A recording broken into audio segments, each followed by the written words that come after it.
Contending Economic Theories, Neoclassical, Keynesian, and Marxian. Richard D. Wolff and Stephen A. Resnick. The Copyright 2020. Contents. Detailed table of contents. V to our readers. XC acknowledgements. XVI 1 3 different theories. 1 2 Neoclassical theory. 51 3 Keynesian theory. 1054 Marxian theory. 133 5 late Neoclassical theory. 251 with Yahya M. Madra. 6 Oscillations in capitalism and among economic theories. 311 7 The importance of theoretical differences. 300. Detailed table of contents. 1 3 different theories. 1.1 This book and theories of economics. 1.1.1 Theories, economic and otherwise. 1.1.2 Economic theories in disagreement. 1.1.3 Are we all economic theorists?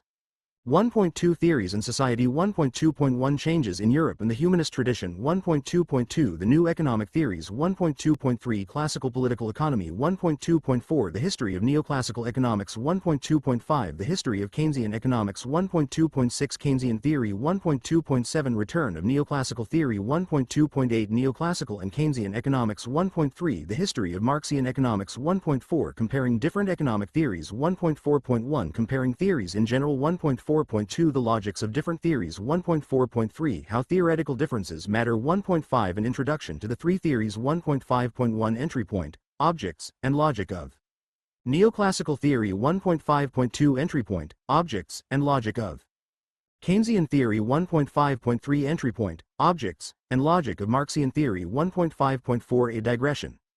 Theories and their objects. 1.5.5 The logic of Marxian theory. 1.5.6 Communication among neoclassical, Keynesian, and Marxian economists. 1.6 Conclusion.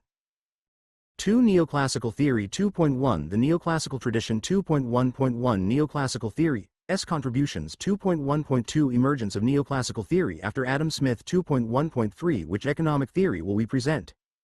2.2 Market values, the analytics of supply and demand. 2.2.1 The determinants of supply and demand. 2.2.2 Markets, private property, conservatives, and liberals. 2.2.3 Preferences, determining the demand for commodities. 2.2.4 Preferences, determining the supply of labor. 2.2.5 Preferences and scarcity, determining the demand for labor. 2.2.6 Determination of wages and commodity demands. 2.2.7 Preferences, determining the supply of capital. 2.2.8 Preferences and scarcity, determining the demand for capital. 2.2.9 The determination of returns to capital. 2.2.10 Distribution of income in society, returns to capital and labor. 2.2.11 Preferences and scarcity, determining the supply of commodities. 2.2.12 Demand and supply again, determination of prices. 2.3 Efficiency in markets. 2.3.1 Adam Smith, S. Invisible hand. 2.3.2 Pareto optimality. 3 Keynesian theory. 3.1 The challenge of Keynes. 3.2 The neoclassical answer to capitalist recessions. 3.3 The Keynesian answer to capitalist recessions. 3.4 Investment behavior. 3.5 Post-Keynesian economics and other reactions to Keynes. 3.6 Role of the state in capitalist society. Appendix. Rational expectations. 4 Marxian theory. 4.1 The Marxian tradition and its theories. 4.1.1 Marx, S contributions. 4.1.2 Marxism since Marx. 4.1.3 Which Marxian theory will we present? 4.2 The logical structure of Marxian theory. 4.2.1 The basic concepts of Marxian economics. 4.2.2 Overdetermination and process. 4.2.3 Contradictions. 4.2.4 Processes, activities, and relationships. 4.2.5 A theoretical dilemma. 4.2.6 Marxian theory and its entry point. 4.2.7 The class process. 4.3 The Marxian concept of class elaborated. 4.3.1 The fundamental class process and exploitation. 4.3.2 The subsumed class process. 4.3.3 Different forms of the fundamental class process. 4.3.4 Social formations and social transitions. 4.4 The capitalist fundamental class process and commodities. 4.4.1 Products, markets, and commodities. 4.4.2 Commodity values. 4.4.3 Commodities and fundamental class processes. 4.4.4 Marx, S. Labor theory of capitalist commodity values. 4.4.5 Surplus value of capitalist commodities. 4.4.6 A summary of Marxian value theory. 4.5 Capitalists and laborers. 4.5.1 What are capitalists? 4.5.2 What are laborers?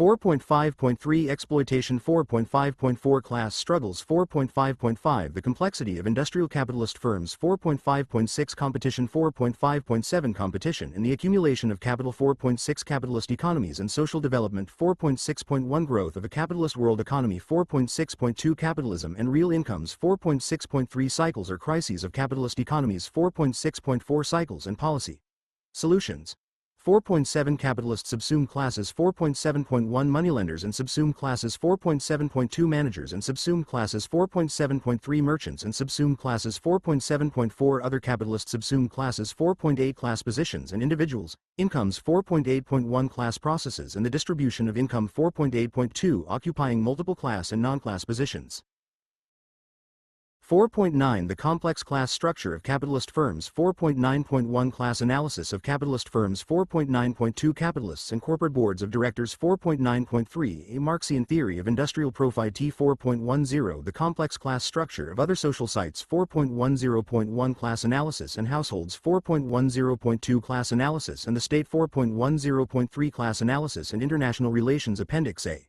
Why does Marxian theory make class its entry point? Appendix B. The Transformation Problem. Appendix C. Capitalist Competition. Appendix D. Rising Exploitation with Rising Real Wages 5 Late Neoclassical Theory with Yahya M. Madra 5.1 Introduction. Why this chapter? 5.1.1 Criticisms and their Consequences 5.1.2 The Responses. An Overview 5.2 Theories of Market Imperfections 5.2.1 Externalities and Ways of Managing Them 5.2.2 Forms of Imperfect Competition 5.2.3 Transaction Costs and Economic Organization 5.2.4 Information Failures and Missing Markets 5.3 New Theories of Human Behavior 5.3.1 Theories of Motivational Diversity 5.3.2 Theories of Bounded Rationality 5.3.3 Behavioral Economics 5.4 New Theories of Equilibrium 5.4.1 Different Notions of Equilibrium in the Neoclassical Tradition 5.4.2 Nash Equilibrium and Classical Game Theory 5.4.3 Evolutionary Stability and Evolutionary Game Theory 5.5 Conclusion 6 Oscillations in Capitalism and Among Economic Theories 6.1 Capitalism has always been changing 6.1.1 Instabilities in Capitalism 6.1.2 Capitalism and Economic Theories 6.1.3 How Economic Crises influenced Economic Theories 6.2 Oscillations of Economy and Oscillations of Theory 6.2.1 Classical Political Economy in Marxism 6.2.2 Neoclassical Economics 6.2.3 Neoclassical versus Marxian 6.2.4 Keynesian Economics 6.32 Modern Oscillations. The 1970s and the Crisis That Began in 2007 6.3.13 Collapses. State Intervention, Keynesianism, and Orthodox Marxism 6.3.2 From State to Private Capitalism. The starkest case 6.3.3 Back to State Intervention 7 The Importance of Theoretical Differences 7.1 Marxian versus Keynesian versus Neoclassical Theory 7.1.1 Different Points of Entry 7.1.2 Different Logics 7.1.3 Different Objects of Analysis 7.1.4 Different Theories of Value 7.2 Analytical Consequences of Contending Theories 7.2.1 Income Distribution. The Neoclassical View 7.2.2 Capitalism. The Neoclassical View 7.2.3 Poverty. The Neoclassical View 7.2.4 Income Distribution.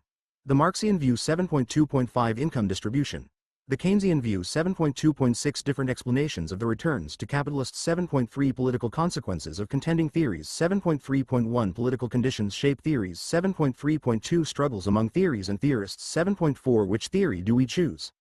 7.4.1 Choosing theories because of their consequences 7.4.2 Choosing theories based on an absolute standard 7.4.3 Empiricism 7.4.4 Rationalism 7.4.5 Choosing economic theories in Choosing epistemologies 7.4.6 A final thought.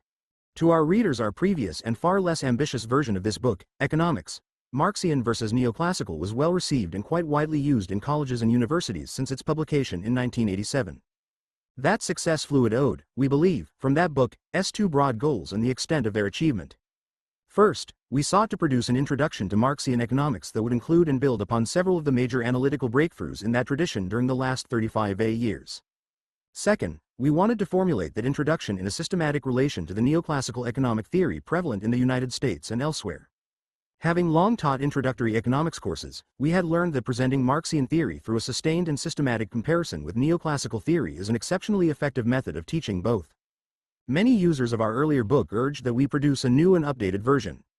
They also offered important criticisms. One concerned Keynesian economics. It deserved to be treated alongside Neoclassical and Marxian economics by means of systematic comparison. Once the long and deep economic crisis hit the world in 2007, the calls for inclusion of Keynesian economics in a new version of our book became urgent. Critiques of neoclassical economics and renewed interest in Keynesian and Marxian economics have been spreading globally now for years. Because of the rising demand for a book that presents and compares these three major paradigms, and because none currently exists, we transformed, enlarged and elaborated our earlier book to meet that demand in this one. This new book sets forth neoclassical and Keynesian economics, each developed and discussed in its own chapter, yet also differentiated from and compared to the other. To do so, we extended our humanism versus structuralism grid for differentiating economic theories to explain the tensions and oppositions between them. We connect the comparative theory analysis to the larger policy issues that divide the two camps of theorists around the central issue of the role government should play in the economy and society. In treating Keynesian economics in a separate chapter, we emphasize Keynes' notion of radical uncertainty as it impacts the individual business investor and thereby provides an explanation for the business cycle. In showing how Keynes' structuralist economics displays an individualist, humanist, moment, we offer a new way to see the crucial similarities and differences between the Keynesian and the contending neoclassical theoretical arguments. Readers of our earlier book also asked us to analyze recent extensions and developments of neoclassical economics, around such topics as market imperfections, information economics, new theories of equilibrium, behavioral economics, etc. We treat these new developments in neoclassical economics in a new Chapter 5. With this chapter's co-author, Yahya Madra, we raise a fundamental question. Does this body of work break from the neoclassical economic tradition? Is it a different paradigm in the sense we apply to both Keynesian economics and Marxian economics? Chapter 5 extends our comparative approach to contested economic theories to answer this question. Based on our many years of teaching experience since the earlier book's 1987 publication and also on the changed conditions of contemporary economies, including the post-2007 global crisis, we have produced a thoroughly revised introduction chapter. It now foregrounds a central theme of this new book, that the contesting theories and their relative social prominence are both effects and causes of the social conditions in which they occur. Chapter 1 presents a sustained historical examination of how various forms and paradigms of economic thinking react back upon the society out of which they are born. We hope that this revised chapter will provide readers with a better understanding of the complex social causes of these theories and why they and their differences matter so much to the lives of citizens. The many years of deepening hostilities between advocates of more and less government economic intervention led us to write an altogether new Chapter 6. There we identify and discuss two interrelated kinds of oscillations that occur in society. 1. Movements among the social predominance of one versus another economic theory, and 2. Movements among alternative forms of capitalist economies themselves. We show that capitalism always varies. Its shifting forms display more or less free markets, more or less private property, more or less personal freedoms. We also show why these kinds or forms of capitalism are different from socialism and communism. We hope this explanation will provide a new view of the major economic changes in ICTS across the 20th century and why they matter to those already underway shaping the 21st century. Similarly, we show that economic theory always varies and is always contested. It too oscillates from one to another approach and then back again. Neoclassical gives way to Keynesian economics, and the latter to the neoclassical dominance again. Sometimes Marxism appears as the other in this movement between different theories. Chapter 6 explores these oscillations in society and theory and their interconnections. This book also introduces readers to major new developments inside Marxian economics since the 1980s. These are integrated into the Chapter 4 feed's focus on what that paradigm of economics offers in comparison to the insights produced via neoclassical and Keynesian analytics. Chapter 4 assumes little or no familiarity with the subject. It proceeds from phi-RST principles through basic analytics to various applications. Since the Marxian economics tradition includes several distinct theories, we identify the particular theory that we have found most convincing and that we therefore present here. However, in this chapter and throughout the book we also try to distinguish the Marxism we present from the more traditional or orthodox Marxism that arose after Marx died and became dominant in the former USSR. Similarly, the overviews of neoclassical economics in Chapter 2 and Keynesian economics in Chapter 3 offer respectively a basic grounding in neoclassical micro and Keynesian macroeconomics. We treat both as distinct and often contested theories rather than presenting economics as reducible to a set of neutral tools to solve economic problems in the so-called real world.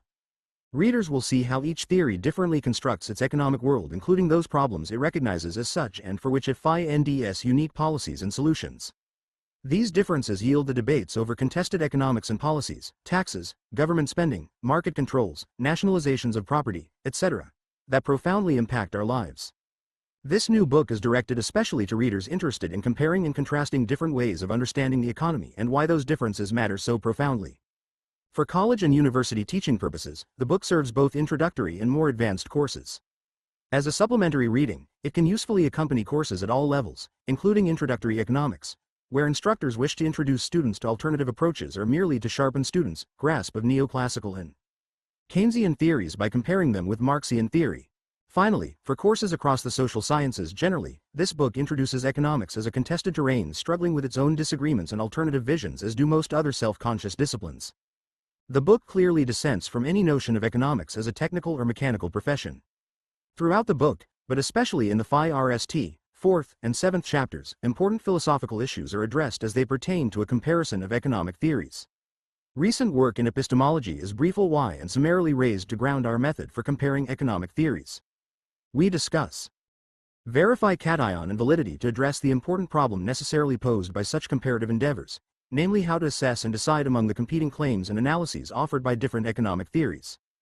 Consistent with the book's method throughout, we explain that theoretical differences in economics are matched by theoretical differences within philosophy, including the epistemological issue of how to decide among alternative theories. This book's particular method of comparing and contrasting different economic theories is a useful analytical tool to compare still other forms of thinking. What we describe here as each theory's distinguishing entry point concepts, logic, produced objects, and social consequences are generally applicable indices of difference among theories. Readers are presented with a concrete examination of particular economic theories in terms of how they differ from alternative theories. In conclusion, this book offers two interdependent formulations that are not, to our knowledge, available elsewhere. First, it presents economics as a discipline in a format of sustained comparison of alternative theories. Modern principles of discourse analysis are applied to the confrontation among Marxian, Neoclassical, and Keynesian economic theories. The distinguishing features of these theories are examined in juxtaposition as a method of teaching economics. Second, a Marxian theory is developed systematically, rigorously, and comparatively from its FIRST principles and assumptions through its formal analytics to some of its distinctive applications to social analysis. Acknowledgements: we wish to thank three individuals who helped us to prepare this revised edition. Alex Coram, a political scientist at the University of Western Australia who often writes on economics, especially social choice theory and game theory, read the introductory, Neoclassical, and Keynesian chapters and offered extensive comments and criticisms. David Ruccio, an economist at the University of Notre Dame who writes extensively in political economy and postmodern economics, urged us to produce a newer and better version of our earlier text. We thank both of them for their comments and support. Special thanks go to our co-author of Chapter 5. Yahya Madra is an economist at Gettysburg College and currently at Boğaziçi University, Istanbul, Turkey. Yahya helped produce what we think is a unique presentation of late neoclassical theory, not found elsewhere. CISMS of that theory and how they extend that theory to new topics in economics and beyond. Neoclassical theory's lively evolution can be read and evaluated in this chapter.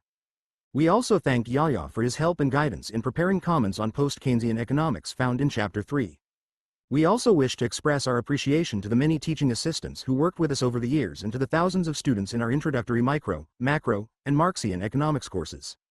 Their reactions to the ideas contained in this book helped to shape it. Finally, we are very aware of the complex overdetermination that shapes our work and want to recognize the profound influences of our spouses and children. 1.1 This book and theories of economics. This book contrasts three very different and clashing kinds of economics.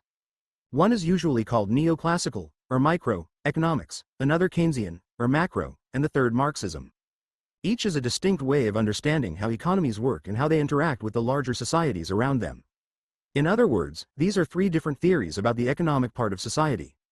This book introduces you to all three and to their differences since they compete for our attention as well as shape today's actions of governments, enterprises, unions, and others.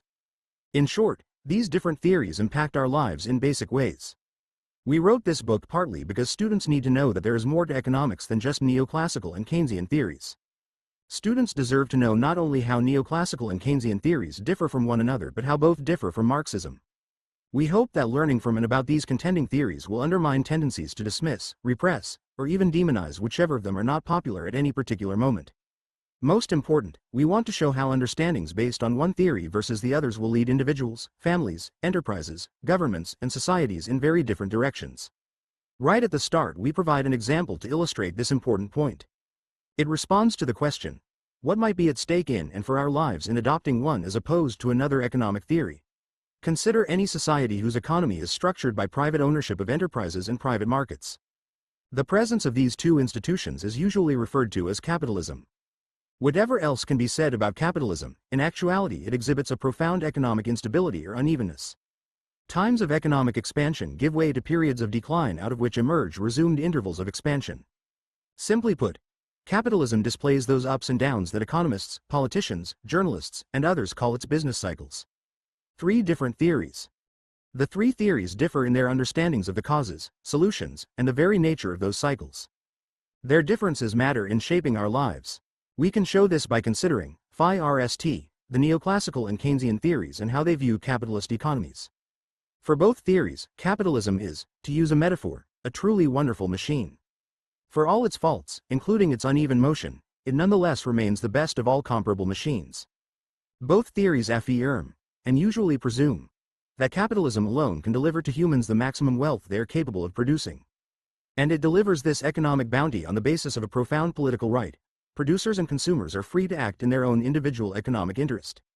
As per Adam Smith's famous, invisible hand, an economy with private property, markets, and freely acting, self-interested buyers and sellers of everything will yield the best economy, delivering the most wealth possible, as if a benevolent God himself were running everything. From the critical perspective of these two theories, the other possible economic systems that have occurred in human history, including the feudal, slave, individual producer, socialist, and communist, just cannot deliver the same standard of living and/or political freedom.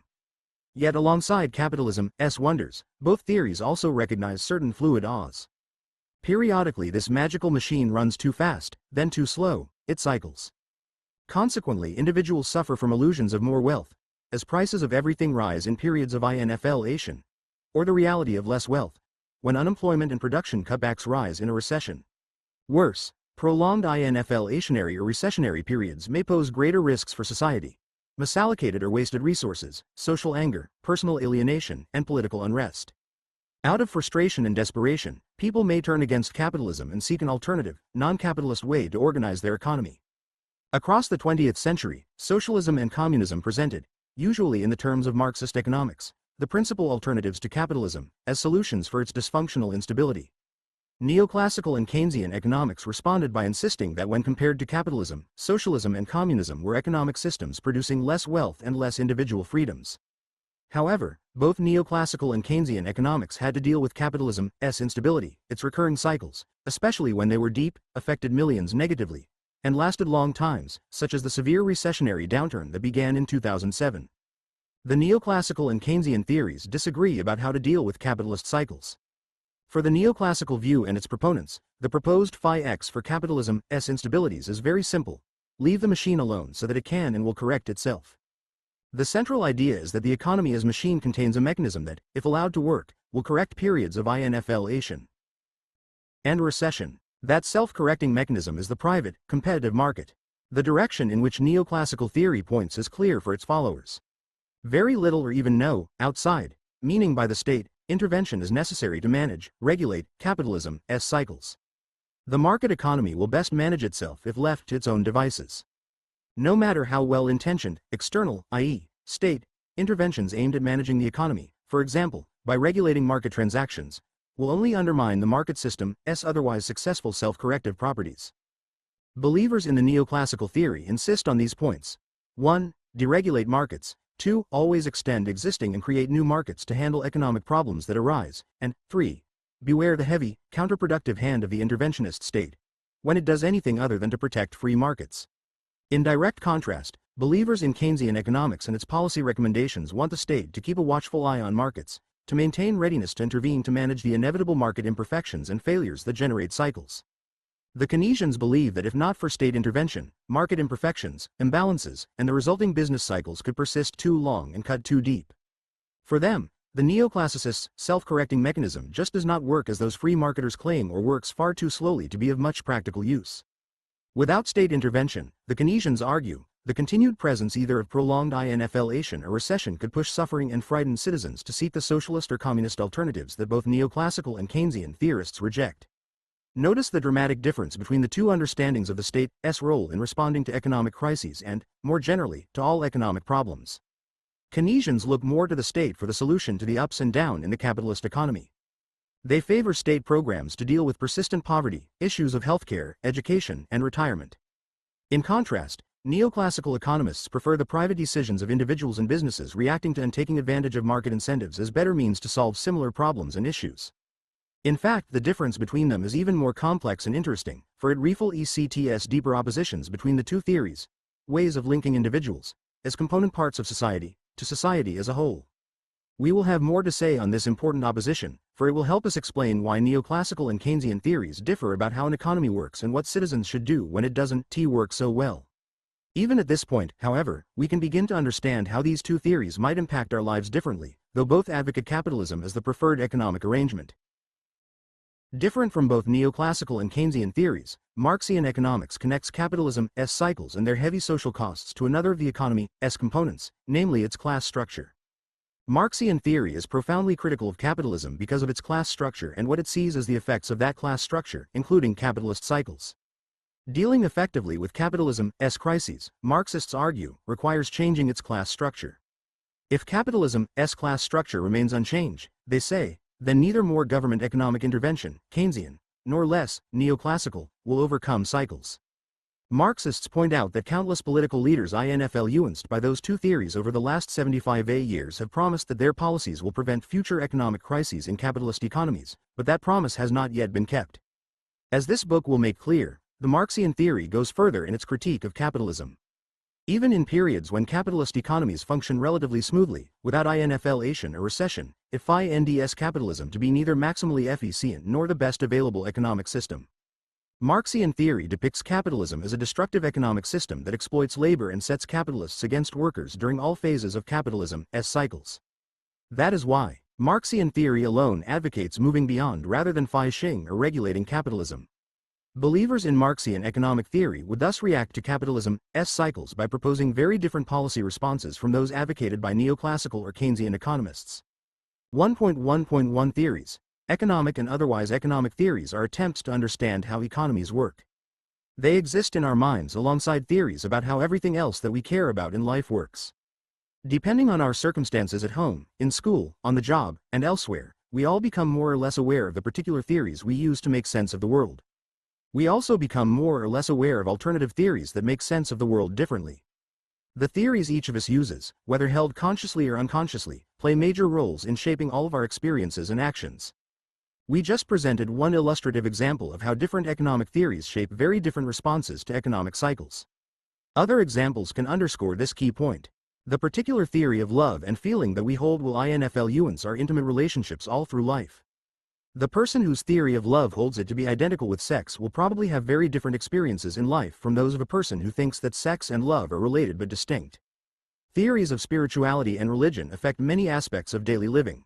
A government founded on a theory that holds the Bible or the Quran to be the absolute source of law will often behave very differently from a government committed to a theory that necessitates the separation of religion from politics.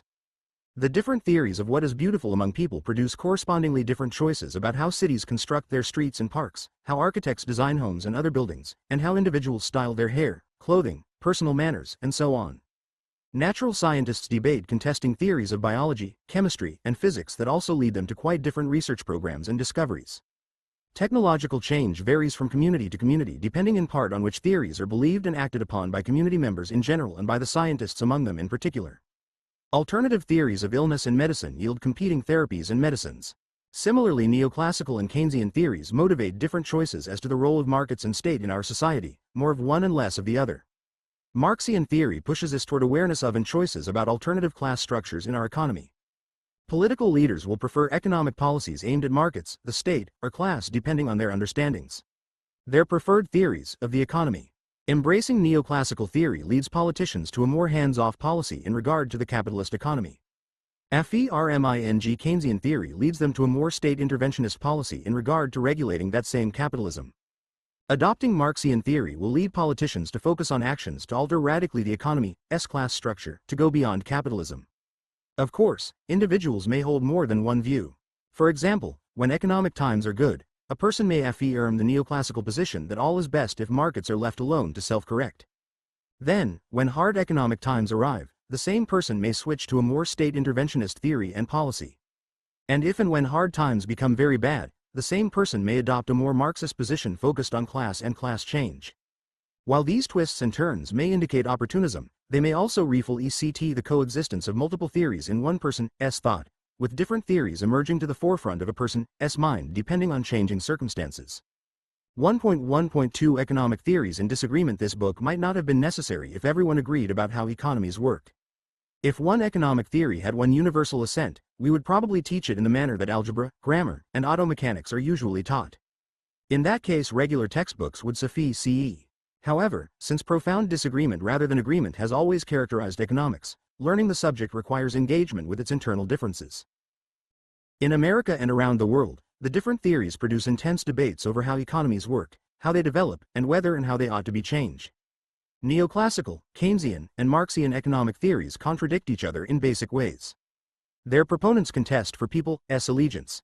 At the same time, to complicate matters, advocates of different versions of neoclassical, Keynesian, and Marxian theory dispute among themselves. In this book, we concentrate on the three major kinds of economic theory, and only secondarily consider their differing versions. Since we all have to live with the consequences of struggles among the three great economic theories, this book aims to help you compare and evaluate them. Deeply felt thoughts and convictions are woven into the economic theories people believe in and use. How we think about the economy is influenced by how we think about nature, human community, politics, religion, causation, and so on. We do not easily change our allegiance to economic theories, precisely because these theories are closely connected to our understanding of the world and of ourselves. In short, different basic philosophies are involved in different economic theories. Thus, much is at stake in the current debates and conflicts among economic theories. As you work out your thoughts about these theories, you will benefit from clarifying just what distinguishes one theory from another. 1.1.3 Are we all economic theorists?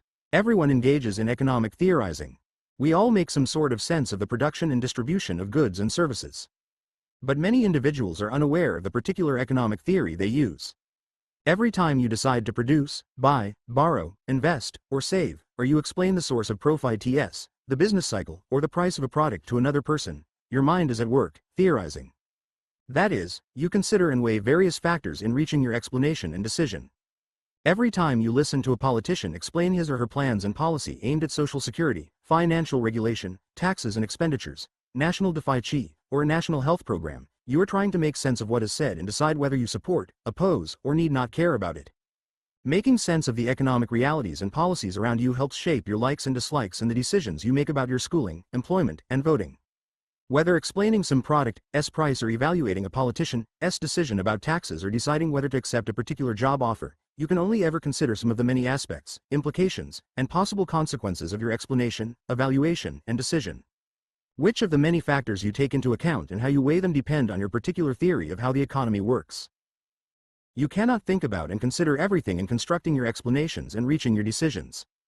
All anyone can do is to consider only some things, weigh only some factors, focus on only some aspects. Each of us selects only certain things to consider and considers them in the particular ways we think appropriate. What we select and how we consider what we select fluid out from the theory we use. By thus shaping how we think, the theories in our minds also influence how we act. You may not be self-conscious about the theory you use to reach your understanding of how economies work or your economic decisions. Nevertheless, they are influenced by economic theory. Therefore, whether or not you take formal courses in economics, you necessarily use some economic theory throughout your life. Your thinking and actions will be better served if you become aware of the alternative theories available to you and which one or more you are using, than if you remain unconscious of them. Every time a person explains why some people are wealthy and others are poor, he or she uses economic theory to produce that explanation. The same applies to explanations of why some people are employed while others go jobless, why some nations rank high or low in levels of income, and why some careers look promising while others do not. It even applies when we go to the store and speculate why the price of a new and attractive electronic device is so high. The explanations we generate with our theories then lead us to take certain actions that will differ according to which theory we use. For example, Suppose that the theory we use holds that individuals' incomes are rewards for what they contribute to production. What each person gets to spend on goods and services equals what that person has contributed to producing them. Workers provide their labor, landlords their land, and capitalists their money and equipment, machines, offices, factories, etc. In this theory, wages and salaries are labor's reward, rents compensate landlords, and interest and profit go to capitalists. From the standpoint of this theory, individuals' incomes may well seem to be fair. Your earnings match your contributions. Rich people contribute much while the poor offer little or nothing. A believer in this theory might oppose government programs that shift incomes from rich to poor. Such income redistribution would seem unfair because it punishes those who contribute more to production and indulges those who contribute less. A person who theorizes in this way might also oppose redistribution because it could discourage the major contributors to production and thereby diminish the society's total output of goods and services. Suppose we hold a different theory, one that sees various social barriers preventing some individuals from getting income they otherwise deserve, while others manipulate those barriers to their own advantage. As an example, consider when some individuals or groups enjoy more power over markets than others or have access to valuable economic information unavailable to others. A company may be a monopoly able to raise its output price higher than the competitive price, or a group of financiers may acquire knowledge about market risks that others cannot share, insider information.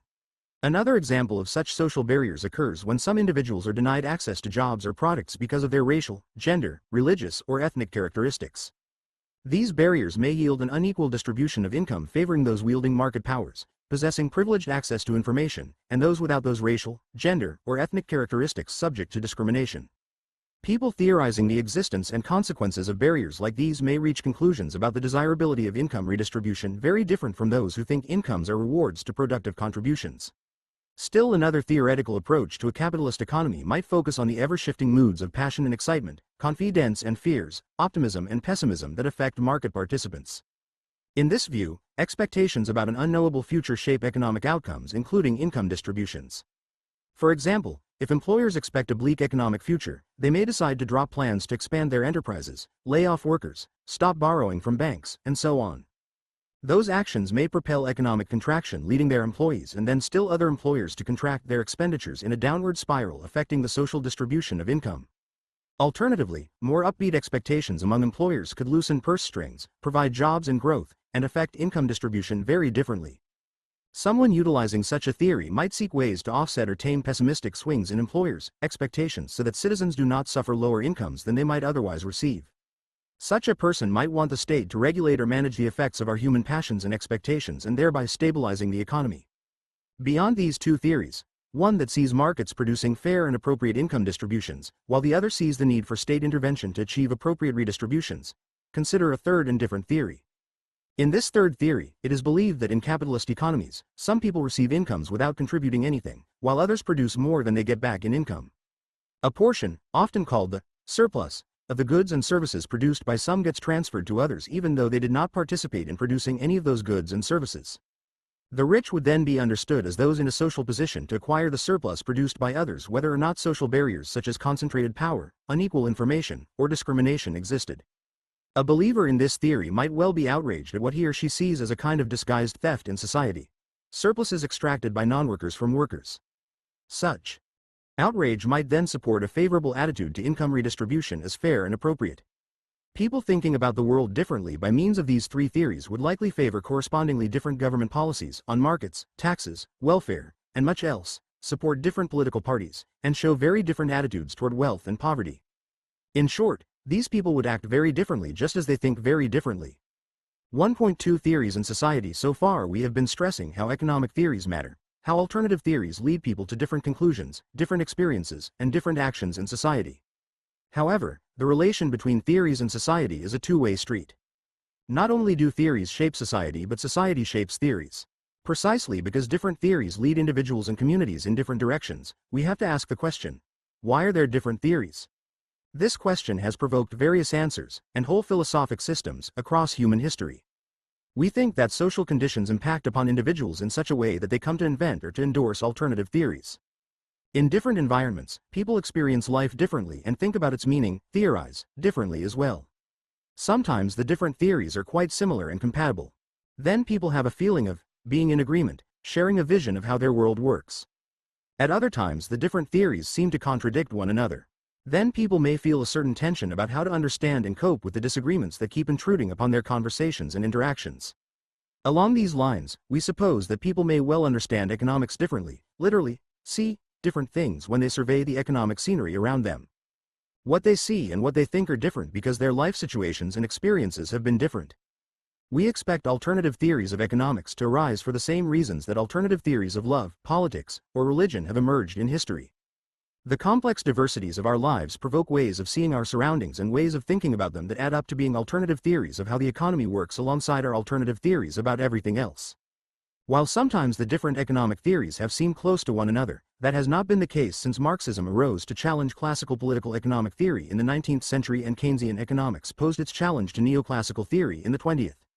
Today neoclassical, Marxian, and Keynesian economics not only clash as profoundly different theories, they are also linked in most people's minds to other theoretical and social conflicts that engage the passions of our time. Each of these theories is also part of a much broader tradition of basic difference within social theory. This tradition is important to understand because it helps explain why the three economic theories differ from one another and why they have their contested impacts on society. Neoclassical economic theory is a part of humanism, a tradition of social theories that arose as part of the Renaissance and the transition from feudalism to capitalism in Western Europe. In contrast, Keynesian theory is a part of structuralism, an alternative tradition of social theories that arose with humanism but especially over the last century. While both humanism and structuralism have their ancient antecedents in the history of philosophy, we are concerned here with their modern forms. Finally, Marxism, as another theoretical tradition, has always struggled with humanism and structuralism. Part of Marxism, what came to be called the orthodox kind, basically shared the structuralist understanding of society. However, another part of Marxism, the part we will be presenting in this book, broke from both humanism and structuralism to establish a basically different way of understanding society. 1.2.1 Changes in Europe. In the humanist tradition, the transformation of Europe from a feudal to a capitalist region of the world radically altered how life was lived there. Especially across the 17th and 18th centuries, everything changed, including how people cultivated the soil, reared their children, understood God, thought about society, and organized their economies. New theories arose, clashed with, and cross-fertilized one another. Gradually a few caught the popular imagination and became the broadly accepted ways of making sense of a changed world. Older theories, born and developed within and associated with feudal society, struck most Europeans as no longer adequate or acceptable. New social conditions not only provoked, but also required new theories to understand them. People sought some sense of control over fast-changing events that often had traumatic effects on people's lives. New theories seemed important means contributing towards such control. The theories were expected to aid in coping with social change and even in directing the path of change. New theories were to be practical guides to social action. Once widely adopted, they exerted great influence on how capitalism actually developed. The new theoretical commitments shaped social development not only in Europe but also globally as European capitalism expanded through successive waves of colonial acquisitions. Many theories inherited from feudalism underwent great changes during the centuries of transition to capitalism. For example, the religious theories of God changed sufficiently to induce major conflicts, including protracted military actions, among Europeans. A whole new theory and institution arose. Protestantism, which differed from the formerly predominant Roman Catholic tradition. A key part of the new kind of Christianity emphasized the individual and his or her personal capacity to communicate directly with God without a specially appointed religious hierarchy acting as an intermediary. Nor did Roman Catholicism pass untouched through the transition to capitalism. The ability of the Roman Catholic tradition to survive into the present attests to its ability to adjust to a profoundly changed world. Theories of natural science changed drastically too. Newton, Galileo, Copernicus, and many others invented new theories of how the universe and nature worked, rethinking the position of the Earth within a larger cosmos. Scientific investigations of all sorts challenged biblical formulations, or at least modified them. Instead of answering questions about life's mysteries by invoking God as the cause, science sought the cause elsewhere, usually in some aspect of nature and in individuals, the discovered laws of physics, biology, politics, economics, etc. The results included not only new theories of how nature worked and how people might control it. New understandings of the centrality, power, possibilities, and rights of the individual also proliferated. As the poet Alexander Pope later put it, the proper study of mankind is man. The powerful ascent of science combined with the changes and divisions within religion to generate a broad new theoretical attitude. The mysteries of nature and society, previously ascribed to the will and workings of God, became instead riddles the human mind was thought able to solve. Science, viewed as the close investigation of how nature and society work, could and would unravel the world's mysteries. Not divine will but gravity, or thermodynamics, or centrifugal force, or the cellular structure of living organisms would explain events in nature. Not divine will but such things as markets, the accumulation of wealth, and individuals' thirst for political power would explain events in society. The complex and interconnected changes in ways of thought that occurred amid the transition from feudalism to capitalism gave rise to some basic themes in most of the new theories. Human individuals, not God, occupied center stage. The new theories exalted the individual as the center of attention. Individuals could comprehend the universe. Individuals made the world go round, and were, in fact, the proper foundation for social life. Perhaps most striking of all the changes in thought was the rediscovery and reinterpretation by Europeans of ancient Greek notions of political life. In particular, ideas of democracy attracted and inspired growing numbers. As these Europeans understood democracy, it explained the ultimate basis of society. That is, society could only exist insofar as individuals accepted limits on their freedoms. Thus, the only acceptable and ultimately durable form of government in any society was one that derived its power and legitimacy from, in Thomas Jefferson's phrase, the consent of the governed. This differed greatly from the feudal notion that government represented part of God's plan, a plan that hardly needed the consent of individuals. In feudal times, kings and nobles claimed that their power to govern derived from divine rights, granted by God. As capitalism displaced feudalism, not only divine rights but the kings and nobles themselves generally disappeared. Instead, enlightenment, society itself, and progress were seen to stem from the inherent reasoning ability, logic, of human beings, rather than from the authority and tradition of church and king. Humanism was the name often given to the broad change in theoretical attitude that accompanied the Renaissance and later the emergence of capitalism. It summarized the new focus on the individual as the ultimate source or essential cause of society and of thought. Humanism positioned the individual at the center of, and as the essence of, the universe, rather in the manner that previous religious thought had seen God in that place. In effect, a human essentialism displaced the earlier divine essentialism. As the German philosopher Ludwig Feuerbach put it, God did not create man. It was the other way round. 1.2.2 The new economic theories. The transitional changes in European society stimulated not only transformations in existing theories but also altogether new theories. Economic theories were such new theories. The idea of thinking about the economy as a distinct aspect of society, of separating it out from other parts, e.g., community or family life, morality or religious practice, was new. So too was the idea that the economy was a system of particular relationships within a society. The idea that the production and distribution of goods and services constituted a special realm of society subject to its own systematic laws, rather like nature and the universe, was an original proposition. The growth of theories that designated the economy as their object had a powerful impact on Europe. As these theories elaborated their sentences, their concepts and arguments about the economy, people came to believe the notion that there existed a special part of society called the economy. They eventually accepted that every society as a whole depended in important ways on its internal economic system.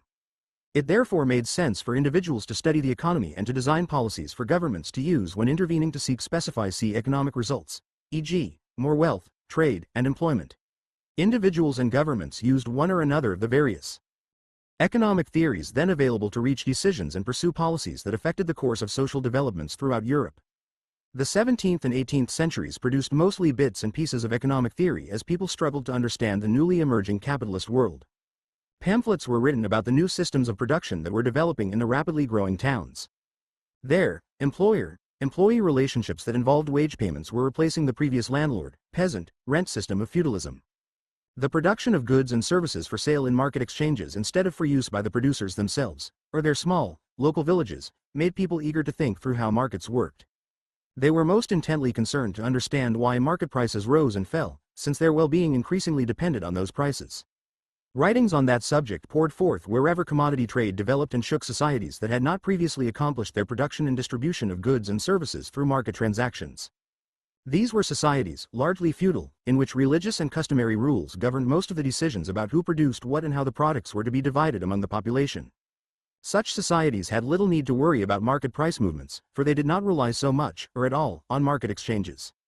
When market transactions grew, a nearly universal accompaniment of the transition to capitalism, the worrying about the mysteries of price movements increased and turned into the formation of theories to explain what exactly determines prices. Money, which had been present before, took on new importance as it became the nearly universal medium for buying and selling in markets. It was required to act successfully in market-oriented economies, to gain one's livelihood. Pamphleteers wrote much about the mysteries and power of money, why it was so valuable and what determined its precise value. The problems of governments too occupied their attention as well. Governments sought advice on how to design and execute policies on taxes, supply of money in circulation, regulations governing wages, prices, rents, interest rates, building canals, harbors and roads, foreign trade, and so on. Many valuable contributions to economic analysis were made in the pamphlets, journals, and other writings that appeared in those years. Passionately committed arguments were provoked amid a growing group of active writers. This was especially true in Western Europe and above all in England, where the transition from feudalism to capitalism had deepened more rapidly than elsewhere. In the late 18th century, general interest and an abundance of writings made it possible to organize the fragmented thinking of 2 centuries into a FIRST general theory of how the new capitalist economy worked. 1.2.3 Classical political economy. Not surprisingly, the new general theory was deeply humanist in structure and tone. The cause and motor energy of the economy was thus assumed to be the individual. The growth of wealth depended on individual reason and laboring effort, initiative, ingenuity, and pursuit of self-interest. Problems and crises afflicting any economy were to be understood as consequences of interacting individuals' self-interested actions within the specified social conditions they faced. In short, this FIRST modern, general economic theory also served as the foundation of the subsequently developed neoclassical theory that we treat in this book. Adam Smith's Wealth of Nations, 1776, introduced this FIRST general theory. A second English writer, David Ricardo, revised, condensed, and extended Smith's somewhat rambling work into a more formal, textbook-style exposition of basic economic theory, The Principles of Political Economy and Taxation, 1817. The general economic theory provided by Smith and Ricardo came to be known widely as classical political economy, or just political economy. With many additions and changes, it dominated European thought about economics from 1780 to 1880. Karl Marx read the works of Smith and Ricardo very closely and devoted voluminous critical commentaries to them. His Capital, Volume 1, 1867, offered a basic alternative economic theory to that of Smith and Ricardo. Marx gave Capital the subtitle A Critique of Political Economy. Over the last 100 years, both classical economics and the Marxian alternative have undergone changes and additions. Both have extended their theories to areas not included in the original formulations. Theorists in each camp have debated and argued among themselves as well as with members of the opposing camp. As a result, significant changes continue to be made in both theories. 1.2.4 The history of neoclassical economics. In one of its biggest changes, the classical school of economics shifted its focus quite dramatically during and after the 1870s. From its concern with macroeconomic issues, the capitalist economy as a whole, and especially its growth over time, classical economics turned to detailed studies of the decision-making processes of individuals and individual enterprises, what we now call microeconomic issues. Terms like individual preferences and marginal utilities, production functions, and marginal costs, and general equilibrium, which had rarely figured in classical economics, now took center stage. Not all classical economists became microeconomists. Since major macroeconomic problems, inflation, depression, stagnant growth, etc., continued periodically to beset all the capitalist economies, some economists maintained their focus on such economy-wide problems. However, the broad shift was clearly toward a microeconomic theoretical foundation expressed especially in viewing all economic events strictly as results of decisions reached by self-interested individuals and FIRMS. This shift was broad and deep enough to warrant a new name for classical economics, neoclassical economics. The period from 1870 to 1930 saw most of the basic propositions of neoclassical economics established and woven mathematically into an impressive general economic theory. Falling within the humanist tradition, neoclassical theory starts its analysis of the economy by specifying certain mental and physical aspects of individuals. These are basically the individual's mind, the inherent ability to reason logically, and the individual's body, the natural ability to labor and to desire objects of consumption. Everything else that happens in the economy, prices, incomes, wealth, growth, is understood to derive from or to be caused by interacting individual minds and bodies. Human beings are thus taken to be the origin or essence of the economic structure their behaviors construct. Humanism affirms that human beings can become masters of their lives on earth. Their actions alone can produce a better life for them. Neoclassical economics is the application of this humanist conception to the production and distribution of wealth. Its propositions explain how the latter result from every human being's struggles individually to use his or her personal reasoning and laboring abilities to achieve the best economic outcomes for themselves in the given circumstances. If unhampered by extraneous interventions, the free market exchanges among such self-seeking individuals will yield the greatest possible wealth, equated with well-being, for everyone, given their differing contributions to production and desires for consumption. What is remarkable in neoclassical economics is its claim that the result of individuals' self-interested buying, selling, working, saving, and so on, is, in effect, an economic utopia, a perfect economic harmony among all individuals and between them and nature. For this utopia to be achieved, according to neoclassical theory, society must 1. Endow and protect each individual with the full freedom to act in his or her own self-interest and 2. Establish the institutional framework, competitive markets and private property, that guarantees that freedom. A century before Smith introduced this vision of capitalism, Thomas Hobbes, another famous British philosopher and political theorist, had argued something quite different. In his view, any society that allowed its citizens to pursue their individual self-interest without social constraints upon them would yield a nightmare. Such a society would entail endless strife and war among its citizens, rendering their lives nasty, brutish, and short. Hobbes thus called for the necessary intervention of a powerful hand, a leviathan or, in general, a powerful state, to ensure harmony and peace within society. Smith recognized that self-interested individuals might clash, but rejected Hobbes' powerful state, which Smith and others associated with the autocratic feudal kings of Europe's past. Instead, Smith argued that the two key institutions of capitalism, free competitive markets and private property, could and would automatically channel individual self-interest, as if, led by an invisible hand, into a societal utopia without need for state interventions or controls. Capitalism as a system, if properly organized, could transform Hobbes' nightmare into Smith's utopia. That idea grounded and inspired classical political economy. It held great appeal for the Industrial Revolution's capitalists. That appeal continues today. 1.2.5 The history of Keynesian economics. However, an unexpectedly destructive and lasting depression across the 1930s shook neoclassical economics to its roots, challenging its underlying humanist tradition and utopian faith in capitalism. The Great Depression staggered nearly all the West European and North American capitalist economies. Massive unemployment, falling wages and prices, bankruptcies, home foreclosures, and the consequent social disruptions and clashes followed the 1930s. They forced a back to the drawing board's anxiety among neoclassical economists. Their theories, in both the original classical and the post-1870 neoclassical form, had not imagined, let alone prepared, anyone for such a depression. Most notions of an economic utopia delivered or guaranteed by capitalism faded quickly. Across Europe, only Germany and the USSR were nations with solutions for the Great Depression. There the state-mandated and financed programs of full employment, but they accompanied these solutions with fascism in Germany and communism in the USSR. Neoclassical economists had few explanations to offer for the economic crisis, and still fewer solutions that seemed adequate to the vast human tragedy and growing fears that spread everywhere in the 1930s. Most serious of all was their theory's suggestion that the state do nothing, since they believed that the system's celebrated self-correcting mechanism would best solve the problem. A do-nothing policy struck most people then as ineffective, unworkable, and intolerably cruel in the face of so much suffering. Across the 1930s in most capitalist economies including the United States and United Kingdom, the ever-worsening economy suggested to many a very broken capitalist machine. Marxism provided a different analysis of the crisis. It was rooted in and emerging from the internal contradictions of the capitalist system. Marxism also offered a different solution: substitute social or collectively owned for private property and national planning instead of markets.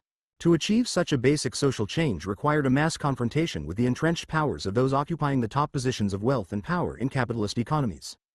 Insufficient numbers in the United States, United Kingdom, and most other countries were willing to undertake the kinds of struggles needed to overcome those positioned at the top economically and politically. This was the social climate in which the newly elected Roosevelt administration in the United States had to respond. In England, an innovative economist cast a critical eye on neoclassical theory from the depths of the Great Depression. John Maynard Keynes published a theoretically important reaction to capitalism's great crisis in his General Theory of Employment, Interest, and Money, 1936. The book sought to persuade neoclassical economists, Keynes' preface dubbed them orthodox, to re-examine critically certain of their basic assumptions. Keynes, however, did more than merely criticize neoclassical theory's assumptions and shift the major focus of analysis back toward macroeconomics from microeconomics. He offered a radically new way to conceive of the economy and likewise a radically new policy for the state. Economics as a discipline was never the same after this. Fearing that widespread suffering in the 1930s would eventually drive a critical mass of the population toward the National Socialism of Germany or the Communism of the Soviet Union, the Roosevelt administration in the United States moved implicitly toward Keynesian economics. More state intervention was the choice to save American capitalism from itself. Washington created federal programs and public works to employ many millions of unemployed workers. It passed new laws aimed to regulate what had been mostly free markets. Dramatic as these changes were and as large the number of people directly assisted by Roosevelt's state interventions, the latter never succeeded to restore anything even near to full employment. Only World War II and its military mobilizations finally solved that problem. Nonetheless, state interventions in the 1930s, the rapid rise in state spending to finance the war, and ever more controls over private markets taught a powerful Keynesian lesson. Contrary to what neoclassical economists had long claimed, state spending, tax increases, and and state regulations of production and markets were not only consistent with full employment or growth but seemed necessary to achieve them. Other changes also occurred in American life that helped Keynesian theory to become the dominant way of thinking about economics in the 30 years after the Great Depression. One of these was a new and revolutionary textbook produced by the first American economist to win a Nobel Prize, Paul Samuelson, 1915 to 2009. Published a few years after the end of World War II, it clearly and persuasively taught basic Keynesian theory to a new generation of college and university students. Many of them became the new business and political managers and also leading academics of the era. Samuelson's textbook also presented a new synthesis of neoclassical and Keynesian economics. It claimed not only to grasp the workings of capitalism better than either theory had done alone, but also to provide a better way to achieve and sustain a humane, fully employed, equitable, and efficient capitalism. Simply put, the state had the role of getting the economy to full employment and keeping it there, the Keynesian heritage. Once there, individuals and enterprises would respond privately to market incentives and thereby yield harmony and growth in society, the neoclassical heritage. Another change in American life also contributed to Keynesian theory becoming dominant within and beyond the profession of economics. Attitudes toward the role of the state in individuals' lives had radically changed during the Great Depression. FDR's government had alleviated mass suffering by hiring millions, passing Social Security and unemployment compensation legislation, etc. That same government pursued and won a war that seemed just. Increasingly, individuals looked primarily to the state to produce and maintain a humane and fair capitalism, one in which glaring economic inequalities would be reduced and full employment maintained. In this way, an old American debate over the social roles of the collectivity versus the individual in economic life was largely resolved for a time in favor of more rather than less state action. The state was seen as the necessary and effective instrument of that collectivity to provide a fair, reduced inequalities, and good, fully employed society for all. The modern welfare state had arrived in the United States on the heels of Keynesian economic theory and the state policies that it legitimated.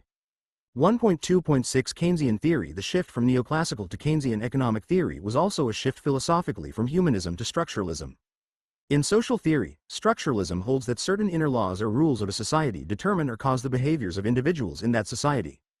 In the words of the famous Swiss psychologist Jean Piaget, the elements of a structure are subordinated to laws, and it is in terms of these laws that the structure qua whole or system is defined. One very different from the neoclassical economics, humanist tradition, where the individual is the essential starting point. Keynesian structuralism begins instead with the inner rules or laws of the macroeconomy's structure. The economy as a whole governs individuals' behaviors in most markets, in pricing goods and services, in determining how much they consume, and so on. As a form of structuralism, Keynesian theory analyzes and presents 1. The rules and laws that give the economy its overall structure, and 2. The ways in which that structure essentially governs the activities of producers, consumers, and other individual economic actors. For example, consumers follow structural rules governing what portion of their income they devote to consumption, their marginal propensity to consume, and what portion they save.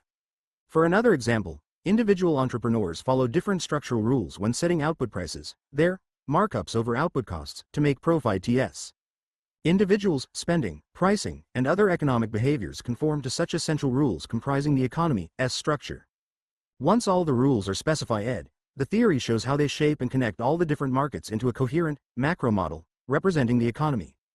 Consider for a moment the contrast between neoclassical humanism and Keynesian structuralism. The former believes that the economy is merely the aggregation, or consequence, of independently existing individuals' behavior. Simply put, individuals come first, and how the economy works depends on and reflects their behaviors. Keynesians reverse the causation. For them, the economy comes first, and individuals' behavior depends on and reflects its structural laws.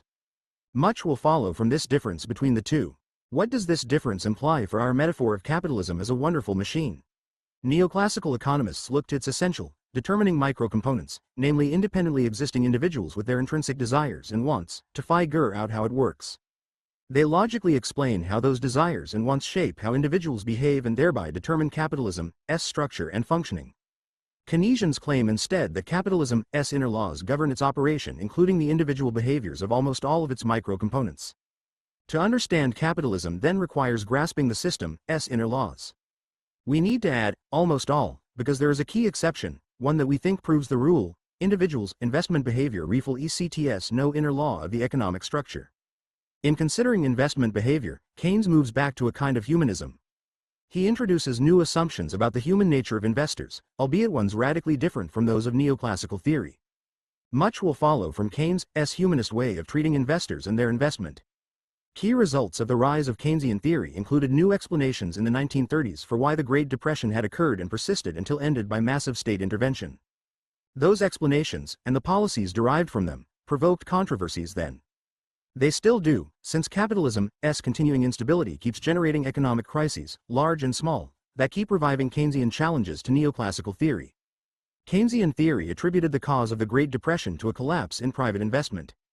Very briefly why, we examine his theory more carefully in Chapter 3. Keynes believed that this collapse left an excess of private savings beyond what investors wanted to borrow. With investors borrowing less and savers hoarding the resulting excesses, total expenditures in the economy fell. That in turn reduced incomes. Those with less income could make fewer expenditures, thereby reducing the incomes of still others in the classic downward economic spiral into recession or, if bad enough, into depression. This Keynesian theory of savings is a classic instance of structuralism. Savers are understood to follow prescribed structural rules governing the portion of their incomes that they save. The Keynesian theory of investment is quite different, rather closer to a form of humanism. No structural rules govern each individual's investment. In the Keynesian view, the investor operates in two different economic worlds. Today, the investor can calculate the cost of undertaking new investment, e.g., the costs of tools, equipment, raw materials, and the interest rate paid on investment funds borrowed from a lender.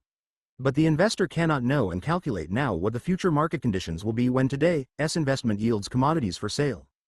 Yet, to decide whether an investment is profitable and deserves to be made, the investor must imagine, or predict, and calculate a future income fluid resulting from an investment now.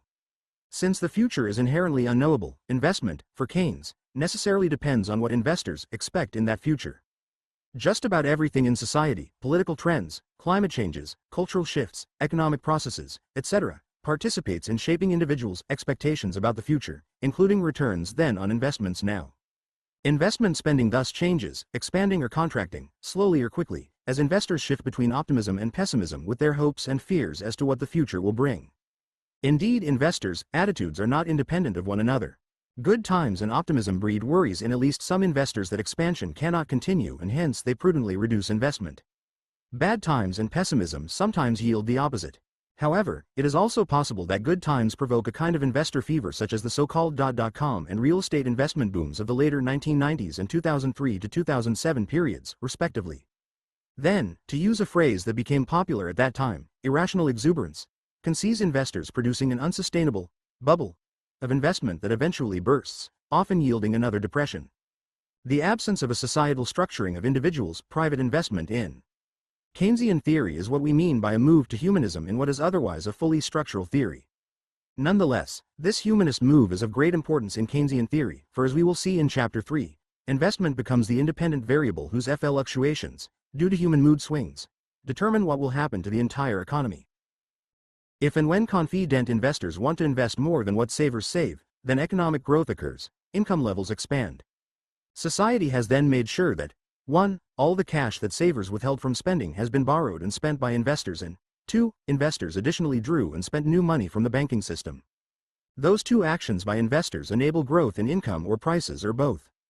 However, Keynesian theory was more focused on business cycle downturns such as the Depression of the 1930s. Hence it focused on explaining why investors' expectations, subject in Keynes' words to animal spirits, might sometimes be badly depressed into a deep pessimism as to future investment returns. Investments would then fall, even as savers kept following prescribed social rules about saving. Once Keynesian theory specified the cause of economic crisis in this way, planned investments falling below savings, the policy solution followed. Another kind of spending had to be, and was, found to offset or counter individuals' reduced investments when they occurred, or perhaps even anticipate them in advance so as to avoid or moderate them. The state was the institution in modern society that Keynesians identify as having the position, power, and obligation to manage, i.e., minimize, shorten, or avoid capitalism's business cycles. A combination of society's structure and private investors, human nature mandated the state to acquire and use its controls over money, interest rates, taxation, and government spending to prevent or compensate for the effects of socially caused declines in private investment. Keynesian economics had formulated both the structural causes of recessions, depressions, socially determined inequalities between private savings and investments, and their structural solution, state interventions to overcome such inequalities. 1.2.7 Return of Neoclassical Theory. The 50-year dominance of Keynesian theory and economic policy ended during the 1970s. A different economic as well as political and cultural climate moved into dominance globally. Paradoxically, the partial success of state interventions that countered recurring capitalist cycles, and also alleviated many inequalities in national capitalisms, had contributed to this climate. The children of those who had suffered the Great Depression and World War II had enjoyed an economically more secure and more comfortable life from the 1950s through the 1970s. However, unlike their parents, they had not fought for nor did they understand the state's role in achieving it. Business and conservative leaders argued against the state's involvement in the economy by claiming it was counterproductive. For many, the need for the state to protect citizens from capitalism seemed linked to a remote and ever less relevant history. A costly economic reality also haunted many capitalist economies during the 1970s and early 1980s, the combination of inflation and stagnation that came to be called stagflation. That combination signaled to many that their opportunities for improved lives were fading away. It seemed that individuals no longer could or would be able to achieve economic success through their private mental and laboring efforts. Business and conservative spokespersons blamed the state's intervention and its pervasive market regulations. What Keynesians had seen as the solution for capitalism's fundamental instability was becoming viewed instead as the problem that required systematic anti-state political and economic changes. A new claim gained traction in many capitalist economies. Societies had swung too far in favor of the state and social engineering, and away from individual initiative and responsibility. Structuralism and Keynesian economics were associated with the former and came under increasing attack from newly ascendant humanist and neoclassical critics. They insisted that a too powerful and excessively regulatory state bureaucracy was preventing capitalism from functioning properly. Markets were burdened by unnecessary state regulations, state-protected interest groups, and taxes that produced distorted prices and wages and low economic growth, stagnation. Individual freedom, responsibility, initiative, and the wealth and growth they could generate were vanishing under the weight of overly intrusive governments. Modern societies, they demanded, should restore capitalism to those earlier and better conditions. The elections of Thatcher, Reagan, Bush I and II, Berlusconi, and others reflected and intensified such attitudes toward capitalist economies.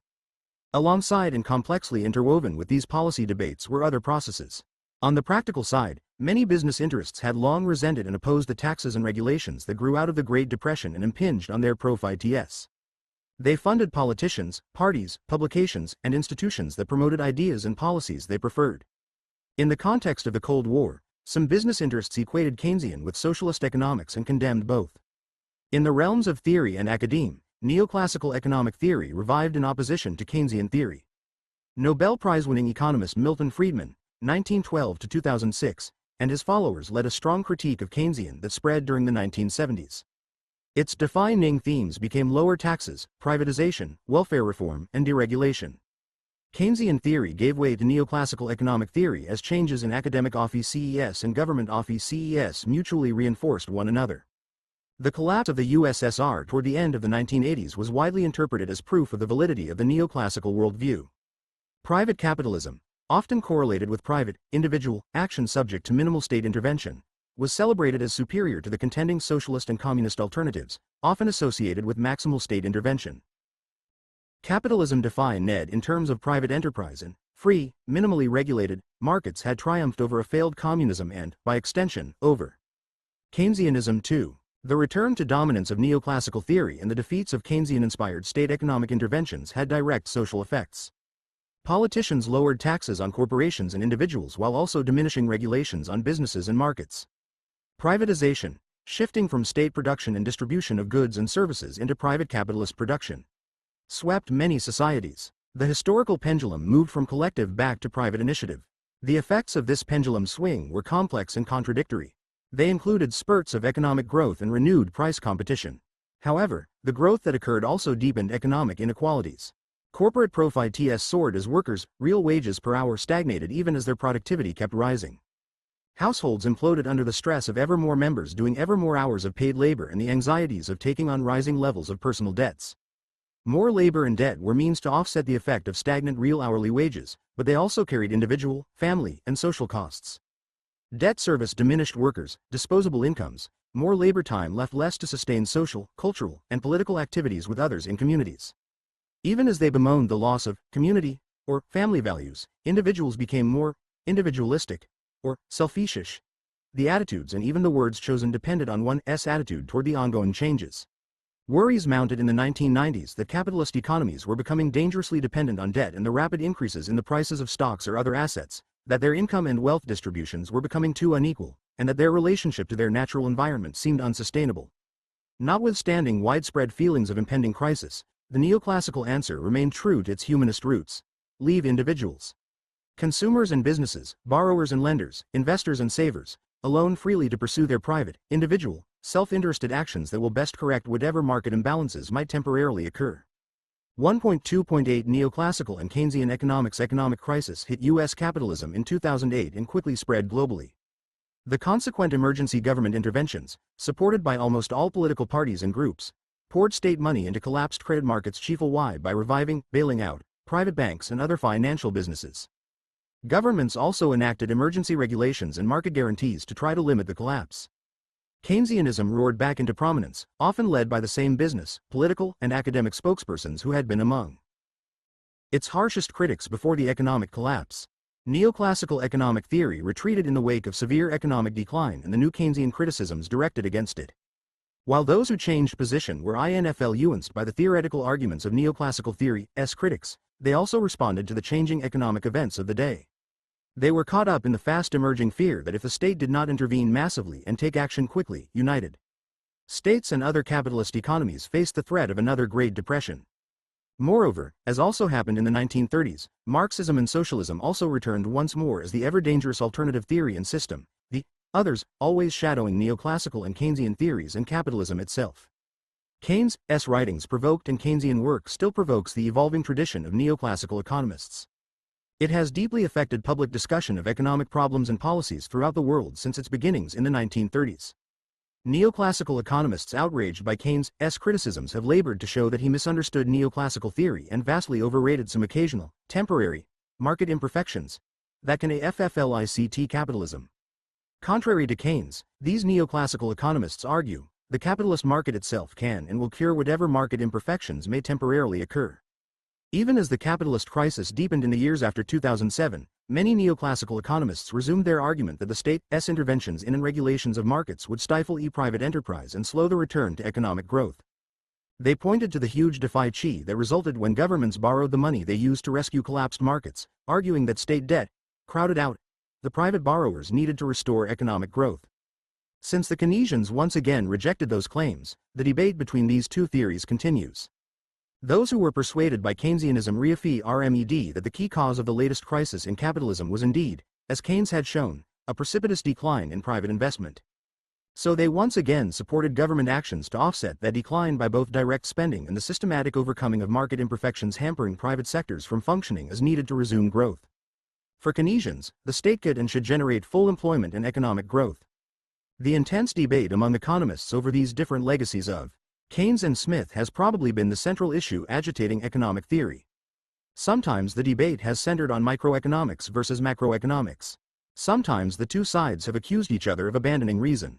Sometimes the debaters on one side have even accused the other side of disloyalty to capitalism itself. It is worth remembering that various socialist critiques of capitalism also participated in these decades.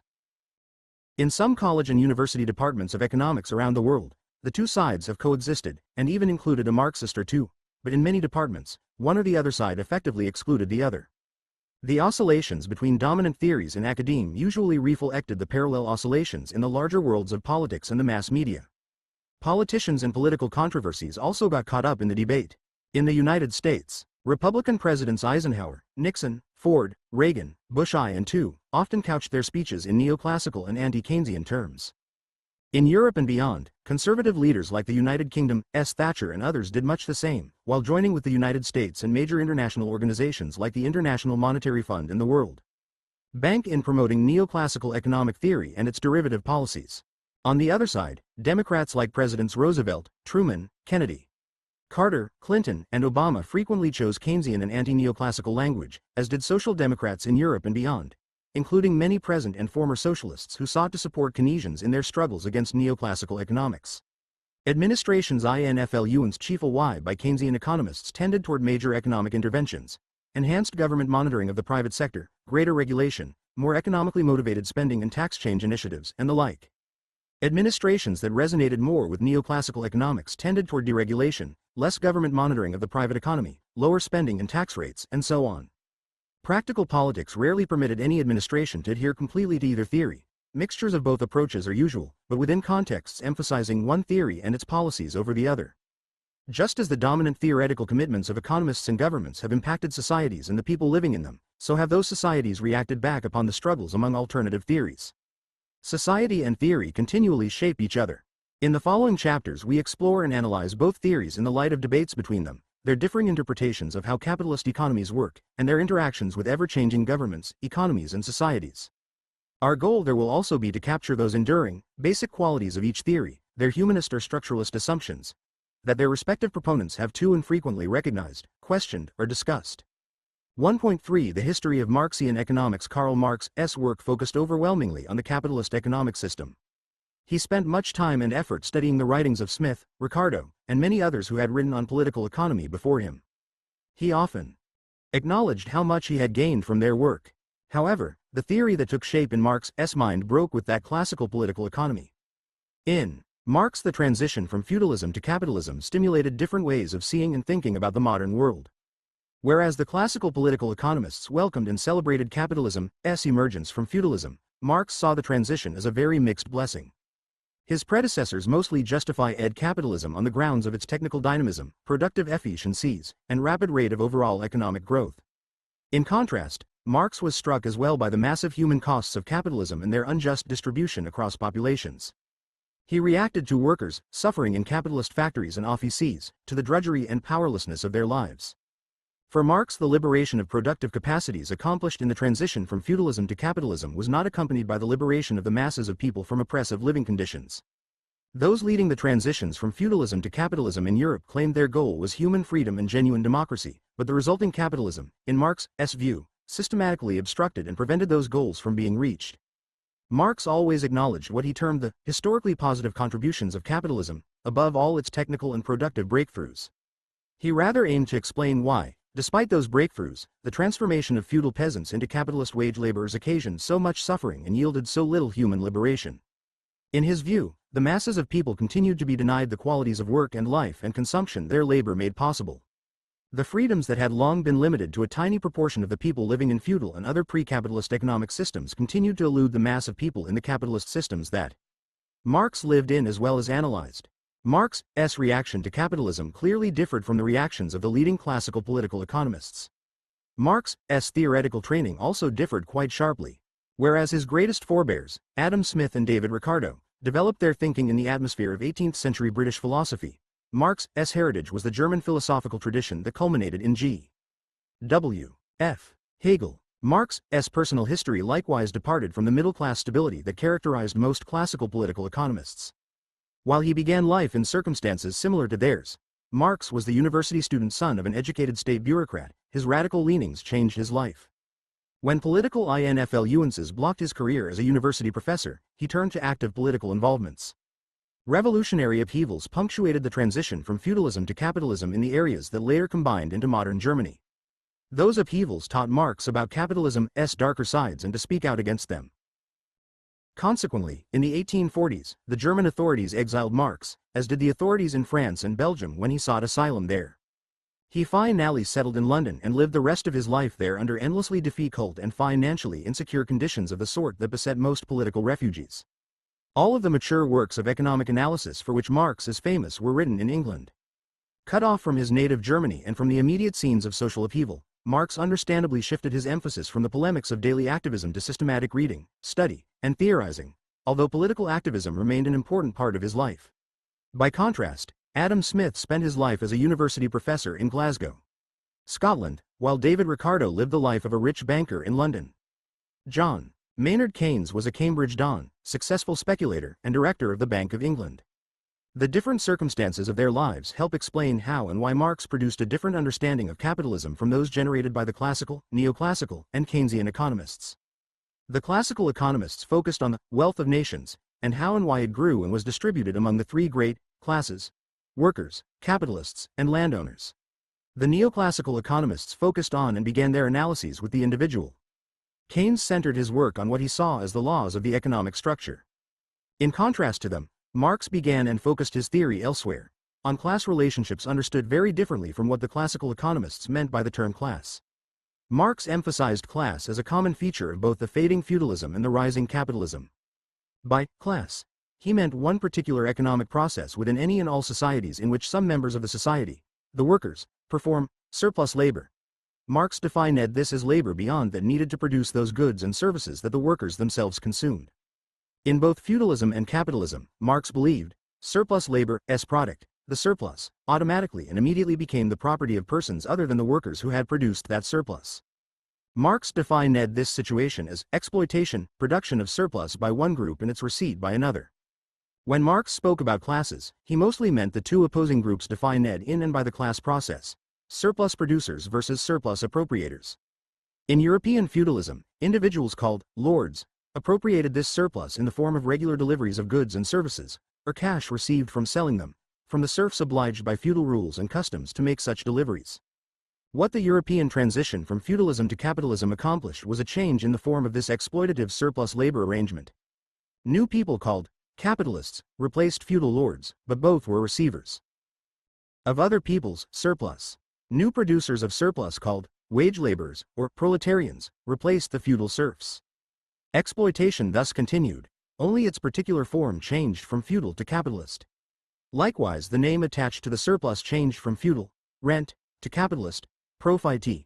Much of Marx's theory explored the important economic and social consequences of this historic change in the form of the class process from feudal to capitalist. His became a class theory of society. It made sense of how societies worked and changed by 1. Identifying the class processes in that society, how and where surpluses were produced and appropriated, and 2. Showing how those class processes influenced the economy and society in which they occurred. Marx's focus on class in surplus terms sharply differentiates him from the neoclassical economists who are generally disinterested in class, deny that a surplus exists, and place their emphasis rather on individuals and their market interactions. The Keynesians also show little interest in surpluses and class processes. They focus on how economic structures shape individuals' economic behaviors.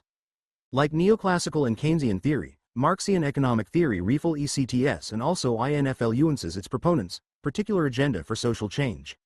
Marx wanted further social transitions beyond capitalism, which neither neoclassical nor Keynesian economists did or do. Marx and most subsequent Marxists were not satisfied by mere changes in the form of exploitation. They have sought the abolition of exploitation. Marx envisioned a society in which the people who produced the surplus would also receive it and decide how to utilize it, collectively, as a community. To such a society he attached the name, communism.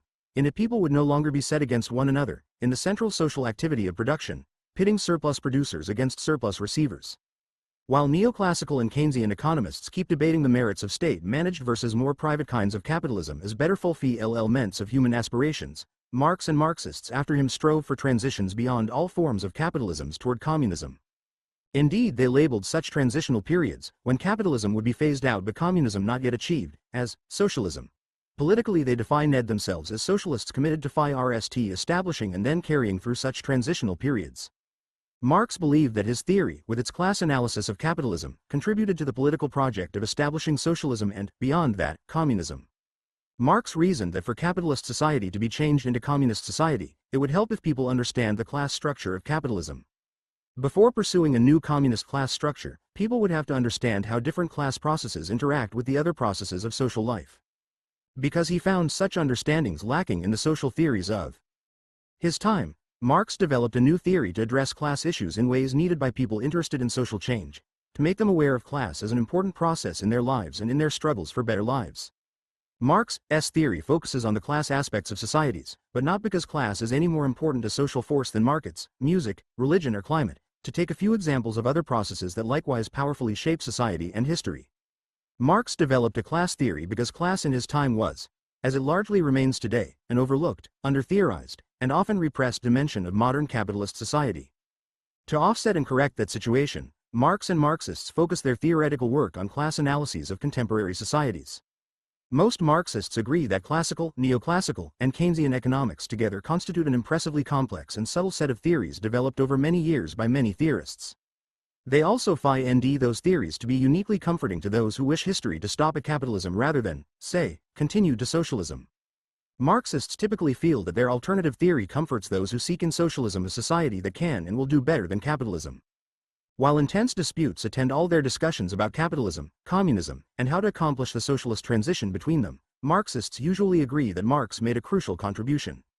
He taught that any socialist agenda for basic changes to produce a better world must contend with the class process as an issue. Partisans of that agenda had to understand class as well as the other issues, democracy, equality, etc., that motivated their commitments. Marx wrote very little about the communist society he sought. He preferred to analyze the present rather than speculate on the future. His few remarks on communism reflect his lifelong focus on class. The communist society he envisioned would organize the production of goods and services as follows. The working people who produced the surplus would also receive and distribute it. That is, the social division between workers and capitalists would be abolished. Everyone who labored would, by rights, also have an equal say in how much surplus was produced, who was to get it, and what was to be done with it. Basing themselves on Marx, later Marxists went beyond his sparse suggestions. They also extended Marxian theory to topics Marx had written little or nothing about. For example, the intense European expansion into Asia, Africa, and Latin America during the 19th and 20th centuries led Marxists to new theories about foreign trade, colonialism, imperialism, and international finance. Similarly, the growth of large corporate enterprises, often linking manufacturers and bankers in close cooperation, generated new Marxian theories about monopoly and economic stagnation in advanced capitalist economies. Of course, when any theory is extended to new topics, it undergoes all sorts of changes that provoke debates among its practitioners. Marxian theory has been no exception. Marxists entered many new fields since Marx died in 1881 and generated Marxian approaches to such diverse topics as literary criticism, psychoanalysis, anthropology, and biology. Often Marxian theories emerged in those fields, as in economics, as the basic alternative to the prevalent theory. The development of Marxian theory in economics, as in other disciplines, reflects differences and debates among Marxists. For example, intense passions and disagreements have swirled since 1917 around the nature and significance of the former Soviet Union. Did the economy and society created there, from the initial period associated with the revolutionary leader V.I. Lenin until its collapse in 1989, constitute a confirmation of, a challenge to, or a refutation of Marx's theories and hopes? Different answers to this question have agitated many writers in Marxian economics from 1917 to the present. A similar debate stirred Marxists after the 1949 revolutionary victory of the Chinese Communist Party in the People's Republic of China. How did the policies and evolution of that country under and after Mao Zedong influence Marxian theories? Different answers for both the Soviet Union and China provoked examinations of and debates over the class processes that existed in and shaped the histories of both countries. Resnick and Wolff 2002, Gabriel 2009. Another provocative topic of debates among Marxists was the successful development of large, mass-based socialist and communist parties in many countries across the 20th century. Marxists were influenced by, sometimes joined, and sought to inform the practical political struggles waged by these parties. For example, where such parties showed capacities to mobilize millions of voters and win elections, some Marxian theorists responded with work on socialist transitions that might be accomplished peacefully without the violence that characterized the transition from feudalism to capitalism. Some began to rethink the prospects for anti-communist violence expected if and when such parties threatened capitalist establishments. Marxists also produced new theories about ideology and mass psychology and their interactions with economic processes as large socialist parties struggled against conservative parties for the political loyalties of masses of European voters. Other Marxists argued that socialist and communist parties lost their revolutionary goals and momentum when they entered electoral arenas like the parties that effectively endorsed capitalism. Still another major development since Marx's time that generated intense Marxist debates was the rise of powerful trade unions in most capitalist societies. as organizations committed to collective action and bargaining to improve workers' positions in ICTS with their capitalist employers, trade unions attracted Marxists' theoretical and analytical interests. For example, they sought to understand when and how capitalists utilize state power in confrontations with workers over wages, salaries, and working conditions. Similarly, they offered explanations of trends in the investment plans of major corporations that related them to union organizing strategies. In yet another example, Marxian economists analyzed how and why modern, multinational corporations treated their employees inside the advanced capitalist countries differently from those inside the so-called less developed economies of Asia, Africa, and Latin America. Since 1945, Marxian theory has experienced major challenges and changes. In the industrialized capitalist societies, it was a period of intense self-examination and reformulation. Marxists have been arguing over whether class analysis is to remain their tradition's central contribution to the complex movements toward socialism and communism. They disagree on whether to accept and absorb portions of neoclassical theory and/or Keynesian theory, and, if so, exactly which portions and with what qualified cations. In many parts of Asia, Africa, and Latin America, Marxian theorists are debating the theory's applicability to the specified development problems that face these societies. In countries with Communist Party leaderships for part or all of the time since 1945, economic growth across the period and deep divisions among these countries likewise prompted much rethinking of Marxism. We cannot here give all these developments the attention warranted by their impacts on world history. Our limited goal is to sketch the basic contours of Marxian theory as an alternative to neoclassical and Keynesian theories. However, in the case of Marxian theory, as in our discussions of neoclassical and Keynesian theories, we must take some account of the debates and rethinking that agitate and influence Marxian theory today. Interestingly enough, the humanist-structuralist divide in non-Marxian economics reappears within Marxian economics. A structuralist view of how the economy and society functioned emerged soon after Marx's death. It eventually became the dominant interpretation in, and was distributed globally by, the former Soviet Union. Sometimes referred to as classical or orthodox Marxism, it argued that 1. Inner laws structured each economy's foundation, its mode of production, and 2. The structured economy ultimately determined everything else in the society. This orthodox Marxism visualized society as a building whose mode of production, economy, was the base that determined its superstructure, politics and culture. Political and cultural events, social and ideological movements, and even parts of the economy other than the production system, markets, prices, income distributions, etc., were all reduced to effects of an underlying cause, namely the mode of production. Orthodox Marxian economists thus made production, rather than market exchanges or aggregate supply and demand, the central focus of their theory. For them, production always presents a structure with two interactive parts or aspects. In one part, people interact with nature to transform it into humanly desired goods and services. The Marxian term, forces of production, refers to how workers transform nature, that part of production often termed technology. The Marxian phrase, relations of production, refers to how people interact with one another in the process of producing goods and services. Who decides what, how, and where to produce and what to do with the outputs. The orthodox Marxian shorthand for relations of production is property. The central idea is that those who own the means of production, tools, equipment, money, workplaces, etc., therefore make the key production decisions. The mode of production, the structured interaction of technology and property, ultimately causes the kinds of goods and services produced and purchased, why unemployment rises and falls, why elections occur and have the results we observe, what kinds of music become popular, and so forth. The task and goal of Marxian analysis is to show how exactly, in each specified time and place, a society's mode of production produces its particular qualities, ICTS, and dynamics. Such cause and effect thinking among orthodox Marxists parallels what we noted above about Keynesian economics. However, orthodox Marxism goes beyond Keynesian economics in its claim that the mode of production ultimately determines just about everything in society, even beyond economics. Such claims won for orthodox Marxism the label of economic determinism. Its proponents' analytical project was to show how the production system shaped the economy and how economics in turn governed the politics and culture of every possible society.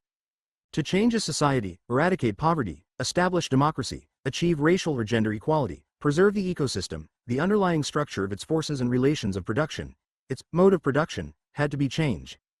Different forms of that structure, different modes of production, caused and sustained correspondingly different societies. Besides such structuralist interpretations of Marxian theory, there have also been humanist interpretations. In part because the orthodox interpretation of Marxism was so structuralist, its critics inside Marxism often countered with humanist interpretations. Against the economic determinism of the structuralist, the humanist Marxists argued that politics, culture, and individuals' thoughts and actions were not mere effects of some determining economic structure. They were rather more or less autonomous causal forces in and on society.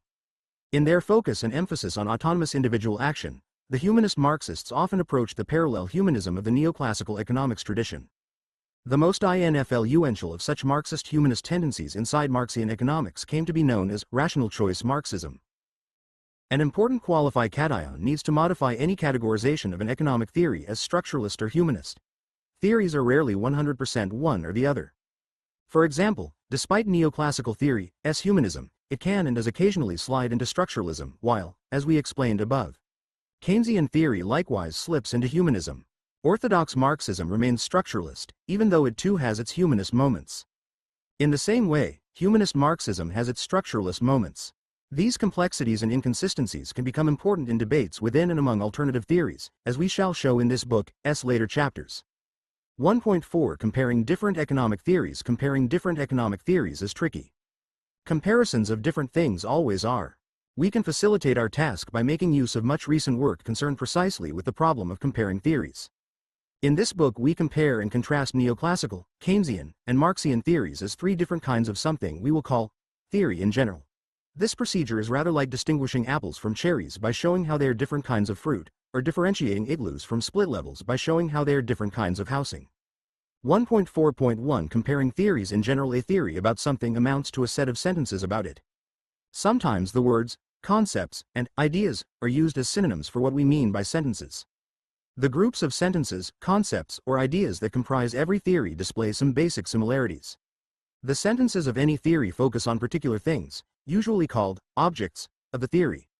No one can think about everything imaginable, so all people necessarily narrow their mental energy to select and focus on some among the infinity of possible objects. Every theory is a means of making sense of some particular, selected objects. The sentences of a theory give meaning to the object of that theory. The objects we select to make sense of, to theorize about, are those that our lives provoked us to try to understand. Different societies shape in people different selections of objects and different ways of thinking about them. Even inside one society, people's different places and experiences in that society will lead them to think about different objects in different ways. In some times and conditions, the differences among people in terms of which objects are selected and how they are theorized will be large. At other times and in other conditions, those differences will be small, and people will speak of being in agreement. To illustrate theory in general, we may briefly compare three specified kinds of theories. Relations among moons and stars have long fascinated people and have been the major objects selected for theories that we have come to call physics and astronomy. Intimate interpersonal relations provoked interest about 100 years ago and became the selected objects of theories that we now call psychology. In economics, the emergence of capitalism from feudalism in 17th and 18th century Europe provoked the selection of new objects of theorizing, the production and distribution of goods and services. The three economic theories compared in this book evolved as the major different ways of thinking about those objects. The sentences or concepts making up any theory tell us specify things about the objects selected in and by the theory. Theories define their objects. Astronomical theories contain sentences that define what planets and stars are, what precise qualities entitle them to be understood and analyzed as such. Psychological theories define their different objects. A major originator of modern psychological theory, Sigmund Freud, wrote sentences asserting that the human mind contains something he defined as the unconscious. He developed a large collection of other sentences, observations, analyses, and conclusions that comprised a new theory of the unconscious that his theory defined. Psychologists since Freud dropped, changed, and added to Freud's sentences in their elaboration and development of psychological theories. Economic theories likewise do not merely contain such objects as goods and services and production and distribution. These theories, sentences offer particular definitions of these objects and attach particular senses or meanings to them. Indeed, the content of each economic theory is the set of sentences that attaches its specified meaning to the objects it selected for attention. No theory stands still. Just as people use theories to cope with and change the world around them, the same ever-changing world also changes people and their theories. As new experiences occur, people extend their theories to try to take account of them, to construct a meaning or sense of them. Extending a theory entails selecting and defining some new objects, changing or dropping some old objects, and constructing a new linkage among all such objects. In this way theories grow and change. When astronomers find a new body in space, they may not only extend their theory to take account of it. They may also feel the need to revise certain of their sentences about concepts of gravity or the trajectory of light or other specified objects of astronomy. Astronomical theories thus grow and change. Similarly, psychological theories grow and change depending on how people extend the theories, where they direct their theoretical attention, and what theoretical alterations they find necessary. The same is true of economic theories. Science but also changes that economic theory appears to need. We already have seen this in economics. Adam Smith's formulation of economic theory, extending and changing concepts inherited from his predecessors, sought to explain those new economic events and processes in 1776 that later came to be called capitalism.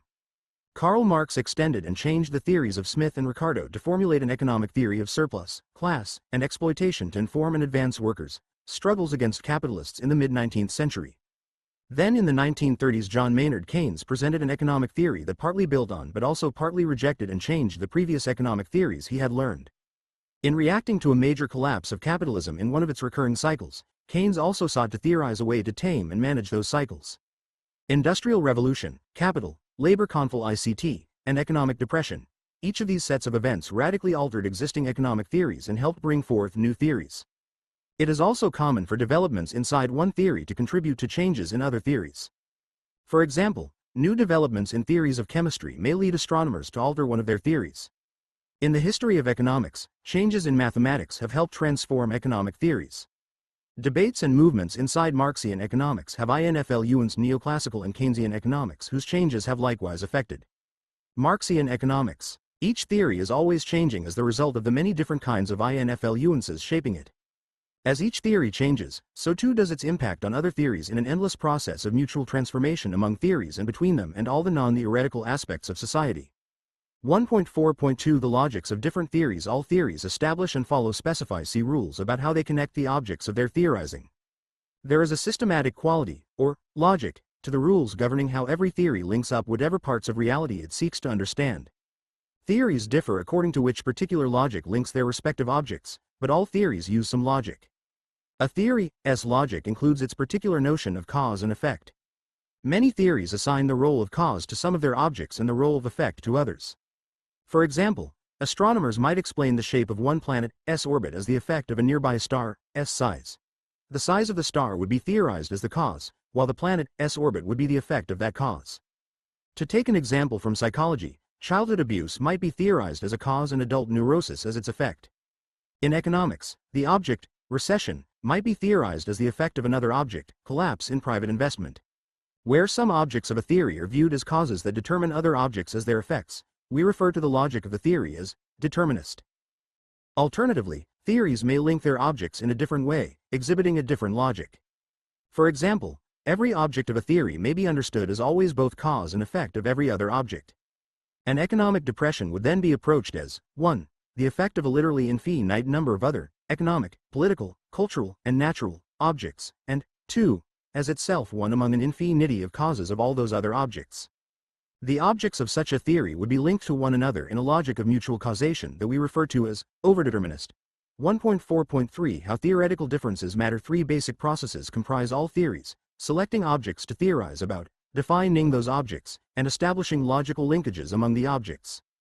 Focusing on those 3 processes enables us clearly to distinguish among alternative astronomical or psychological or economic theories. Thus we can show that Neoclassical, Keynesian, and Marxian theories are different collections of sentences about different objects that they link in different ways. Neoclassical, Keynesian, and Marxian theories are alternative sets of sentences with which people can and do make sense of the world. In more formal language, the 3 different sets of sentences constitute alternative knowledges or alternative sciences of economics.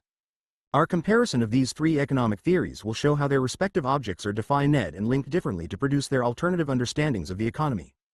We will note that even when different theories use the same words, for example, value, price, commodity, wage, profit, and capitalism, they define such objects differently.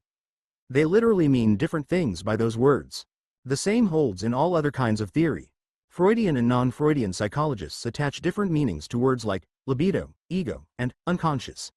Different theories in astronomy offer different definitions for terms like universe and black holes in space. Indeed, when talking with each other, 2 students will often use the same words, for instance, love, work, and fun, and then come to discover that they each attach quite different meanings to those words. Finally, our comparison will lead us to ask about the consequences of different people in society using different theories to arrive at different understandings of things like the economy. What makes you theorize in one way and me in another? Can we all just compare and marvel at the different theories we each find appropriate in our daily lives? Or is this a more serious issue, since persons who think about the world in a certain way will likely also act in certain ways to cope with the world?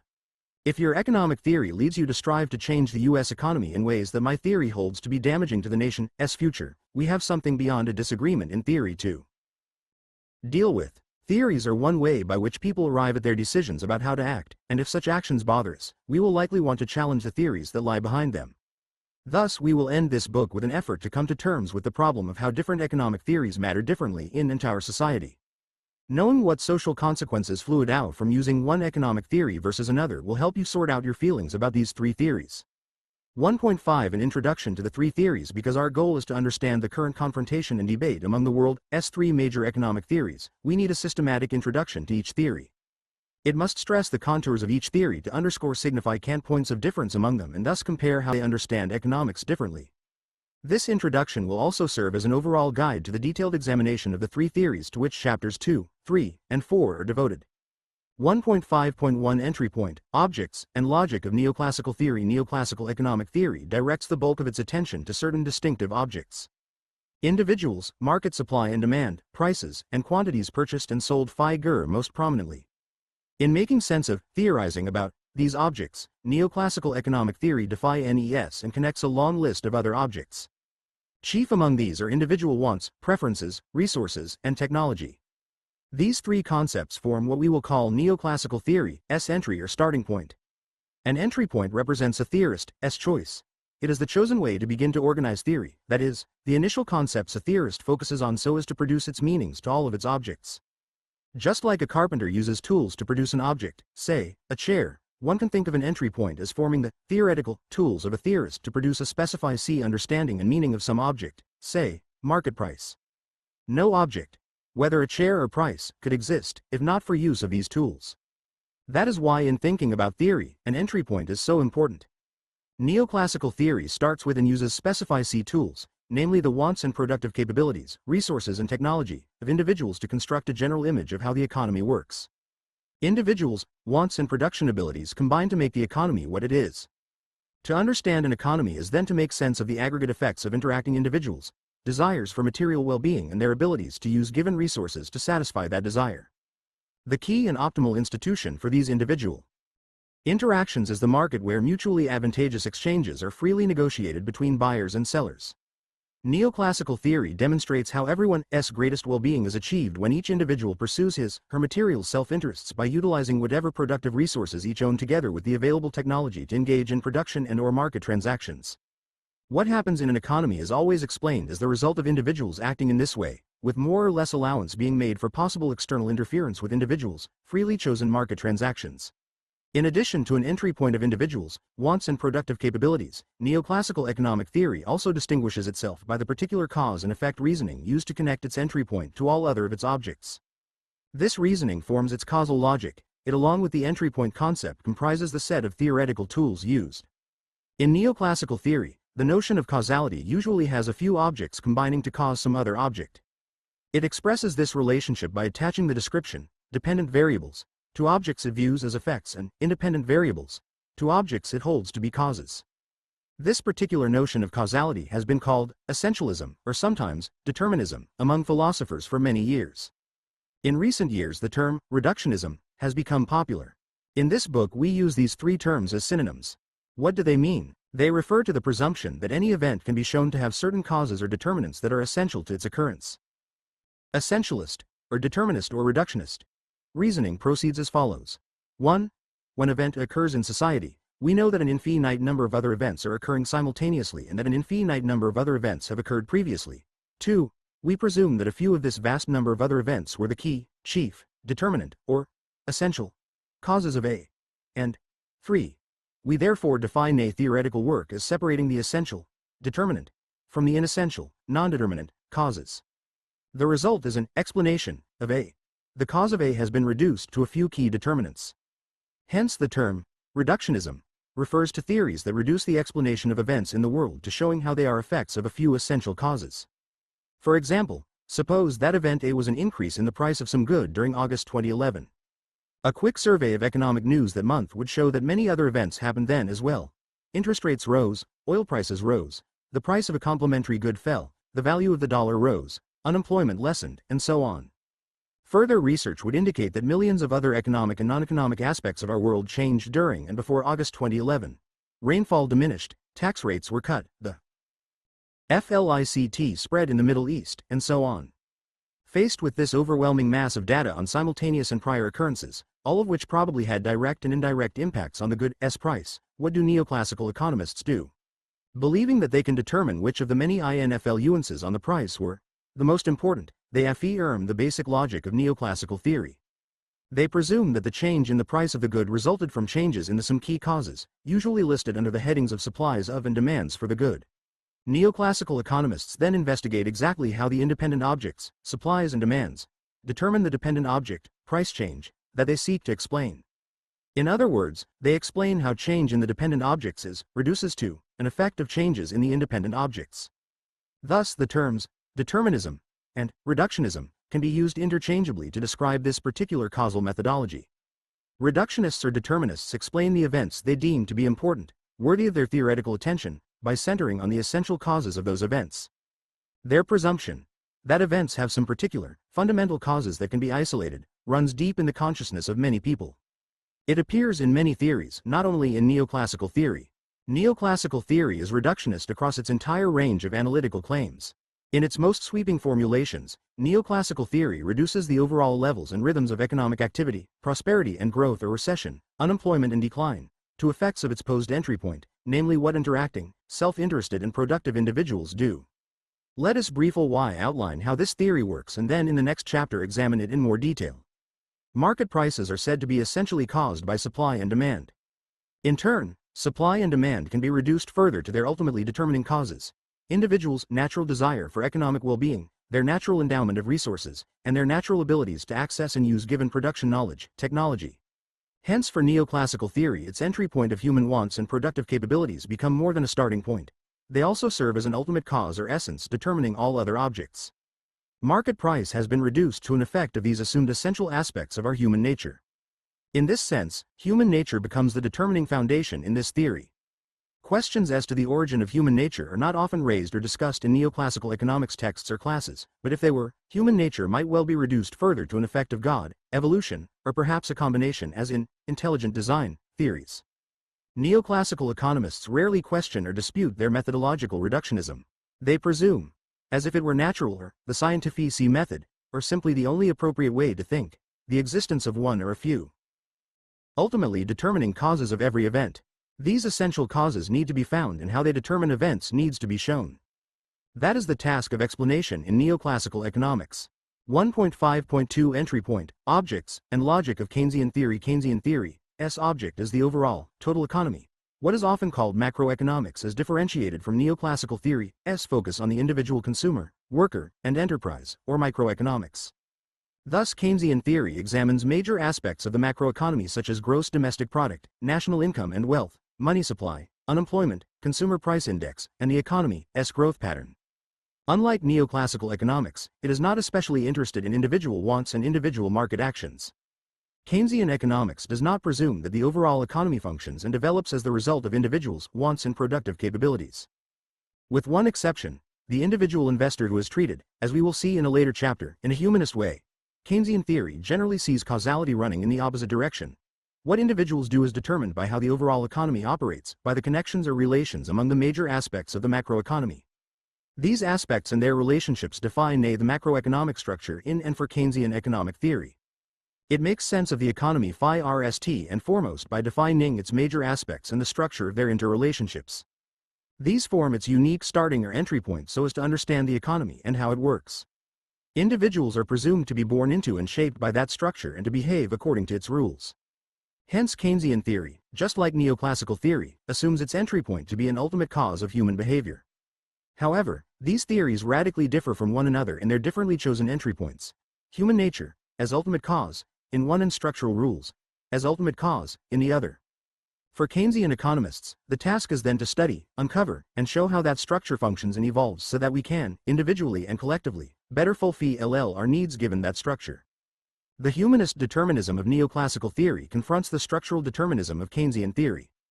They share in common determinist logics. However, neoclassical theory makes individual human nature the entry point and essential cause and macroeconomic outcomes the effects. In contrast, Keynesian theory makes the macroeconomic structure the entry point and essential cause and human economic behaviors the effects. Keynesian economics also entails another level of essentialism in the way it connects the major parts of the macroeconomic structure. For example, the total savings in investments of businesses and individuals determine unemployment and economic growth, recession, or prosperity. The macroeconomic structure that Keynesians analyze is phi-LLED with such cause and effect relationships among its parts as well as between that macroeconomic structure and individuals, economic acts. 1.5.3 Entry point, Objects, and Logic of Marxian theory. Marxian theory has its distinctive objects too, those aspects of the economy that it deems to be most worthy of attention. First among these is class. That concept forms its unique entry point. It defines class as the relationship among people in which some work for others while obtaining nothing in return. To explain class, Marxian theory requires the notion of surplus that it defines as follows. Some people in society produce a quantity of goods and services that is greater than what they get to keep. This surplus is then appropriated and socially distributed by people who may or may not have participated in its production.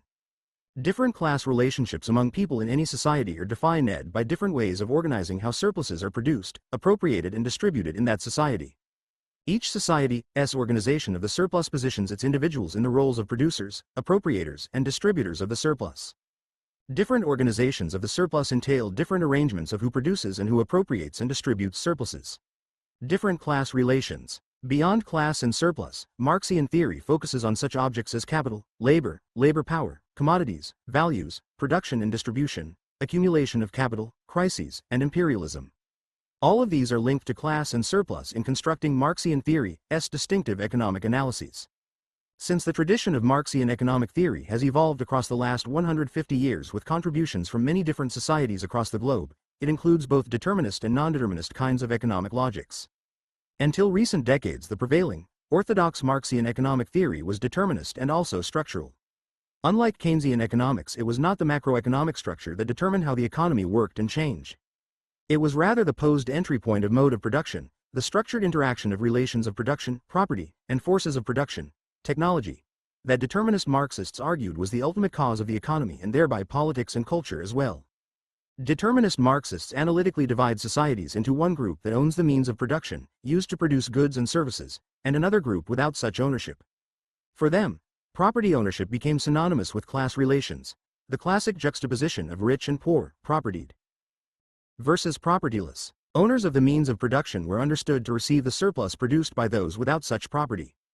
Faithful to its determinist logic, orthodox Marxism explained which classes produced and or appropriated the surplus as the result of which classes owned or did not own the means of production. The social organization of the surplus was the effect of, determined by, derived from, property ownership.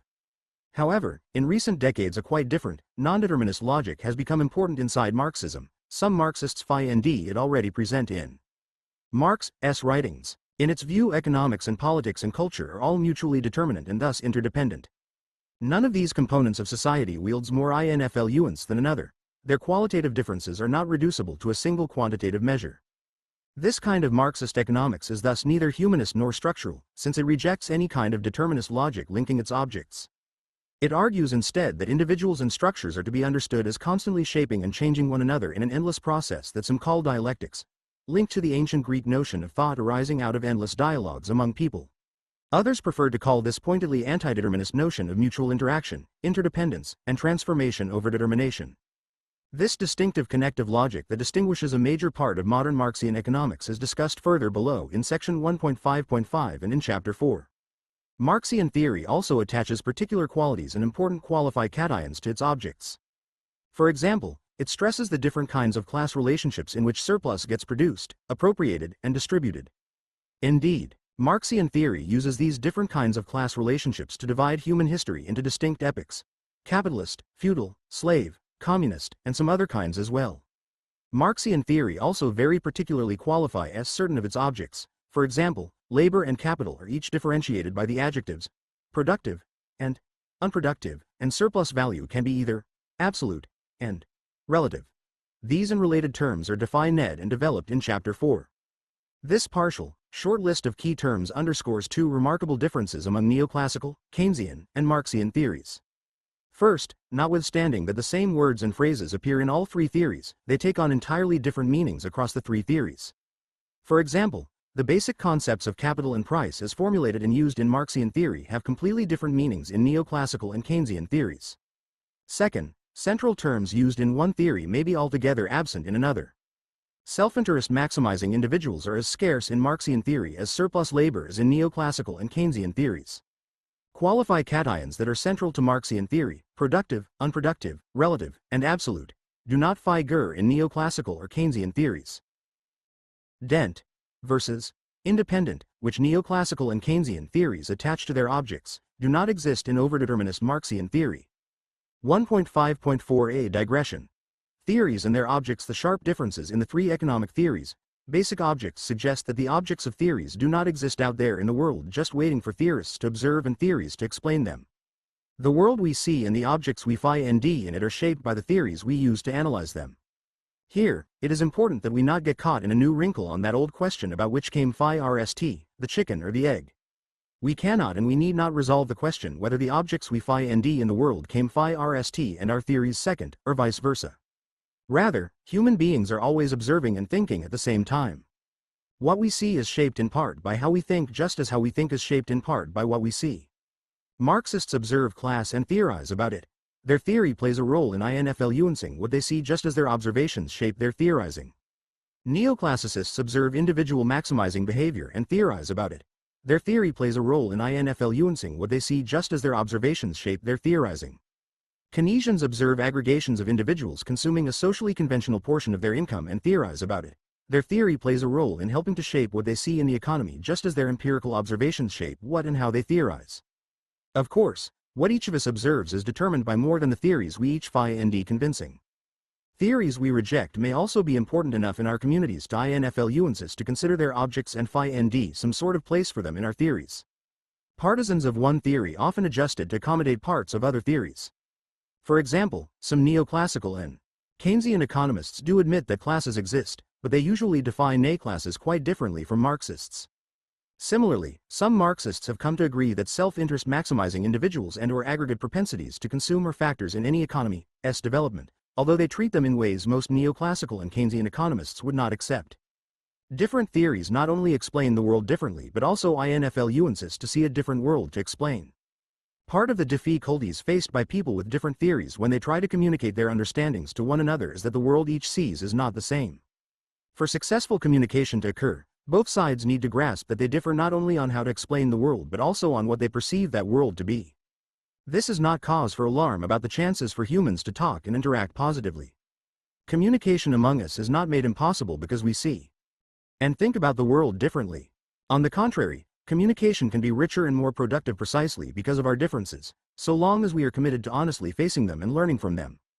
The diversity of human life that enriches and stimulates all cultures extends not only to people's different ways of dressing, praying, cooking, voting, dancing, and so on. People are also diverse in their thinking and observing, in how their minds work, how their senses interact with, see, hear, taste, touch, and smell, their environments, and how their thoughts and senses shape one another. Engaging and understanding all such differences are marks of an advanced civilization eager to learn from all the cultural diversity within it. Communication is necessary and enriching among people precisely because of their differences. Over the centuries, civilizations learned slowly that there is no one right way to eat or dress or pray or love or vote. We need to remember also that there is no one right way to see, or otherwise sense, our surroundings nor one right way to think about them. How people theorize about their world and how they observe the world are different. Neoclassical, Keynesian, and Marxian theories thus involve more than different ways of analyzing the economy. Their objects of analysis, the observed realities they aim at, are also and correspondingly different. A chief purpose of this book is to confront and explore both kinds of differences.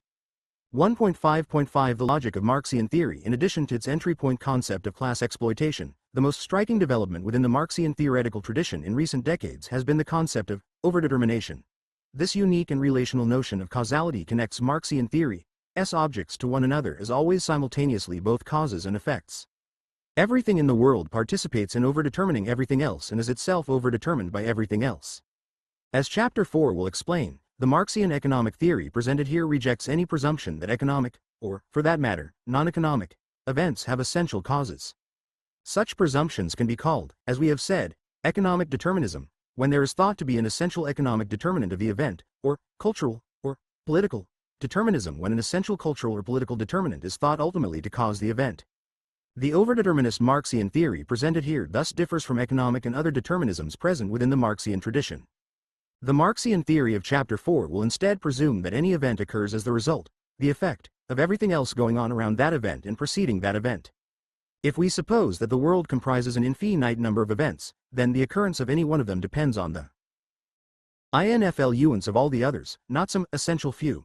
This means that since all events add their unique effectivity or influence to producing the occurrence of any one happening, no single event can ever be considered to occur by itself, independent of the existence of the others. Events thus always occur together, in relationships with one another.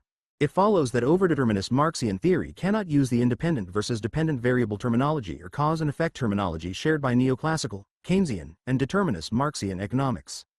It cannot do so because each event is always understood to be simultaneously a cause. It adds its own influence to the creation of all others, and in effect, its own existence results from the combined influence of all others on it. Marxian theory in its overdeterminist interpretation differs sharply from both humanist and structuralist theories in economics. It understands neither human nature nor structural laws as ultimately determining causes of economic events. Instead, it understands each person's human nature as the site of effects emanating from that person's surrounding economic, political, cultural, and natural processes. His or her human nature is both an effect and also a partial cause of all those surrounding processes. The same argument applies to any structures in society, e.g., the macroeconomy as a whole, markets, households, enterprises, the state. All such structures are likewise sites of effects emanating from the interacting processes comprising their surroundings. From the perspective of an overdeterminist theory, individuals and social structures are similarly understood, each as sites of effects. Neither can exist independently of the nexus of processes that create them and into which they are interwoven. In the Marxian tradition, this kind of logic was historically referred to as dialectical reasoning, derived from Marx's way of understanding how events exist, are caused. However, despite its place within the Marxian tradition, we will not use the term dialectics in this book. We will use instead the newer and, we think, more exact term, overdetermination, to refer to this Marxian notion of causation. Given its long history, dialectics is a term overloaded with diverse meanings deriving from frequently bitter debates, especially among Marxists. One important reason for preferring overdetermination is to differentiate its meaning from many of the meanings attached to dialectics. That way we can specify a unique Marxian theoretical logic not burdened with the complex intellectual history of dialectics. To illustrate this Marxian notion of overdetermination, consider the occurrence of an economic recession. It is not presumed to follow from falling investment, reduced consumer spending, falling stock prices or any limited, small group of such determinants. Rather, in this Marxian view, a recession is caused not only by these but also by all other factors that exist in our world. These include, among innumerable other examples, economic changes in the class structure, natural changes in climate and soil chemistry, political changes in banking regulations, voting and legal patterns, and cultural changes in the status of consumption, taking on debt, and business confidence. All such factors, processes occurring in the surrounding world, play their distinct roles in producing and shaping the occurrence of a recession.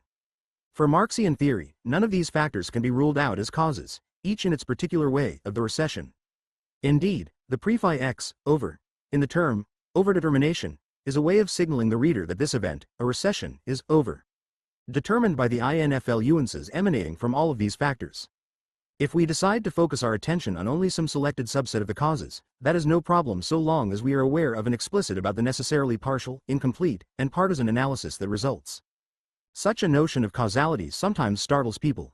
They rightly wonder whether we can ever explain anything if we are required to investigate everything in order to do so. If the world is infinitely complex, if everything is caused by everything else, we can hardly examine an infinity each time we propose to understand or explain some event. How do overdeterminist Marxists respond to this dilemma?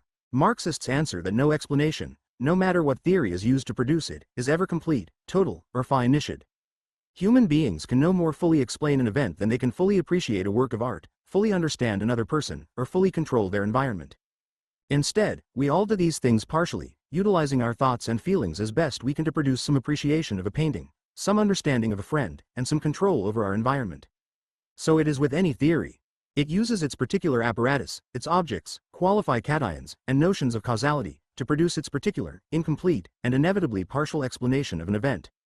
Overdeterminist Marxists thus insist that they, like everyone else, are producing distinctively partial explanations. Their Marxian partial explanation is different from the alternative but likewise partial explanations. Each is partisan in its particular way. While overdeterminist Marxists presume that all theories and explanations are partial, their own included, nearly all neoclassical and Keynesian theorists presume that phi null causes of events exist.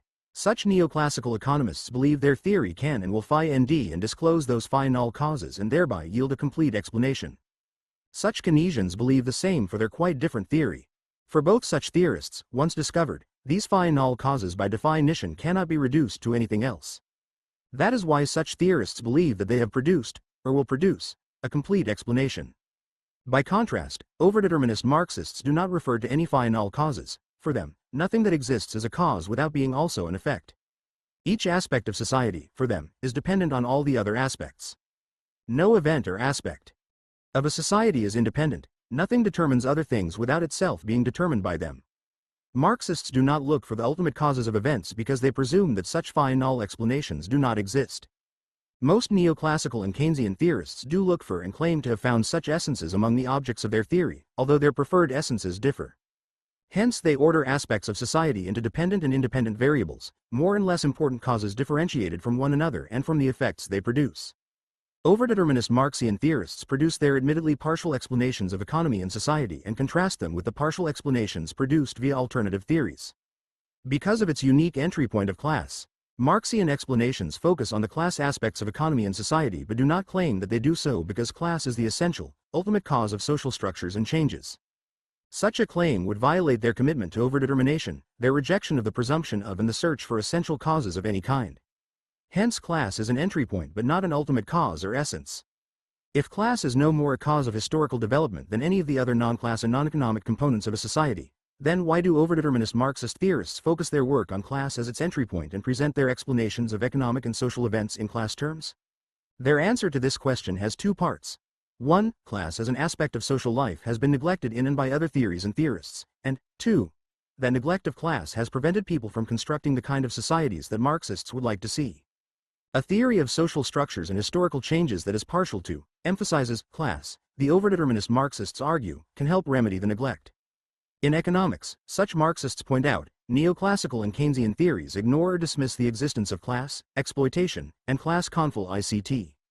Marxists want to direct attention to class because they see it as a part of social life that will have to be changed if social justice is to be achieved. Marxists clearly feel that their theory will stimulate the needed attention. Notice that their justify cation of the focus on class is not a claim that it is some phi null and ultimate determinant of historical change, but rather a judgment about how analytical thought can and should be oriented to influence and achieve social goals. That is why Marxists make class their particular starting point and conceptual tool in analytical thought. 1.5.6 Communication among neoclassical, Keynesian, and Marxian economists. Much separates these economists from one another. People in each camp try to make sense of the world they all live in, but they do this differently and so produce different explanations of that world. It is almost as if each kind of theorist lived in a different world. As we will see, they produce different understandings of capitalism, profits, wages, and prices. Yet they do inhabit the same world, and at times they communicate with each other. Historically they have read others' books and articles. Sometimes they debate with each other at conferences. Non-economists convinced wholly or partly by one or the other theory likewise communicate with each other in all kinds of situations inside families, workplaces, and social gatherings of all sorts. An interesting question thus arises. What happens when people committed to different theories communicate? The answers vary. Sometimes one side gives way to the other. A meeting of minds occurs as people who think one way decide to change their minds and think the other way. Basic disagreement gives way to unanimity. This is one kind and result of communication among people. Sometimes, after each side has presented its conclusions, knowledge, and the theory it used to produce them, neither side abandons its positions. Both reflect on and react, in their own ways, to the differences between them, perhaps by adjusting their theories. This is another kind and result of communication. Sometimes, people holding one particular theory about how the world works reach the conclusion that some other theory has dangerous social consequences in the sense that people who believe it tend to act in ways that will do harm to society. Then discussion and communication change into verbal or even physical battle as people holding these two theories seek to control, constrain, and sometimes even eliminate one another. This too is a kind of communication. How neoclassical, Keynesian, and Marxian economists communicate, in mutually instructive exchanges of analyses, in discussions that result in a meeting of minds, or intense hostilities that spill over into conflict ICT, depends on all the social conditions that overdetermine that communication. The past century has exhibited all three kinds of communication. Communications in the United States have often been laced with so much hostility and suspicion that little has been learned. Since Marxists have frequently been blocked from university or other positions that would allow their theory more exposure in general discussion, most Americans have had little opportunity to encounter Marxian theory or to communicate with Marxian theorists. This has had negative consequences for the majority neoclassicists and Keynesians and the minority Marxists. We hope that this book will improve matters by enhancing the likelihood for better, mutually instructive communication between the three theoretical traditions. 1.6 Conclusion. One major objective of this book is to acquaint readers with the central differences of the three dominant economic theories in the world today. Another, equally important objective is to aid readers in reaching their own conclusions about these theories. Depending on which one, or a combination, you find convincing, your understanding of economics will be influenced in one direction or another. In turn, how you understand economics will influence how you see the world and your actions in it. In short, your theory matters tangibly in terms of your conversations and other actions day by day. This book's concluding chapter will therefore present some of the different consequences, in terms of people's general beliefs and actions, that fluid out from one theory as opposed to those that emanate from the other. Our premise is that you will be concerned to know how the differences in theory explained in this book make a difference in daily life. We can assure you at this point that they make significant differences indeed. 2.1 The Neoclassical Tradition. This chapter presents the logical structure of neoclassical theory in terms of its distinctive objects, logic, and conclusions. We will do likewise for Keynesian theory in Chapter 3, Marxian theory in Chapter 4, and so-called late neoclassical theories in Chapter 5. We begin this chapter by specifying the initial objects of neoclassical theory. These are the objects with which the theory begins to construct its analysis and around which it focuses its analysis. As explained in Chapter 1, we call these the conceptual entry points of neoclassical theory, how it enters into its theorization of the economy. Next we discuss neoclassical theory's logic, the method it deploys to link its entry point concepts to all the other objects contained within its theoretical structure. Finally we examine the theory's conclusions, its unique analysis of the objects with which it is concerned. In presenting the overall structure of neoclassical theory, we have assumed that our readers are basically familiar with its specified C parts, typically those covered in an introductory economics text. Our chief intention in this chapter is not to teach or even review the components of neoclassical theory, the analytics and derivation of supply and demand. Rather, it is to discuss the overall structure and logic of the theory. This task is often neglected in introductory neoclassical textbooks. There the theory is presented and applied, but little or no attention is paid to the particular internal structure of the theory, its unique component parts and how they interact. The lack of theoretical self-consciousness reduces students' abilities to recognize and solve internal problems and inconsistencies of the theory. It hampers the creative application of the theory and also hinders neoclassical economists' ability to understand, communicate with, and learn from other theories and theorists. This and the following chapters aim to overcome these limits systematically by comparing and contrasting the different entry point objects, logics, and conclusions of the three major, alternative economic theories. Neoclassical theory. 2.1.1 Neoclassical theory's contributions. The originality of neoclassical theory lies in its notion that innate human nature determines economic outcomes. According to this notion, human beings naturally possess the inherent rational and productive abilities to produce the maximum wealth possible in a society. What they need and have historically sought is a kind of optimal social organization, a set of particular social institutions, that will free and enable this inner human essence to realize its potential, namely the greatest possible well-being of the greatest number. Neoclassical economic theory defines each individual's well-being in terms of his or her consumption of goods and services. Maximum consumption equals maximum well-being. Capitalism is thought to be that optimum society. Its defining institutions, individual freedom, private property, a market system of exchange, etc., are believed to yield an economy that achieves the maximum, technically feasible output and level of consumption. Capitalist society is also harmonious. Its members, different desires, for maximum enterprise profit and for maximum individual consumption, or brought into equilibrium or balance with one another. The writings of both the early classical and the later neoclassical economists underscored these two key ideas: attaining the maximum technically feasible wealth and consumption and achieving social harmony. For the readers of Adam Smith, 1723 to 1790, the new spokesman for an advocate of capitalism in 1776, capitalism as means to achieve any nation's maximum wealth was a revolutionary idea. Capitalism was then still struggling against feudalism, a declining but still powerful non-capitalist set of social institutions and ways of thinking.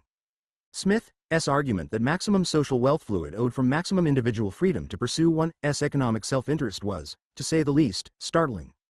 Indeed, over 200 years later, it remains a remarkable claim. Classical economists stressed the idea of maximum feasible wealth creation, while later neoclassical writers focused more on the idea that individual pursuit of economic self-interest in capitalism could and would yield a harmonious rather than a conflict-ridden society. By the end of the 18th century, the long transition from feudalism to capitalism in England had created new conditions that demanded a new theory to explain them. What demanded explanation was the vast new wealth pouring out of growing industrial factories. New ideas were likewise required to explain: 1.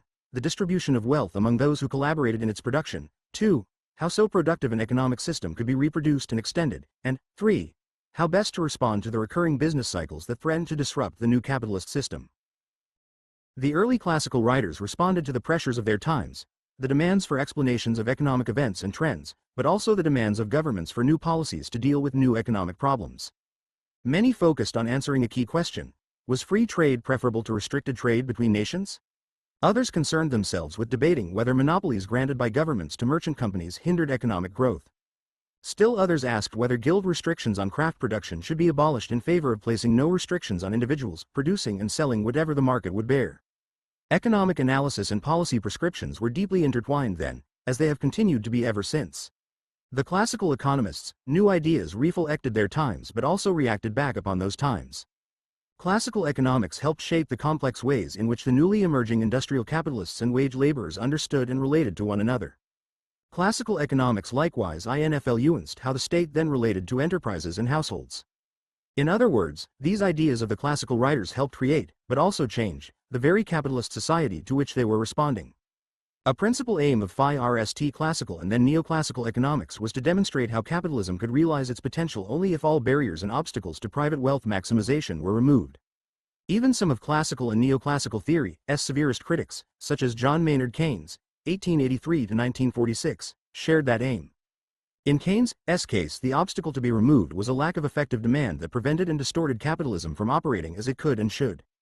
It took a very different kind of critic, Marx, and a very different kind of critical theory, Marxism, to challenge the classical, neoclassical and Keynesian economists' common belief that capitalism could yield the maximum well-being to the greatest number. 2.1.2 Emergence of neoclassical theory after Adam Smith. When Adam Smith died in 1790, no country in the world had yet become a fully capitalist society. England, however, was well on the road to capitalism and would be followed after the 1850s by the countries of Western Europe, the United States, and Japan. Classical economic theory spread to and developed in all these countries, often extending its reach to issues that its two founders, Adam Smith and David Ricardo, 1772 to 1823, had barely mentioned. As capitalism spread globally, not only did classical economics move with it, but so too did the social divisions and tensions associated with capitalism. Capitalists and workers especially clashed as the new wealth production was not distributed in ways everyone approved. Socialism arose to challenge capitalism in the forms of labor unions, strikes, mass labor and socialist parties in national politics, and a new, critical economic theory articulated most influentially by Karl Marx, 1818 to 1883, and the Marxist theoretical tradition he founded. In response to these developments and challenges, classical economics was transformed in the 1870s. What emerged had its roots in the work of Smith and Ricardo but was different enough to merit a new name: neoclassical economics.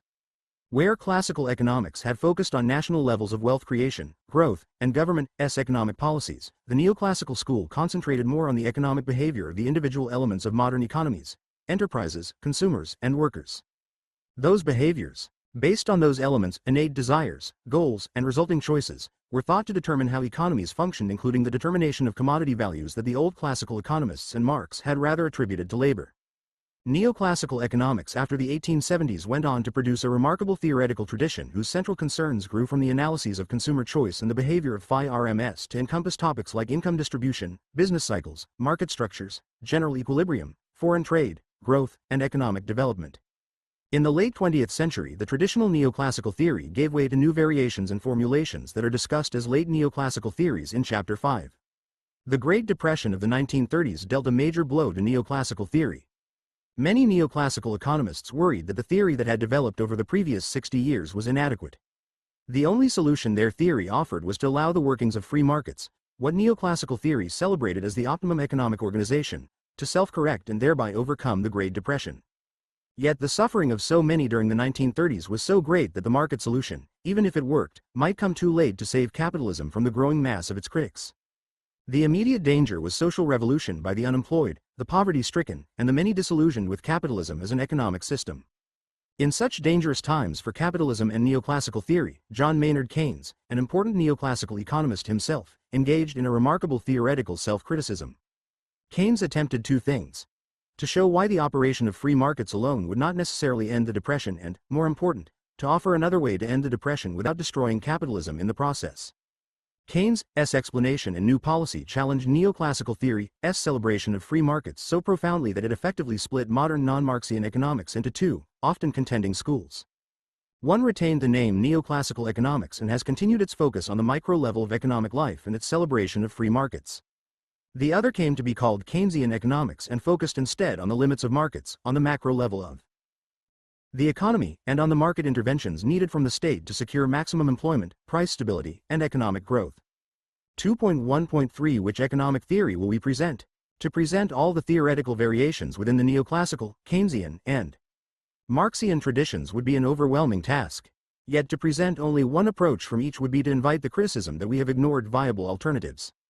Nonetheless, we have chosen to follow the latter course. Only one version of each of these traditions will be presented. They are the approaches with which we feel most comfortable because we have found them to be the most persuasive and coherent, especially as alternatives to one another. The neoclassical and Keynesian approaches we present are also fairly representative of those taught in most micro and macroeconomics textbooks in the last 25 years or so. This last consideration is of some importance to us since we prepared the chapters on neoclassical and Keynesian theory presuming what our readers already encountered in introductory micro and macroeconomics courses. We do make one exception to this approach. In recent years, a number of economists have argued that new theoretical developments have yielded another alternative to the neoclassical, Keynesian, and Marxian theories presented here. No commonly agreed label has yet to be attached to this theoretical alternative. However, its adherents believe that it broke from prevailing economic theories and represents a new approach to the understanding of how individuals and an economy work. Because of the importance of such a claim, we will examine it in Chapter 5. Doing so also will explain a number of recent theoretical developments, including game theory and new institutional economics that have begun to appear in introductory economics textbooks. We will show why these varying developments fall within and continue the basic logical structure of neoclassical theory. Because of this continuity, we refer to these recent developments as late neoclassical theory. 2.2 Market values. The analytics of supply and demand. We begin where most introductory economics courses start after the usual initial preparatory lectures. The set of questions, hardly minor, that neoclassical economists often ask concerns prices. First, what specifically determines the prices of goods and services produced by human beings? A similar second question asks, what determines the prices of the resources necessary to produce those goods and services? Why, for example, does an apple cost money, and why does it cost less than an automobile? Why does the performance of work command a wage, a kind of price for the laboring activity? If the wage is a reward for work, how do we account for interest as a reward for saving? What explains the origin of profit in society? Typically, the neoclassical answer to these price questions, and indeed to almost all questions about the economy, entails what neoclassical economists call market analysis. Markets are considered to be locations or sites in society where prices are determined. As you likely already know from your introductory textbook, an important device of neoclassical market analysis is the graph depicting supply and demand schedules. These schedules are taken to reveal the behavior of individual buyers, agents of demand, and individual sellers, agents of supply, who interact with one another in and through these markets. The interactions of these buyers and sellers determine the market prices of whatever they buy and sell. Figure 2.1 depicts the demand behavior of all buyers as sigma D, where sigma signifies the summation of all the individual demands, D, and the supply behavior of all sellers as sigma S. where sigma signify S the summation of all the individual sellers, S. The interaction of buyers and sellers determines the price of the commodity, P.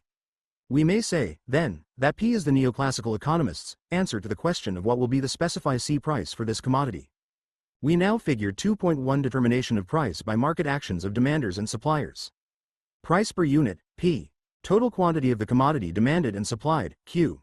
0 P. Q. Supply equals sigma S. Demand equals sigma D. Know how much this commodity is worth, according to this particular theory of price. Here we may explain our use of mathematical graphs and equations to present neoclassical theory and other theories in this book. There is certainly no necessity to use mathematics. Everything in economics can be explained just as clearly and logically without it. However, since mathematics became the preferred language of modern neoclassical and Keynesian economics, we use some mathematical language to convey their structures. Beginning with a few essential ideas about human nature, and on the basis of a few simple rules of mathematics, neoclassical theorists have been able to construct a deductive knowledge of some complexity and power. Their basic mathematical reasoning involves what is typically called the constrained maximization problem. It is assumed to be in the nature of each human being to maximize his or her well-being, subject to some societal constraint. The language of geometry is used repeatedly to express this idea throughout the different parts of the theory. Once its key location within the logic of that theory is understood, the use of math is less of a problem for students of economics, and the basic message of neoclassical theory becomes more apparent. Neoclassical economists prefer and emphasize mathematical formulations partly because the language of mathematics, especially geometry, shares the deductive reasoning used in neoclassical arguments. Another factor is the desire of neoclassical economists to bestow on their work the aura of science and truth that surrounds mathematics. Many Keynesians and modern Marxists are similarly motivated to couch their arguments in as much and as advanced mathematics as possible. They have often used mathematics to suggest that their respective economic theories have the force of mathematical necessity, the absolute truth often associated with the so-called hard natural sciences, rather like the claim that 2 + 2 = 4. Such claims of absolute truth then become the basis of declaring alternative economic theories to be matters of gross error, rather like claiming that 2 + 2 does not equal 4. In any case, we use mathematics in this and the next chapters only to recognize its place in contemporary economics, not to endorse any theorist's claims that one or another economic theory has found and embodied any absolute truth. For neoclassical economists, the mathematical analysis of markets focuses on the behavior of those agents, individuals and enterprises, who relate to one another by offering to sell and or buy privately owned goods, services, and resources. The neoclassical answers to our earlier questions now follow directly. The prices of all produced things and resources are determined in and by the interactions between agents of supply, sellers, and of demand, buyers, within a market. The prices and quantities of things exchanged in markets are the voluntary, mutually agreed outcomes of those interactions. What drives the market behaviors of buyers and sellers in reaching these agreed outcomes are their underlying desires, preferences, and productive abilities. The geometrical analytics of supply and demand is a shorthand way to depict and discuss a rather complex relationship among human beings who engage one another as potential buyers, agents of demand, or sellers, agents of supply. Apples cost money, then, because of the peculiar interaction of the demand for and supply of apples. Automobiles cost a different amount of money than do apples because of the specifically different supply and demand interactions that determine their value. Laborers receive wages because of the unique demand for and supply of that which they produce and sell, their ability to work. Savers obtain interest from supplying their savings because of the unique demands for and supplies of such savings. Finally, laborers receive a different amount of money than do savers because of the different supply and demand configurations that characterize each of these resource markets. We now have a partial definition of the neoclassical theory of value. An object of market exchange has a value determined by the supply and demand for it. The definition is incomplete, however, because neoclassical theory then asks what exactly causes the supply and demand behaviors of the individual human agents of supply and demand. 2.2.1 The determinants of supply and demand. To answer this question of what determines supply and demand, neoclassical theory takes another step. It identifies the underlying forces that ultimately shape the behavior of market agents. In perhaps its most important hypothesis, neoclassical theory argues that observed market prices result fundamentally from a basic human interaction between the wants and productive abilities of individuals. Neoclassical theory aims to show precisely how basic underlying wants and productive abilities of human beings ultimately govern, via supply and demand, the determination of market prices. Simply stated, the neoclassical hypothesis holds that the value of all goods, services, and resources is caused by the interaction between human beings, wants and productive abilities. Put this way, the reductionist logic of neoclassical theory becomes evident in its explanation, i.e., theory of price. In the phi-RST instance, Price is caused or determined by the agents of demand and supply. The theory, then, looks behind these agents, market behaviors, buying and selling, to discover the forces that ultimately cause those behaviors. A neoclassical theory of price becomes, in the last instance, a theory of these forces, the wants and productive abilities of human beings. Wants are cast in a variety of terms including utilities, tastes, choices, and preferences, while productive abilities typically refer to technologies and resource availabilities. Is there a next step to some even more basic determinants of wants and productive abilities? The neoclassical theorists' answer is no. The wants and abilities are assumed to be the final causal determinants of supply and demand behavior and thus of price. One might think of them as the ultimate building blocks of economic behavior. What the neoclassical economist has discovered in these forces are essences, intrinsic components of human nature. They are the source of effects on other variables, market prices, quantities of goods produced and sold, etc., but are not themselves affected by these other variables. Individual wants and productive abilities are the essential forces that generate all other economic events, such as demands, supplies, and prices. Of course, the tastes and productive abilities of human beings may change. Neoclassical theory assumes, however, that such changes are caused by non-economic factors, factors exogenous to whatever economic variables neoclassical theory focuses on. So, for example, a change in prices or incomes cannot cause a change in tastes or productive abilities. Neoclassical causality runs in only one direction, from individual wants and productive abilities to the rest of the economy. This unidirectional causality is precisely what makes those wants and abilities the essences of economic life for neoclassical theory. We are now in a position to give a preliminary description of the overall structure and logic of neoclassical theory. Its starting point involves specifying concepts of human wants and productive abilities. The notion of productive abilities is further divided into two connected concepts: the technology of production, widely referred to as the production function, and the available productive resources, land, labor, machinery, etc. These three concepts taken together, individual wants, tastes, preferences, or choices, the production function, and individual endowments of productive resources, form neoclassical theory's conceptual points of entry. However, they form more than just a way to begin theorizing about the economy. They are also understood in this theory to characterize essential attributes of human beings. The entry points of neoclassical theory are essentialized. They cause the rest of the economy to exist, but they are not also caused by the economy. In contrast, Keynesian theory offers different entry points but shares a similar essentialist logic.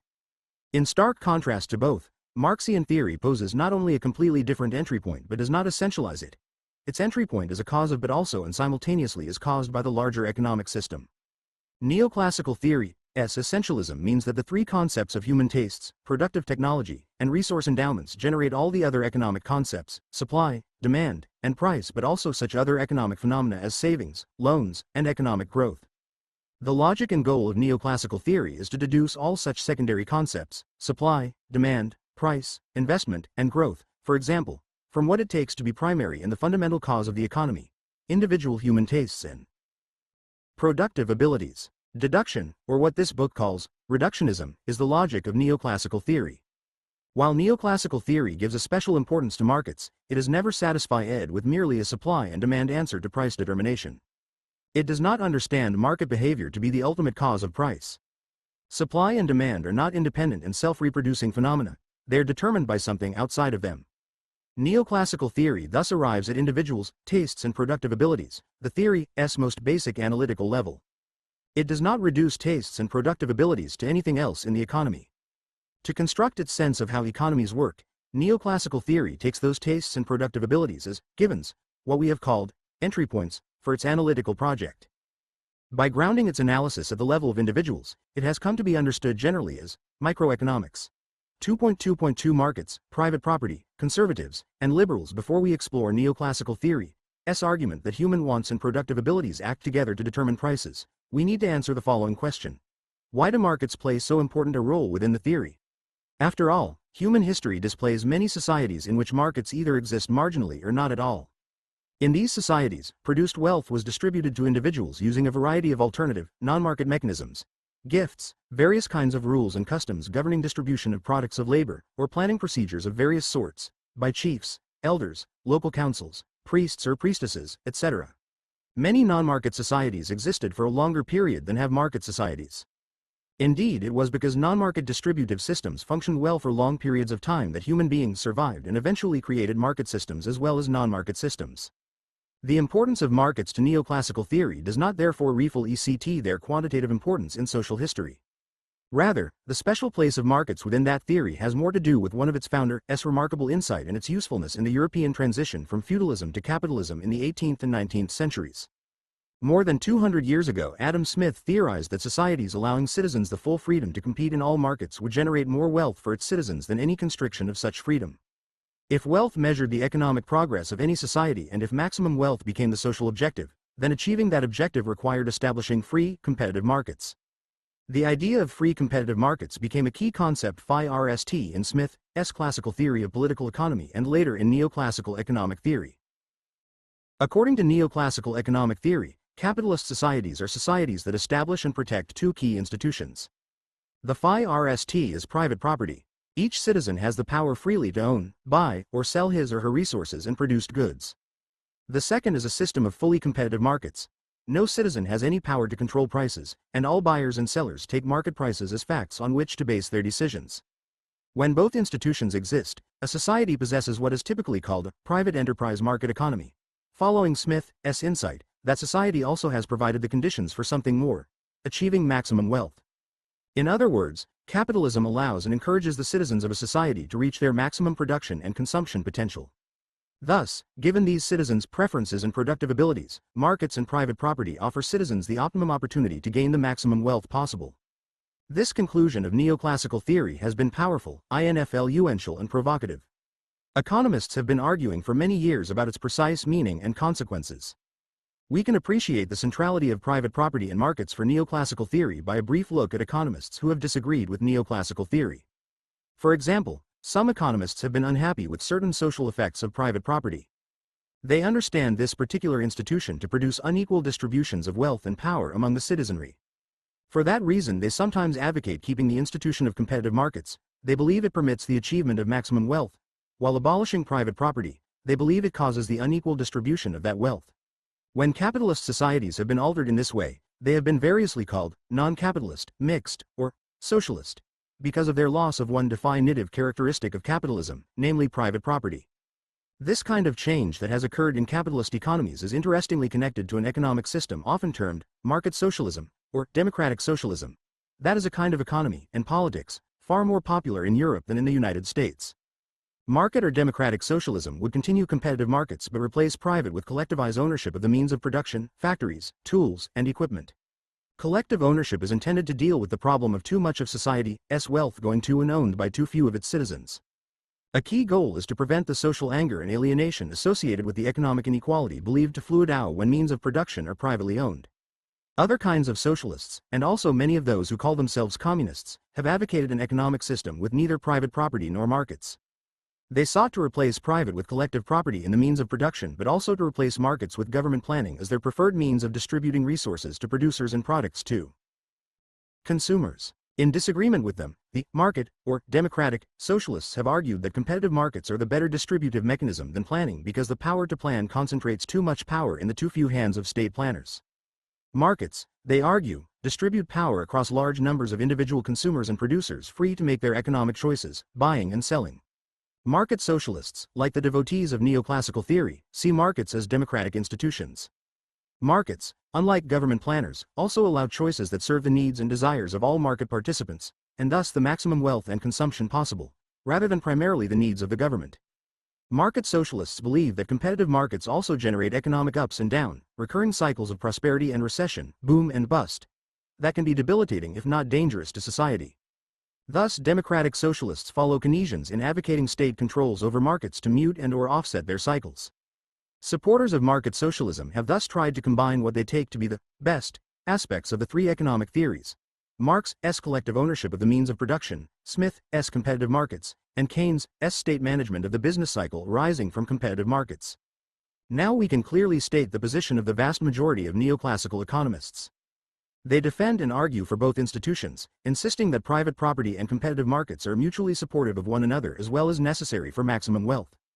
In their view, to eliminate the institution of private property, hoping to achieve a more equal distribution of wealth, is to jeopardize the competitive market necessary for maximum wealth to be achieved. Despite their differences, neoclassicists, Keynesians, and market socialists affirm the importance of markets as vehicles that allow and facilitate the citizens' achievement of maximum wealth. In other words, when markets perform properly, a society is efficient. It produces as much as possible with its limited resources. It follows that imperfections in markets, whatever their source, may prevent a society from achieving its maximum wealth production and consumption. These economists all recognize a major economic problem in the occurrence of market imperfections in modern societies. Neoclassical theorists also propose solutions to this problem. The most conservative neoclassical economists think the best solution is to protect the institution of private property from those who would reform, regulate, or destroy it. They urge leaving competitive markets alone. They argue that most market imperfections are caused by the quite visible interference of human beings and bureaucracies in the workings of supply and demand. In their view, efforts to reform or modify private property and competitive markets are inherently wrong, since they create the very barriers to maximum wealth. The market imperfections that are the problem in the first place. Leave buyers and sellers alone, they insist. Let them pursue their own self-interest in free markets and work out individually their desires, wishes, and abilities to produce. Then all citizens will be better off. These economists warrant the label conservative because they want to conserve from change those institutions that define a society as capitalist and that encourage maximum wealth for its citizens. From this perspective, the role of the state is quite small.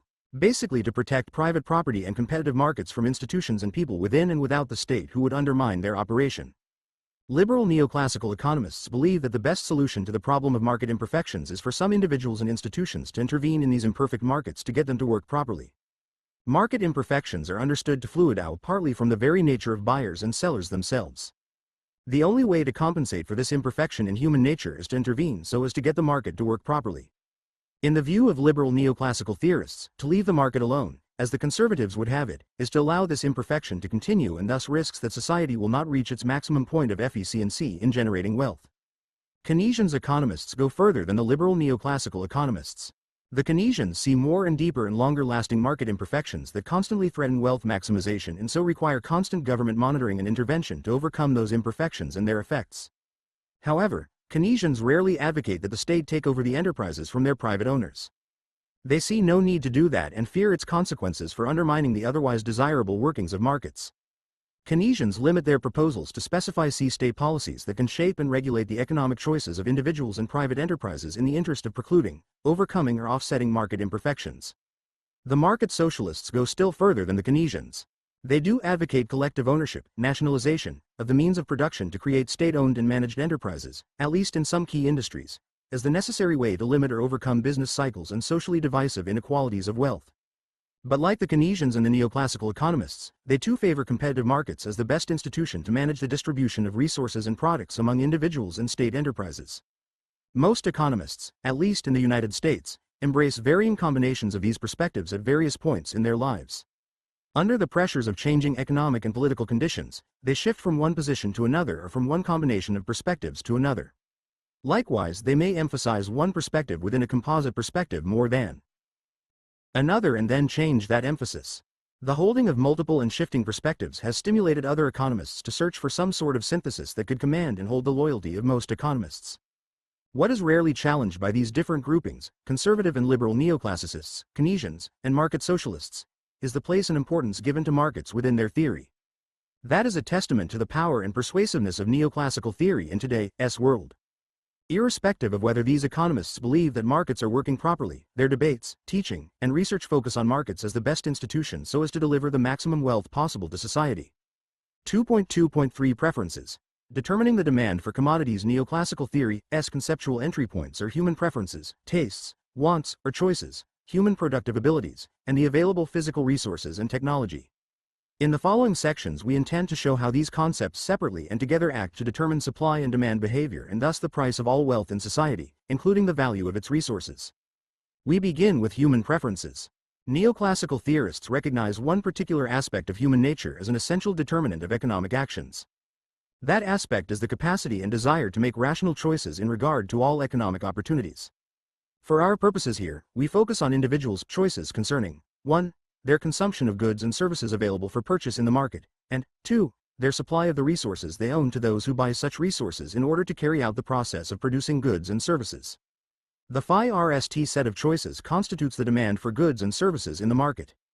The second set of choices constitutes the supply of goods and services in the market. For both demand and supply, we will see the essential, determining role assigned to individual preferences as causes of their choices and thus of the supplies and demands in markets.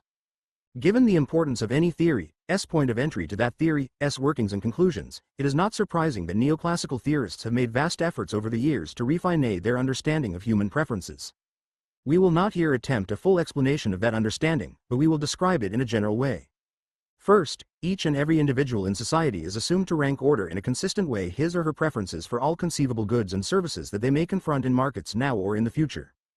That is, we always know and can express which of two different goods and or services, or two differently composed bundles of them, we like more, or possibly like equally, by choosing which we want more to buy and consume. Tive in nature, which means simply that if an individual chooses basket A over B and B over C, then he or she will also choose A over C. Another key component of human nature, in the neoclassical understanding of it, is that everyone always wants or prefers more rather than less of any good or service. This is sometimes referred to as the assumption of non-satiation. Still other assumptions about human nature are perhaps less easy to understand, but they are just as crucial to neoclassical theory. One such assumption concerns how individuals can substitute one good for another to maintain the same total level of satisfaction. In other words, as an individual gives up successive units of one good, he or she must increase the quantity of another good to maintain the same total level of satisfaction from goods consumption. Neoclassical literature refers to this assumed quality of human consumption as the diminishing marginal rate of substitution between two goods. Humans' psychological ability or willingness to give up a unit of good A for a unit of good B falls as more units of A are given up. Since good A becomes relatively more important as a person has less of it, its continued loss can be offset only by ever more units of B. The characteristics of human nature discussed above comprise part of what neoclassical theorists see as its inherent rationality. Another part of our rationality is the drive to take maximum advantage of our opportunities. Each person, regardless of circumstance, is assumed to be a rationally motivated, choice-making machine. What determines this rationality of human nature? The neoclassical theorists seem largely to be disinterested in this question. Rationality simply is a basic component of human nature. Of course, rational preferences may change, just as human nature may change, but they do not change in response to changes in the economy. Preferences, like other parts of human nature, are understood to be the causes of economic changes, not their effects. Changes in prices or incomes are caused by human nature, they do not cause or change that nature. When preferences change, it refill ECTS causes not found in the economy but rather, for example, in the realms of biology or culture. From these few assumptions about human nature, neoclassical theorists construct an analytical device to examine and even to predict economic choices. This device is a set or map of preference or indifference curves. Each map represents for each and every individual in society how he or she assesses the desirability of all conceivable commodities.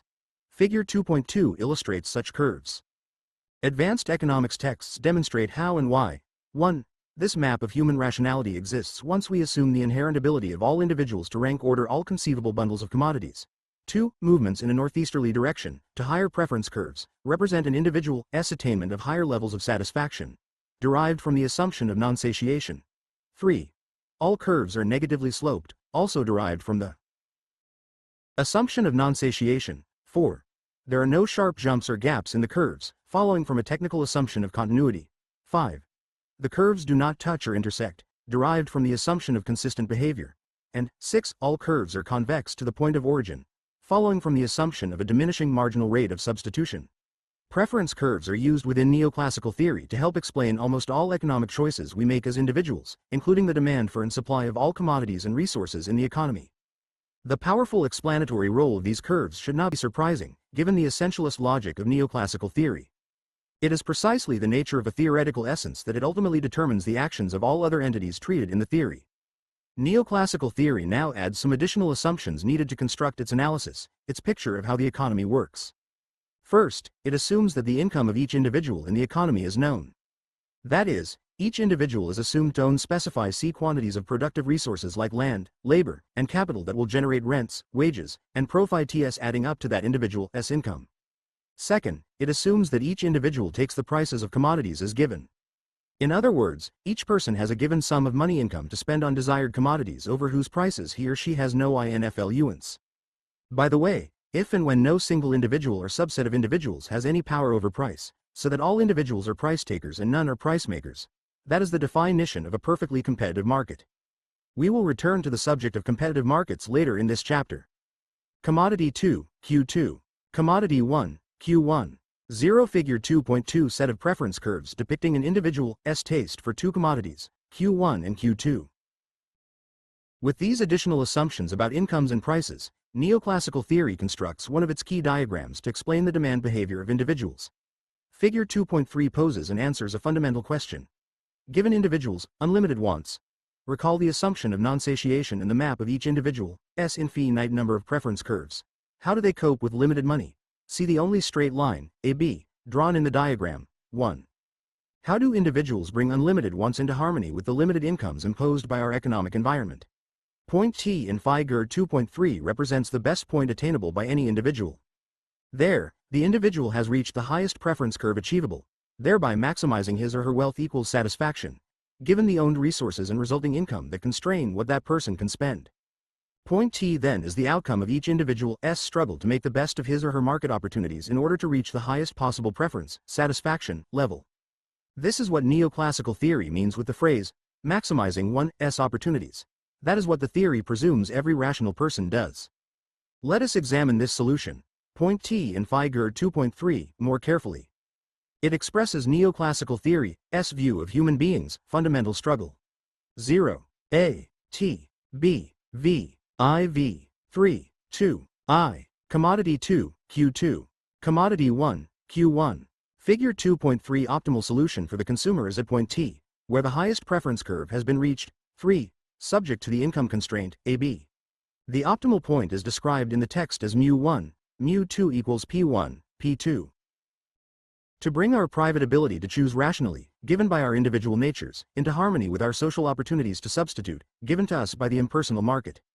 On the one hand, the social opportunity to substitute is measured by the price ratio between the two commodities, PL, P2, the ratio for substituting one good for the other.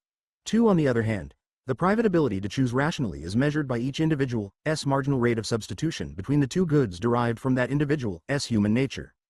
We turn next to examine how neoclassical theory expresses and measures the private ability of individuals to choose rationally among commodities based on their preferences. Consider Figure 2.4, where we have labeled 2 points A and B along the same preference curve. Relative to point A, point B indicates more Q1 and less Q2. A problem arises. How are we to compare this loss of one good with a gain in the other? Is there a unit of measure, some property common to both goods, that would allow us to compare this loss and gain? Neoclassical theory answers yes. Commodities share the property of being sources of human satisfaction. They have utility for the humans who therefore choose to acquire them. Utility, a property assumed common to all commodities, therefore serves as a standard of comparison among them in neoclassical 0. A. B. Commodity 2, Q2. Delta Q2 plus delta Q1. Commodity 1, Q1. Figure 2.4 movements along a preference curve, from A to B, can be thought of as balancing the loss in utility with the gain in utility. Minus dot operator equals plus dot operator delta delta Q mu Q2 2 1 1 inch, loss gain. Theory's understanding of economies. As we will see in Chapter 4, Marxian theory answers a parallel question quite differently. It makes abstract labor time, rather than utility, the common property of commodities around which Marxian theory builds its understanding of economies. Different economic theories generate different standards for comparing different commodities. According to the definition of a preference curve, any individual will be indifferent to different bundles of commodities along his or her curve. Thus, as seen in Figure 2.4, the consumer is understood to receive the same level of satisfaction or utility at point A as at point B. Therefore, if the individual in society is to remain on the same curve, we may think of the loss in satisfaction or utility incurred by giving up some Q2 to be exactly balanced by, that is, to be equal to, the gain in satisfaction or utility experienced by gaining more Q1. Figure 2.4 shows the loss in Q2 as minus delta Q2, the minus sign indicating that the consumer has lost some Q2. It shows the gain as plus delta Q1, the plus sign indicating the consumer's additional consumption of Q1. 3. The loss in satisfaction or utility is typically written as minus delta Q2 dot operator mu2 and the gain is plus delta Q1 dot operator mu1, where mu1 and mu2 represent, respectively, the per unit marginal utilities of the commodities. 4. Along the same preference curve, by definition, these two terms must always equal each other. minus delta Q2 dot operator mu2 equals plus delta Q1 dot operator mu1. Neoclassical theory has used what it assumes to be the common property of both commodities, that they are objects of utility, as its weighting scheme, the respective marginal utilities, to understand the substitution of one commodity for the other. We now have an exact measure of the private ability to substitute one commodity for another along any given preference curve. Solving the equation above for delta Q2, delta Q1, we get Mrs. QQ mu mu 1 2 2 1 1 2 equals minus delta delta, where Mrs. 12 stands for the marginal rate of substitution of commodity 1 for commodity 2. Let us recast the aforementioned neoclassical solution in these new terms. The optimal point for the individual, point T in Figur 2.3, can now be written as mu mu pp 1212 equals the private ability to choose rationally among commodities, as measured by this ratio of marginal utilities, is equal to the social ability to consume, as measured by the ratio of prices. In reaching this point, the individual has acted in an efficient way in regard to consumption decisions. The best possible consumption result has been achieved given the market constraint faced. It is but a small step to derive demand curves from Figur 2.3. By continually varying the price of one of the commodities, say PL, we can predict an individual's demand behavior. That is, what amounts of commodity 1 he or she would like to buy at these different prices. Figure 2.5 illustrates this procedure. In Figur 2.5, the price of commodity 1 has been decreased relative to the price of commodity 2. The new price lines, denoted in the Figur as AC, AD, and A, indicate the assumed decreases in the price of commodity 1. As the constraint faced by the individual changes with each assumed decrease in price, ever new points of correspondence between the private and social ability to substitute are generated. The logic of the theory that asserts this essential human struggle to achieve the highest possible level of satisfaction guarantees that these new points of correspondence will be reached. The resulting new points of balance, or what neoclassical economists often refer to as equilibrium points, are indicated in Figur 2.5 by the letters U, V, and W. Obviously, many such points could be produced. When all of them are connected, a price consumption locus, denoted in Figur 2.5 as TW, is constructed. Each of the equilibrium points of this locus thus represents an equality between the ratio of marginal utilities and the corresponding price ratios. Figure 2.5b shows the derived demand curve for the commodity 1 depicted in Figur 2.5a. The horizontal axes of both Figurs are lined up since both measure the demand for Q1. Each point on the price consumption locus, TW, in Figur 2.5a is mapped onto the demand surface in Figur 2.5b. Following the dotted lines from Figur 2.5a to Figur 2.5b, we find the points T, U, V, and W in Figur 2.5b. These points constitute the demand curve for the commodity Q1. We know that such points must fall in a southeasterly direction because we have previously assumed a continued lower price of P1 relative to P2 and an increase in the demand for Q1. 5. The well-known downward sloping demand curve for any individual is thus logically derived in Figur 2.5b. Using the same procedure, we could derive an individual's demand curve for each commodity, Q1, Q2, Q3, and so forth. By adding up such demand curves across all individuals, we could derive the aggregate demand curve for each commodity in society, as shown in Figur 2.1. Each of these curves would be constructed from individuals' preferences and incomes and from the prices these individuals faced. The logic of the diagrams illustrates this construction. Figur 2.5b is derived from Figur 2.5a, and Figur 2.5a is derived from Figur 2.3. In the interaction of preferences, incomes, and prices, we therefore have a partial answer to our initial question of what determines individuals' demand for commodities. Let us examine this conclusion more closely. 00 A, W, V, U, T, commodity 2, Q2, price of commodity 1, P1, commodity 1, Q1, commodity 1, Q1, Q1D equals F, P1, P2, Y, B, C, D, E, price consumption locus, A, individual's preference map and price consumption locus, B, individual's demand curve for commodity 1. W, V, U, T, figure 2.5 derivation of an individual's demand curve for commodity 1, B, from the price consumption locus of that individual, A. For any particular individual, the prices of commodities are determined, as previously noted, by the market. Preferences are also assumed to be given, in this case by the individual's human nature. What, however, determines the individual's income? The wage income of any one individual may be thought of as the wage rate earned per hour times the number of hours worked. If we let W stand for this wage rate and H stand for the hours worked per individual, we have y equals w dot operator h, where y represents the income earned.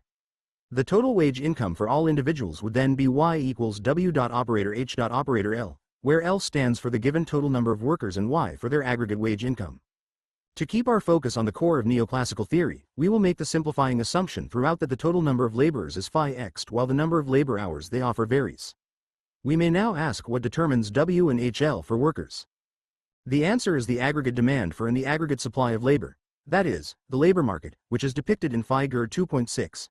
Figure 2.6 demonstrates that the intersection of the total demand for and supply of labor hours determines simultaneously the wage rate for each individual, W, and the total quantity of labor hours supplied and demanded, HL. Once again recalling the logic of Neoclass 0. Money wage rate, W. W. Total labor hours demanded and supplied, HL. HL. Total supply of labor hours. Total demand for labor hours. Figure 2.6 determination of the money wage rate and the labor hours demanded and supplied in the labor market. Sakal theory, we may ask, what determines these particular supply and demand schedules and thus the wage income of individuals? 2.2.4 Preferences. Determining the supply of labor. According to neoclassical theory, the supply of labor hours by individuals depends on their preferences and on the given real wage rate. Neoclassicists assume that individuals spend income on commodities and that income is derived from work.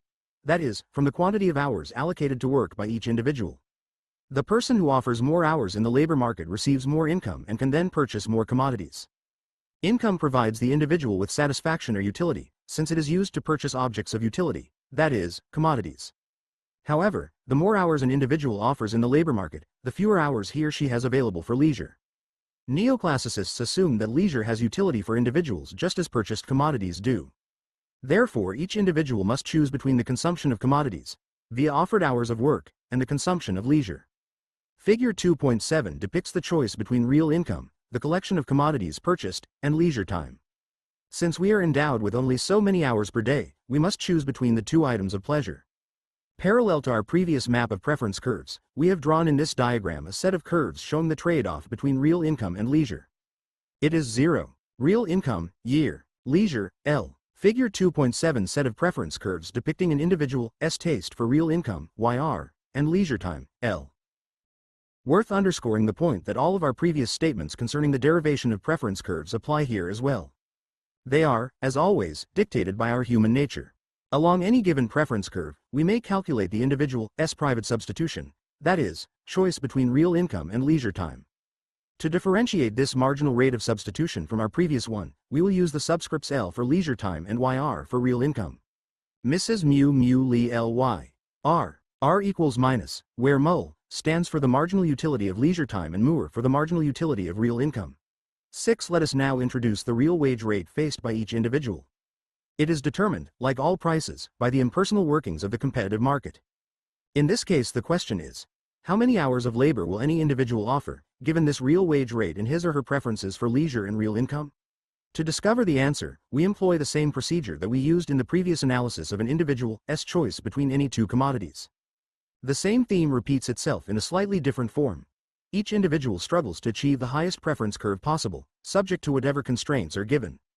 In this example, the goal of the individual is to maximize the satisfaction received from consuming real income and leisure, given the economic constraint of a real wage rate, which is the price of that leisure in terms of the real income foregone. Figure 2.8 shows a real wage rate line, AX, which has been derived in the following way. Suppose that AX is the total quantity of hours available for both leisure and work. It may be considered the endowment of time available to any individual. Assume, for the moment, that an individual works XX hours, measured from X, and thus chooses AUX, hours of leisure time, measured from O. If the individual receives a total real income of XY dollars, then the real hourly wage rate is XY XXWR real income number of hours worked, where WR stands for the real hourly wage rate. Introduce, now, the set of preference curves from Figure 2.7 into Figure 2.8. Using the logic we employed in the previous section when we discovered the most efficient consumption point for the individual, point T in Figure 2.3, we can write the optimal point in Figure 2.8 as T. Here the individual laborer has once again brought into harmony the private ability to choose among objects, MR/R, with the social ability, WR, to do so. We may write this new equilibrium situation as mu mu WLY R equals To derive the supply of labor hours from this preference map, let us first vary the real wage rate in figure 2.9a. Suppose that the real wage is increased, as indicated by the new lines XB, XC, and XD. New points of equilibrium are reached by the individual indicated in the diagram by the points B, C, and D, where once again the MR/R is brought into equality with each new real wage rate. Connecting these equilibrium points, neoclassicists derive an individual S offer curve of labor hours, indicated in the diagram as TBCD. The supply curve is derived directly from this offer curve. Figure 2.9b lines up its horizontal axis with that of figure 2.9 as such that the hours of work offered by the individual can be measured in both diagrams, reading from right to left in both. The dotted lines drawn from the offer curve in figure 2.9a map out the points T, B, C, and D on the indicated supply curve of labor hours in figure 2.9b. As the real wage rate increases, the supply of labor hours rises. Simply adding up each individual S supply of labor hours at different real wage rates will generate the aggregate supply curve of labor hours in the labor market. 0. Real income, year, leisure time, work time, X, A, X, T, Y, leisure, L. Figure 2.8 optimal solution for a laborer. At point T, the highest preference curve has been reached subject to the real wage constraint. The optimal point may be described as mu L, mu YR equals WR. 0. Real income, year, supply curve of labor hours, SHISH, real wage rate, WR. A. Individual's preference. We have then the neoclassical answer to what determines the supply of the labor resource for any individual. Choice between real income and leisure, the given real wage, and the given initial endowment of hours. The individual S endowment of hours, 24, is as much given by nature as is the choice between income and leisure. As before, the real wage is given by the competitive market. Thus we may conclude that for any given real wage and endowment, the supply of labor is determined by human nature, an individual S preference to acquire real income via work rather than to choose leisure and no income. 2.2.5 Preferences and scarcity. Determining the demand for labor, we now turn to neoclassical theory, S explanation of the demand for this labor and, therefore, to its explanation of wage determination.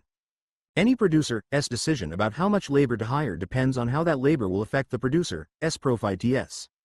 For example, if additional labor adds to profit TS, then a decision will be made to employ more. If, however, additional labor reduces profit TS, then the opposite decision will be made.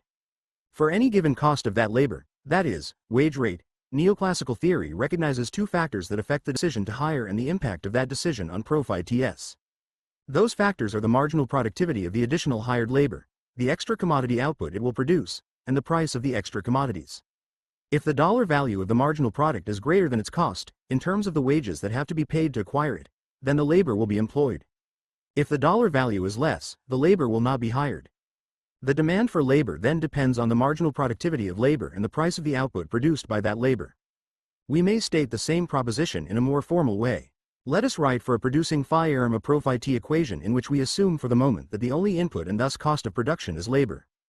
That profit T equation would read pi equals P dot operator Q minus W dot operator H dot operator Li, where pi stands for the firm S profits, P for the price of the commodity being produced and sold, Q for the quantity of the commodity produced, W for the money wage, and where Li stands for the workers hired by this firm and H has already been defined. The equation states simply that profits equal total revenues, P dot operator Q, minus total wage costs, W dot operator H dot operator Li. Now let us see what would happen to this profit T equation if the quantity of labor hours change. Before we write down a new equation, however, we need to recall that each producer is assumed to have no power over commodity prices or wage rates. The competitive market gives all output and input prices to each producer. Therefore, in the profit T equation above, P and W will not change when the producer produces and sells more output resulting from the assumed purchase of more labor input. Keeping this in mind, we write the new profit T equation as dP delta delta equals dot operator minus dot operator PQWH Li, where delta indicates a change in the appropriate variable and the overbar in P and W indicates that these variables do not change because of any producer S decision to hire more labor. To derive the phi null impact of the changed labor hours on the phi arm S profit TS, divide both sides of the profit T equation by delta HLI. dP delta delta delta HLPQHLWII equals dot operator minus. If delta pi delta HLI is positive, then clearly an increase in the demand for labor will add to profits. In this case, the dollar value of the marginal product, PQHLI dot operator delta delta, is greater than its cost, W. If, however, delta pi, delta HLI is negative, then the additional labor will not be hired. The dollar value of the marginal product is less than the money wage. Only when the given money wage rate, W, is equal to PQHLI. Operator delta delta will the firm neither gain nor lose profits by expanding or contracting its demand for labor. At that point, it will have maximized its assumed objective, namely its profits. Clearly, the preceding Pro-phi-T equation demonstrates that the output price, P, and the marginal productivity of labor, delta Q, delta HLI, together determine the demand for labor. For this reason, neoclassical economists often refer to the derived demand for labor, the demand derived from these two variables. The next logical question then becomes, what governs the price and the marginal productivity from which the labor demand is derived? Let us begin with price. As we have already noted, price is derived from market competition and given to each producer. This means that the amount of a commodity that each producer sells depends only on the demand of consumers for that commodity. The more consumers demand, the more each producer can sell. Consequently, a rise in consumer demand will have a positive effect on a producer's demand for labor. Recall that for any given wage, income, and price, the preferences of each individual determine the demand for commodities. Therefore, the demand for labor is, in part, ultimately derived from consumer preferences for the commodity produced by that labor. Once again, this particular neoclassical essence makes its powerful presence felt, this time in the labor market. The number of labor hours hired also depends on the productive abilities of that labor. In turn, the latter depends on whatever skills labor is endowed with and on the availability of other resources and technologies with which that labor can be combined. Typically, a greater amount of other resources per worker produces a higher marginal productivity of workers and thus a demand for labor curve that is further from the origin, in a northeasterly direction, shown in Figure 2.6. The demand for labor is also affected by the degree to which other resources can be easily substituted for the labor resource. If, for example, other resources are a good substitute for labor, then the demand for labor curve in Figure 2.6 will be relatively more elastic than it would be if they were not. Thus, both the position and the shape of the demand for labor curve depend on available resource endowments, including the technology that is available to produce output, and on the given ability of these producing units to combine together the available resources to produce outputs. The latter ability of individuals is captured in what neoclassical theorists call a production function. For any given technology, the production function is the relationship between the quantity of input resources and the maximum quantity of outputs obtainable with those inputs. Its theoretical location within neoclassical theory is as important as the already discussed preference function relating quantities of consumption inputs to the output pleasure produced. Both functions act as powerful essences within the theory, and both are equally necessary to explain the ultimate determination of values in society. The production function is sometimes referred to as a neoclassical production function, if it satisfies certain assumed conditions. Quite parallel to the neoclassical preference function, these conditions permit this production function to exist and have certain properties that are deemed useful by neoclassical theorists. These production conditions are taken to be as natural a part of society as the conditions associated with the preference function. They are taken to be either an inherent attribute of human beings or a part of the physical nature with which we interact. For the sake of convenience, we will assume only two inputs, labor and something called capital. The latter will stand for the machines, tools, and other materials used in the production process. Briefly why, there are several key production conditions. Both inputs, capital and labor, must be positive for output to be positive, and the more capital and labor the society has available to it, the greater the potential output will be. The marginal product of each input is positive, but this product will fall in magnitude for each input as the quantity of one increases while that of the other is held constant. Texts usually refer to this property as the natural law of diminishing marginal returns. Thus, the marginal product of capital, labor, will approach zero as the capital, labor, resource is increased while the labor, capital, resource is held constant, and the marginal product of capital, labor, will become infinitely large as the amount of labor, capital, increases while that of capital, labor, remains constant. 0. Output, Q. Total labor hours, HL. HL. 1Q, MPHL equals 0Q equals F, HL, K. Figure 2.10 production function showing the relationship between the maximum output, Q, obtainable with the available resources, variable inputs of labor, HL, and a phi x input of capital, K. Figure 2.10 depicts such a production function. It shows the relationship between real output and a variable amount of labor input when we assume a phi x input of capital. 7. The latter is denoted by K in the equation for the production function shown in the figure. The greater the number of labor hours available to produce output, the larger that output will be. However, because of neoclassical theory, law of diminishing marginal returns, the rate of increase of output tends to fall as more labor is used. In other words, the measure of this Law. The marginal productivity of labor falls in magnitude when labor is increased while capital is held constant. Finally, the marginal product of labor approaches zero after point HL 1 in the phi-ger, as we continuously expand only the labor input. Figure 2.11 depicts the derived marginal product of the labor curve. An increase in the capital resource will now shift both the production function and its associated marginal productivity curve upward as pictured in phi-gers 2.10 and 2.11. An improvement in the initially given technology will do the same. Therefore, the marginal productivity of labor, including its shape and its distance from the origin, depends on both the underlying production function from which it is derived and the availability of the other resource, in this case, capital. Paralleling our explanation of the origins of human preferences, neoclassical theory takes both this underlying production function, i.e., all of its properties, and the initial resource endowments as given. Once again, we encounter 0. Marginal product of labor hours. Total labor hours, HL. MPHL MPL delta Q delta HL figure 2.11 marginal product of labor hours derived from phi-ger 2.10. A shift in the curve is due to a change in the capital resource or a change in technology. The assumption that human beings are endowed not only with some initial quanta of labor and capital resources but also with an inherent technological ability to be productive, expressed metaphorically as their production function.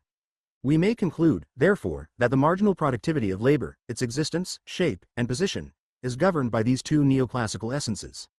Technological and resource, input, endowments. 2.2.6 Determination of wages and commodity demands. The determination of wages follows logically from the supply and demand for labor. First, we add up all the demands for labor hours by each producing unit to derive the aggregate demand in the labor market. Next, we consider the interaction of this aggregate demand with the aggregate supply of labor hours described in the previous section. Figure 2.12 pictures the interaction of these aggregate labor market curves. Initially, it might seem that the aggregate supply of and demand for labor alone provide the ultimate explanation for what determines wage incomes. However, that would be a superficial analysis. Looking deeper, i.e., looking at the previous phi-gers from which phi-ger 2.12 is derived, we see that the ultimate determinants of the market supply of and demand for labor and thus of wage incomes in society are certain underlying traits of human beings, their preferences, production functions, and resource endowments. This is precisely what has been shown in the last two sections. There is no need to look any further for explanations, for nothing else in neoclassical theory determines these three essences. As essences in that economic theory, they cause economic events but are not caused by them. A wage income for each consumer and wage costs for each producer in society are determined ultimately by our nature as rational consumers and productive human beings. This conclusion should not be underestimated. It means, for example, barring market imperfections, that the relatively high incomes for some individuals in society can be explained on the basis of those same individuals' preference for work rather than leisure and/or on the basis of the relatively high marginal productivity of their labor. Similarly, the incomes of the poor can be explained on the basis of their choice of leisure time rather than income via work and/or on the basis of their relatively low marginal labor productivity. In either case, ruling out any market imperfections, the wage incomes of individuals in society are explained on the basis of these individuals' own human nature or the technology that is available to them. Indeed, for any given technology, i.e., for any production function and resource endowment, the relatively rich are rich because they choose to be so, while the rela money wage rate, W. Total labor hours demanded and supplied, sh, dh. 0. W. sh equals dh. Total demand for labor. dh equals sigma p bullet operator mph. Total supply of labor. Sh equals sigma p bullet operator mole Moore. Figure 2.12 Determination of money wages and employment in the labor market is derived from the leisure, real income choice on the supply side and the marginal product of labor on the demand side. Tively poor are poor because they choose not to be rich. Simply put, as individuals we are responsible only to ourselves for the wealth we ultimately enjoy in this world. As we will see in Chapter 4, this neoclassical conclusion differs dramatically from the Marxian explanation of incomes in a society. Now that we have considered neoclassical theory's explanation of wage determination, we may return to that theory's analysis of individual demand for different commodities. Remember that we showed how these demands were derived logically from the given preferences and wage incomes of individuals. We have just demonstrated how preferences and productive abilities determine what individuals earn as wage incomes. Therefore, adding this new information to what we already had, we may conclude that the three neoclassical essences, preferences, production functions, and endowments, govern the demand for commodities by each and every person in the society. 2.2.7 Preferences. Determining the supply of capital in neoclassical theory, labor owners offer their privately owned labor resource to producers in return for a wage. In parallel fashion, owners of capital offer their privately owned resource to producers in return for a price or rental fee. This return, or as we will see, this rate of return, is the percentage return per unit of time earned by the owners of capital. For example, an individual might supply $1,000 worth of owned capital to a producing firm and be paid $100 a year for doing so. The rental price paid would then be $100 a year for the use of $1,000 of capital. Alternatively, the received rate of return on the capital would be 10% per year. 10% equals $100 per $1,000. Producing RMS must pay this rental price of $100 per year to the owners of capital in order to acquire $1,000 worth of this resource, which is assumed to be necessary for production to take place. Thus, the income of owners of capital who contributed to production is $100 per year, or a rate of 10% on $1,000 of invested capital. To derive the offer curve of an individual's capital resource, we employ the procedure we used in deriving the offer curve of an individual's labor resource. Suppose that each individual in society could choose between present and future consumption of commodities. In other words, an individual might save some of his or her current income, that is, not consume all of it now, in order to make that saved income available for consumption in the future. Since we assume that both current and future consumption provide utility to individuals, each person must choose between the consumption of commodities now and consumption in the future. Figure 2.13 depicts this choice. CT indicates the real amount of current consumption and CT plus 1 signifies the real amount of future consumption. These preference curves satisfy all the properties previously outlined for any object of pleasure. Once again, these properties and these curves follow from Neoclassical theory's conception of human nature. Along any such preference curve, we may calculate the private ability of each individual to choose between future and present consumption. To differentiate this new kind of marginal rate of substitution from previous ones, we have used the subscripts CT and CT plus 1. Thus we have Mrs. mu CCCCTTT plus equals -1 1, where muct stands for the marginal utility of present real consumption and muct plus 1 represents the marginal utility of future real consumption. 8. In the neoclassical literature, this measure has sometimes been taken to represent the personal struggle we all go through in attempting to trade off present against future consumption. In a sense, it indicates the degree of our impatience about the future consumption of objects of pleasure. Figure 2.14 introduces an individual's given current real income as measured by OA. At point A, the person spends all that real income on current real consumption items, YCT. RT equals. Suppose that a certain portion of that real income is saved, say, an amount of income equal to A. This means that only 0A of 0. Future real consumption, quart plus 1. Current real consumption, quart. Figure 2.13 set of preference curves depicting an individual's taste for future real consumption, CT plus 1, and current real consumption, CT. That income is being consumed. Let us further assume that this savings takes the form of capital supplied to the production process. We may think of an individual as lending a portion of his or her current real income, savings, to a producing unit. This supplied capital allows the unit, or firm, to produce more goods and services and thus make possible more consumption in the future. An alternative way to think of the same process is to recall that individuals who do not spend all of their current real income on consumption thereby make possible a diversion of resources from the production of current consumer goods to the production of new capital goods, machines, tools, materials. These new capital goods can then be used to expand consumption possibilities in the future. Therefore, a decrease in current consumption, i.e., savings, makes possible an expansion in future consumption. Returning to Figure 2.14, suppose that A of income can be transformed via this process into, say, a B of future consumption. The slope of a line drawn from point A on the horizontal axis, passing through point B, and ending at point E on the vertical axis measures the amount of future consumption gained relative to the present income given up, i.e., the present income saved rather 0. E, B, A, future real consumption, quart plus 1. Current real consumption, quart. Consumption, savings, 1 plus RR. Figure 2.14 trade-off between current and future real consumption. The real rate of return on supplied capital. Then consumed. If we let RR be the real rate of return earned by an individual on the savings of A, then this slope, measured by A, B, A, also is equal to 1 plus RR. In other words, the individual's savings of A is assumed to have been loaned to producers in the form of capital and earns a rental of RR% per unit of time. The individual thus will have available in the future more consumption than is given up in the present. The earned rental income of RR bullet operator AA, plus the original principal of A. Real consumption in the future may expand by that total amount. AB. RR1. 9. The borrower of this capital, that is, the producing unit, must be able to earn this real rate of return by using the capital productively in order to pay the lender for the use of this savings. In other words, the reward of RR to the individual for not consuming now must correspond to the real rate of return earned by the borrower's productive use of this capital. The latter rate is measured by the contribution of capital to output, or what is known in neoclassical theory as the marginal product of capital.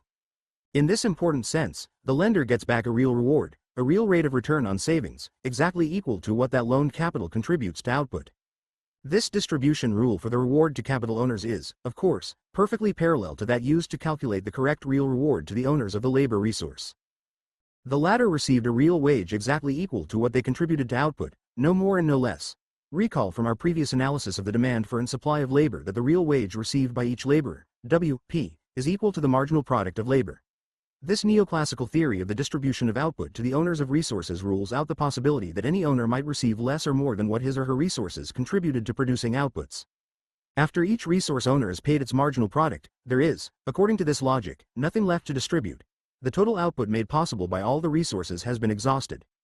As we will see, the Marxian theory of distribution is radically different. Let us now bring together the set of subjective preference curves and the given rate of real return on capital supplied to producing phi RMS. According to the usual neoclassical assumption, the latter is given to each individual by the force of market competition. Figure 2.15 demonstrates the optimal point T for the individual. At this point, the individual has brought the private ability to choose among objects, MRSCCTT plus 1, into balance with the social ability to do so, 1 plus RR. We may write this new equation as mu mu RCC. RTT plus equals plus 1 1. 0 0. E. A. D. C. B. T. T. Future real consumption, Court plus 1. Supply of new capital, SK. Current real consumption, Court. Real rate of return, RR. Offer curve of new capital, A. Individual's preference map and offer curve of supplied new capital, B. Individual's supply of new capital. Supply curve of new capital, SK. D. C. B. Figure 2.15 derivation of an individual, S supply of new capital, B. From the offer curve of that individual, A. This equality signals that the individual has reached the highest possible level of satisfaction from present and future consumption, given the economic constraint faced. In that sense, the individual is maximizing his or her market opportunities. So in all three spheres of an individual's economic life, the commodity, labor, and capital markets, the most satisfactory consumption point has been reached. Each individual acting in his or her own self-interest, that is, maximizing his or her own preferences with no regard for anyone else, has been able to achieve the maximum feasible utility in terms of specified commodities purchased, income and leisure, and present and future consumption, given the market conditions, and thus opportunities, faced. To derive the supply of new capital from this preference map, we may vary the rate of return line, as shown in Figure 2.15a, to derive new equilibrium points B, C, D.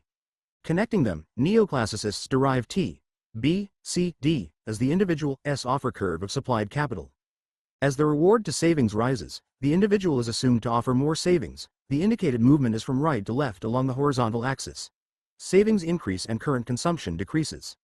Figure 2.15b lines up its horizontal axis with that of Figure 2.15a. We may then measure the supply of new capital offered by the individual in both diagrams.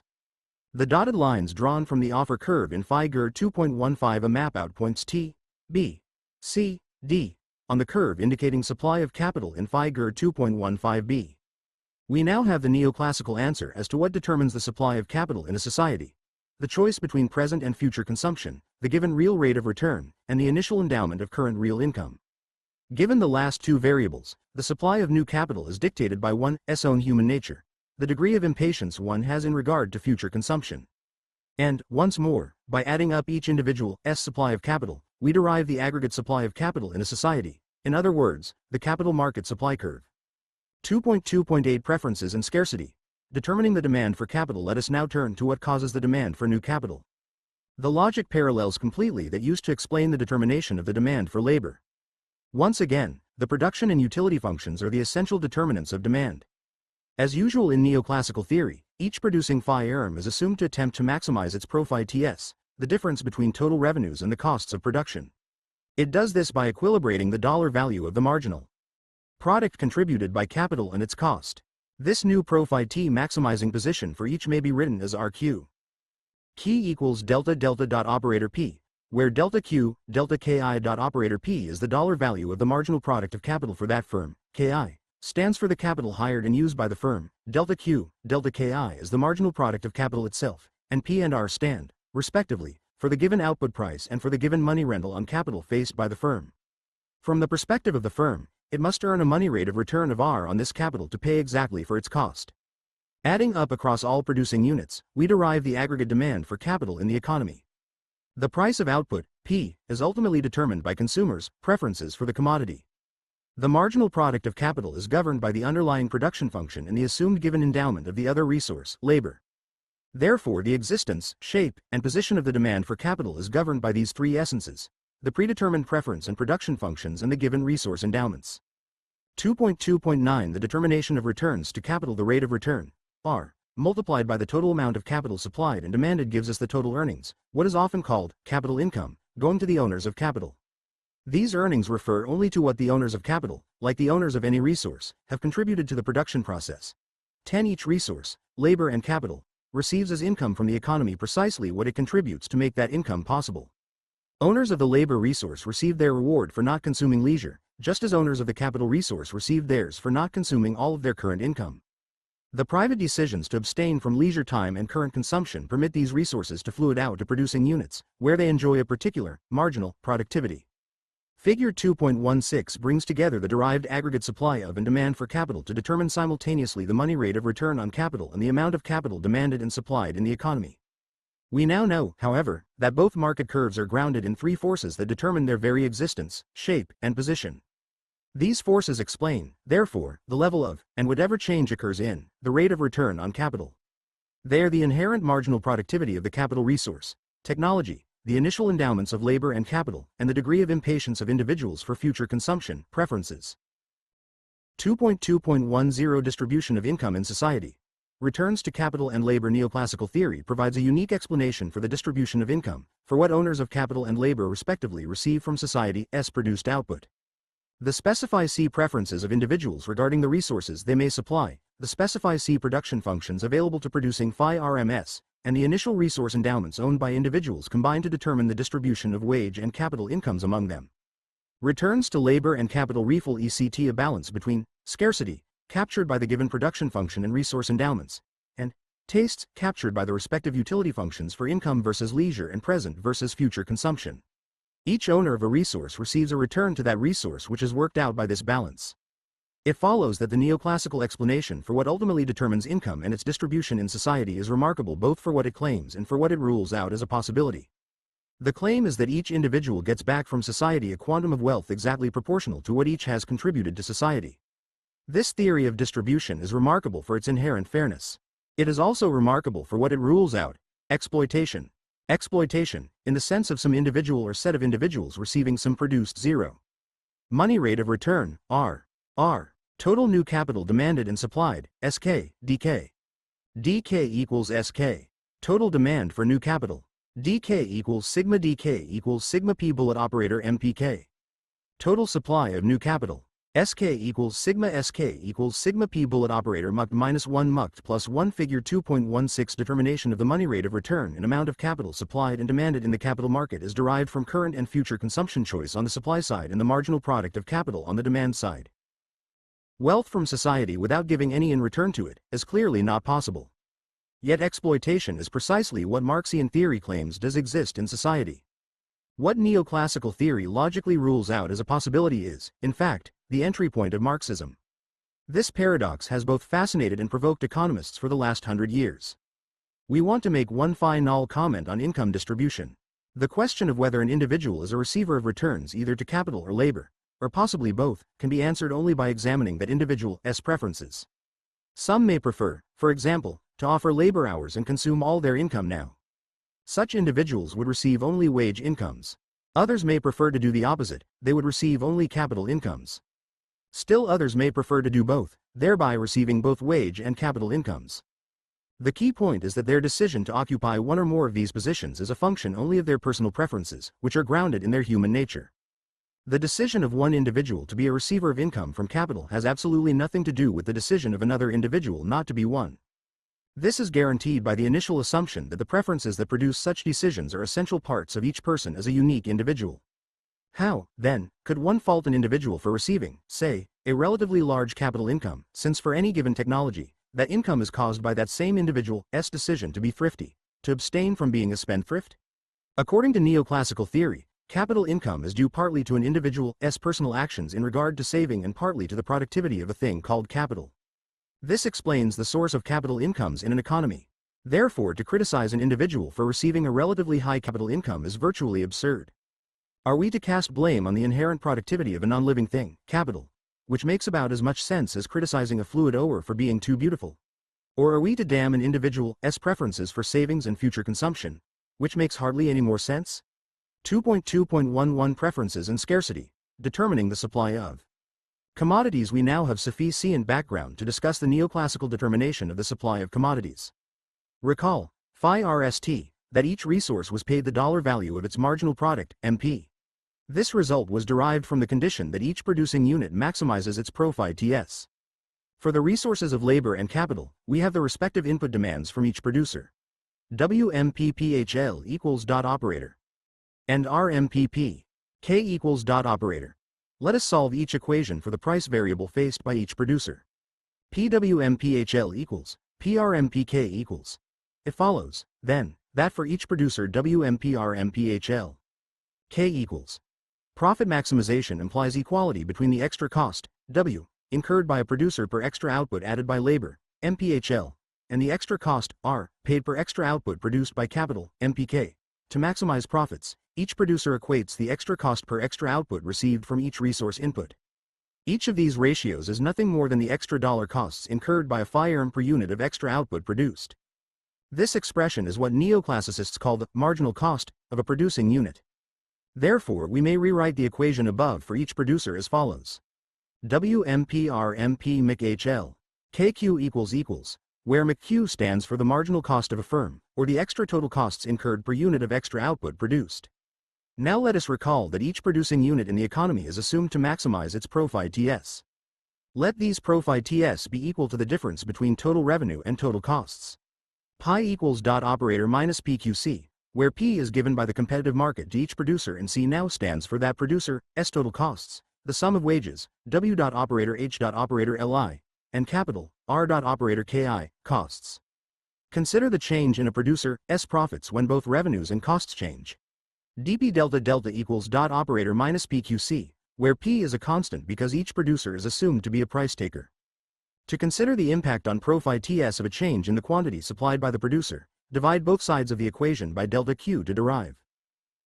dP delta delta delta Q PCQ equals minus, where delta C, delta Q stands for the marginal cost of output that we just derived from a firm's input costs and production function, the profit maximizing equality between W, MPHL and R, MPK. If P greater than MQ, the extra dollar profit T received by the producer from supplying more output is greater than the extra dollar cost to do so. Clearly, the phi will want to supply more since that particular action raises the level of its profit TS. If, however, P less than MQ, then the phi will have absolutely no desire to supply more output. Indeed, it will want to produce less because the extra dollar cost of producing more would be greater than the extra benefit T the phi would receive by doing so. Producing more in such a situation would only lower the phi level of profit TS. It is only when P equals MQ that the producer has maximized profit TS. At that point, marginal profit TS are neither rising nor failing.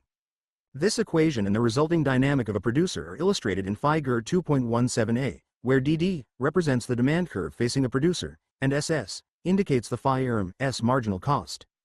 For the different levels of prices faced by this phi different quantities will be produced according to the phi given marginal cost condition. For example, it could maximize its profit TS only at the point where the given demand price intersects the phi marginal cost curve, point U in the diagram. Any point to the left of U would mean that profit TS could be expanded if the phi supplied more, P greater than MQ in the equation above. That would be the phi signal to expand. Any point to the right of U would mean that profit TS could be expanded if the phi supplied less, P less than MQ in the equation above. That would be the phi signal to contract. Neoclassicists conclude that this marginal cost curve is the competitive phi supply curve. By adding up all such curves across all producing units, they derive the aggregate industry supply curve for each commodity in the economy. This is shown in Figure 2.17b. 11. In neoclassical theory, the supply curve of any commodity is a function of its input costs and the marginal productivities of those inputs. However, as shown in previous sections, those input costs and productivities are derived, in turn, from individuals' preferences, ability to produce, and resource endowments. We may conclude, therefore, that the supply of commodities in a society is also derived ultimately from these same three essences, which form, of course, the entry point of neoclassical theory. According to this account, phi RMS supplying commodity outputs are purely passive entities. Their producing behavior merely refill ECTS more basic underlying behaviors. Those that fluid out from the preferences of suppliers of resources to phi RMS and from the preferences of consumers of the products produced by them. The producer's behavior likewise refill ECTS the relative scarcity of square equals sigma SQ. Square equals DQ sigma SQ. DQ equals sigma DQ0 POPD, SQ square, DSU. Price per unit, P. Price per unit, P. A. Supply curve of one producer, B. Aggregate supply curve of an industry. Figure 2.17 derivation of the aggregate supply curve of a commodity from the supplies of individual producers. The aggregate supply curve of an industry, B, is the sum of the supplies of the industry's individual producers, one of which is represented in A. Resources shaped by the available production function, technology, and by the resource endowments given naturally. Given the technology, any phi RMS behavior reduces to and is therefore explained in terms of the will of those who own and supply its capital and its labor as well as the will of those who demand its commodities in the market. It has no autonomous will of its own. 2.2.12 Demand and supply again. Determination of prices. We have now assembled all the parts needed to complete the explanation of the neoclassical theory of value. Figure 2.18, which summarizes the overall structure and logic of the theory, combines the different pieces of the argument presented in the previous sections. Reading from left to right, we phi RST encounter the theory S3 governing essences, preferences, production function, and endowments, in the entry point column. Following the arrows emanating from this column, we see the influence of preferences on the demand for commodities. Along the bottom of the diagram, and the influence of preferences, the production function, and endowments on the supply of commodities, upper part of the diagram. Other arrows trace how preferences and productive abilities determine the different demands for and supplies of the two resources in what are called factor of production markets. In turn, the arrows emanating from these competitive resource markets show the influence of incomes on the demand for commodities and of costs on the supply of commodities. The resulting demand for and supply of commodities act together to cause price, as shown in the last column at the right of the diagram. In neoclassical theory, the value of things, after all is said and done, depends on our tastes and productive abilities as human beings. The value of our wealth and well-being may rise or fall depending on what we ourselves want and what we ourselves are capable of producing. The mystery of value dissolves into the mystery of our own human nature.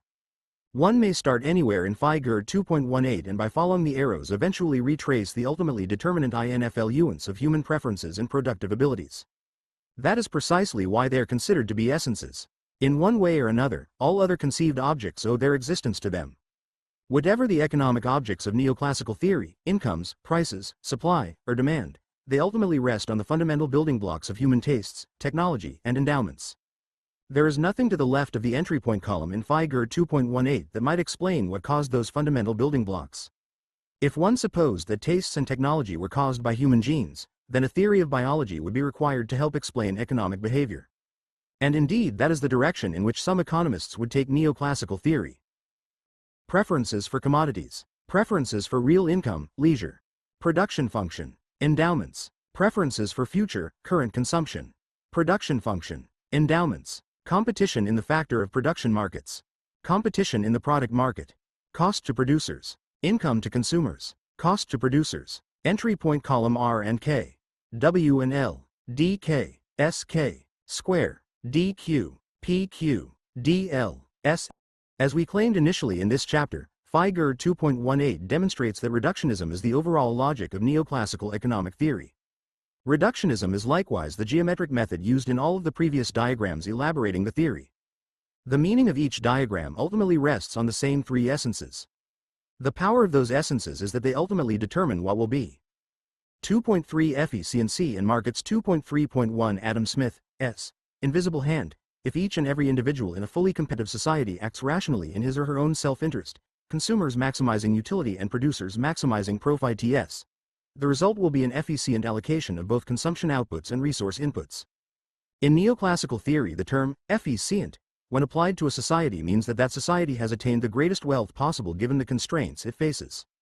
An extraordinary conclusion on the part of neoclassicists is that if each citizen in a society acts in a selfish manner, maximizing individual self-interest, then with supply equal to demand in all markets, that society will have the maximum possible wealth available to it. It will have fully realized its potential output. Of course, the availability of more goods and services to a society does not say anything about how they will be distributed among its citizens.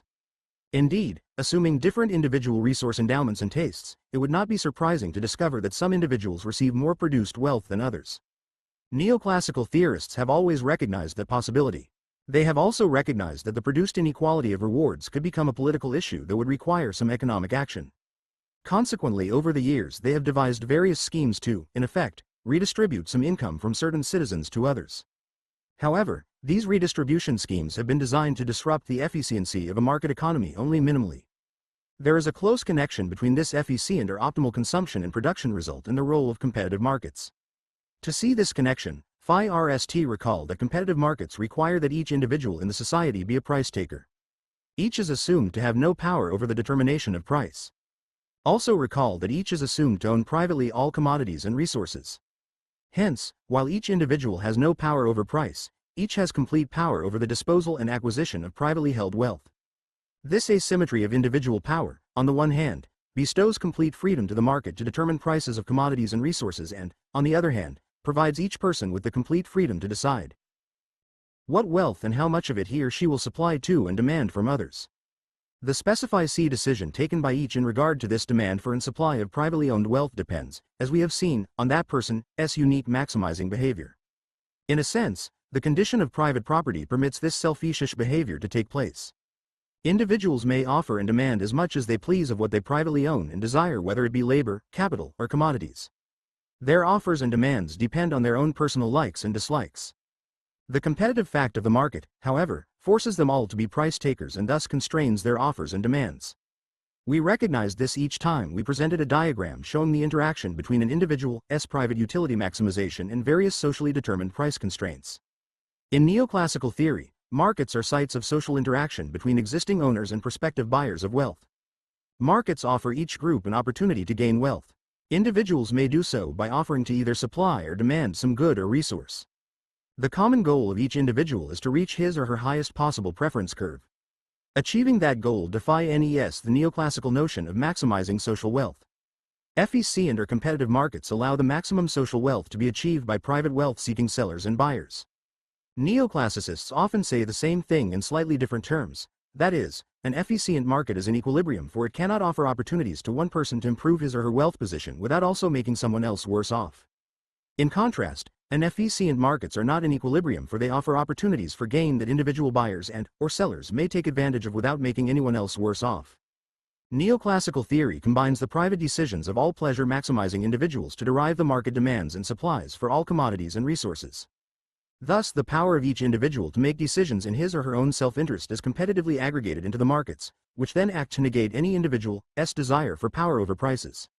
The tyranny of the market as a ruler of price is a product of the very freedom individuals have to own and dispose of their privately held wealth as they see fit. In neoclassical theory, there is a precise and necessary correspondence between a fully competitive private property economy and an optimally efficient one.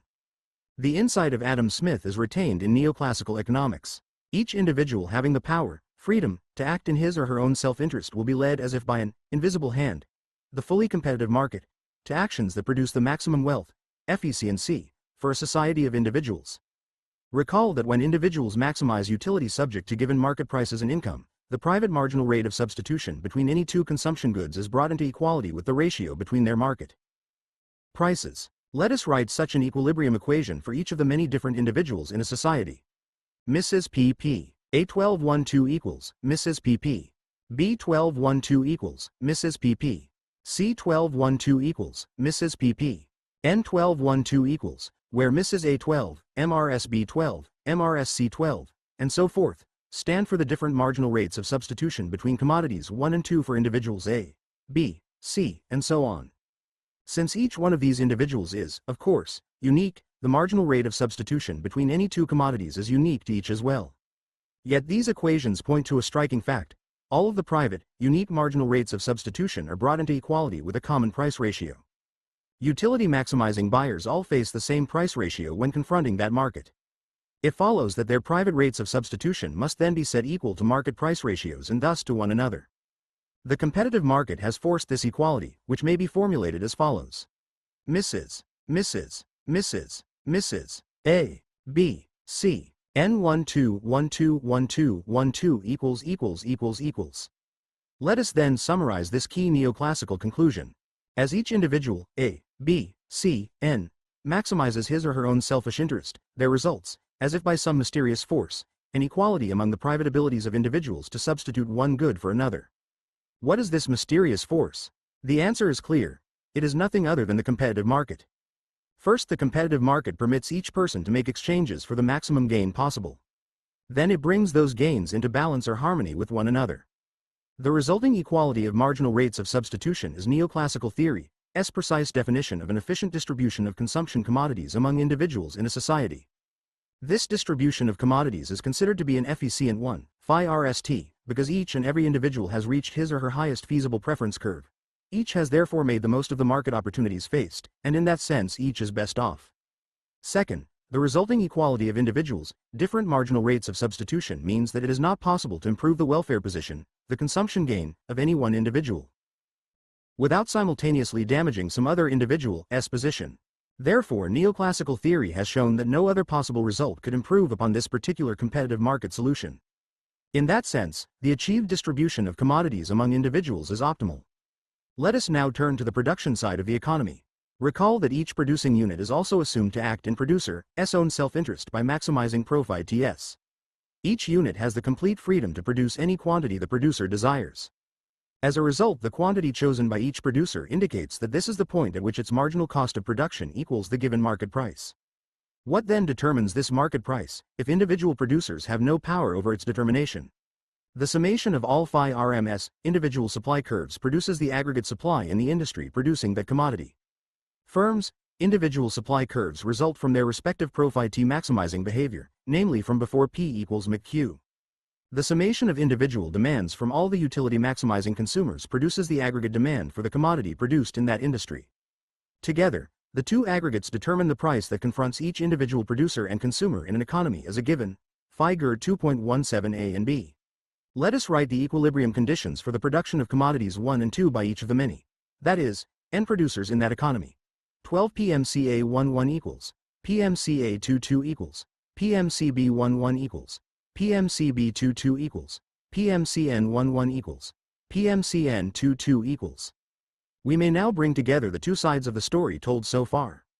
By maximizing his or her own interest, consumption, each consumer produces an efficient consumption result. Mrs. PPJ 1212 equals, where J equals A, n individuals, consumers. By maximizing its own interest, profits, each producer in the two industries produces an efficient production result. For the two commodities produced in the economy, we may write this result as an equality between the ratio of marginal costs for producers and the market price ratio. McMic PPII 1212 equals, where I equals A, n producers. The marginal rate of substitution for individuals and the ratio of marginal costs for producers are both equated to the same market price ratio. Therefore, they are also equal to each other. Rewriting the marginal rate of substitution in terms of marginal utilities, we have as the optimal result in a competitive economy mu McMic 1212 equals. Neoclassical theorists call this equality of consumption and production a Pareto optimal point, after the theorist who first discovered it, Wilfredo Pareto, 1848 to 1923. It indicates that the demand ratio of marginal utilities and supply ratio of marginal costs sides of an economy are in balance with each other. 2.3.2 Pareto optimality. The Pareto point is optimal in the sense that it signifies that a society has fully realized its potential output. It is operating at the outer limit of its productive capability, given the technology and resource endowments available to it. To see this, phi RST consider the concept of a society's potential output. This refers to the total quantity of goods it could potentially produce with its given production function and its initial resource endowments. Neoclassical theory uses a geometric diagram to illustrate this concept. As shown in phi GER 2.19, this diagram is called a production possibilities curve. The diagram indicates that a society produces its maximum output potential, Q1 and Q2, if it operates at any point along its frontier, pp, but not below it. This frontier is delineated by the pp curve in Figure 2.19. The curve itself is derived from the production functions of the two commodities and their given labor and capital resource endowments. In other words, these two neoclassical essences govern the shape and position of the curve. We may conclude, therefore, that the relative scarcity of commodities in a society follows from the relative scarcity of its resources and from the productive abilities of its producers. The trade-off between the two commodities along the production possibilities curve is known in neoclassical theory as the marginal rate of transformation. It shows the decreased production of commodity 2 that would be needed to increase the production of commodity 1. Any point along the curve measures the quantity of commodity 2 that would have to be decreased in order to release sufficient resources of labor and capital to produce an additional unit of commodity 1. Recall that the marginal cost of producing commodity 1 measured how much an extra unit of that commodity would cost in terms of resources. If the production of commodity 1 were expanded by a unit, this cost would be MC1.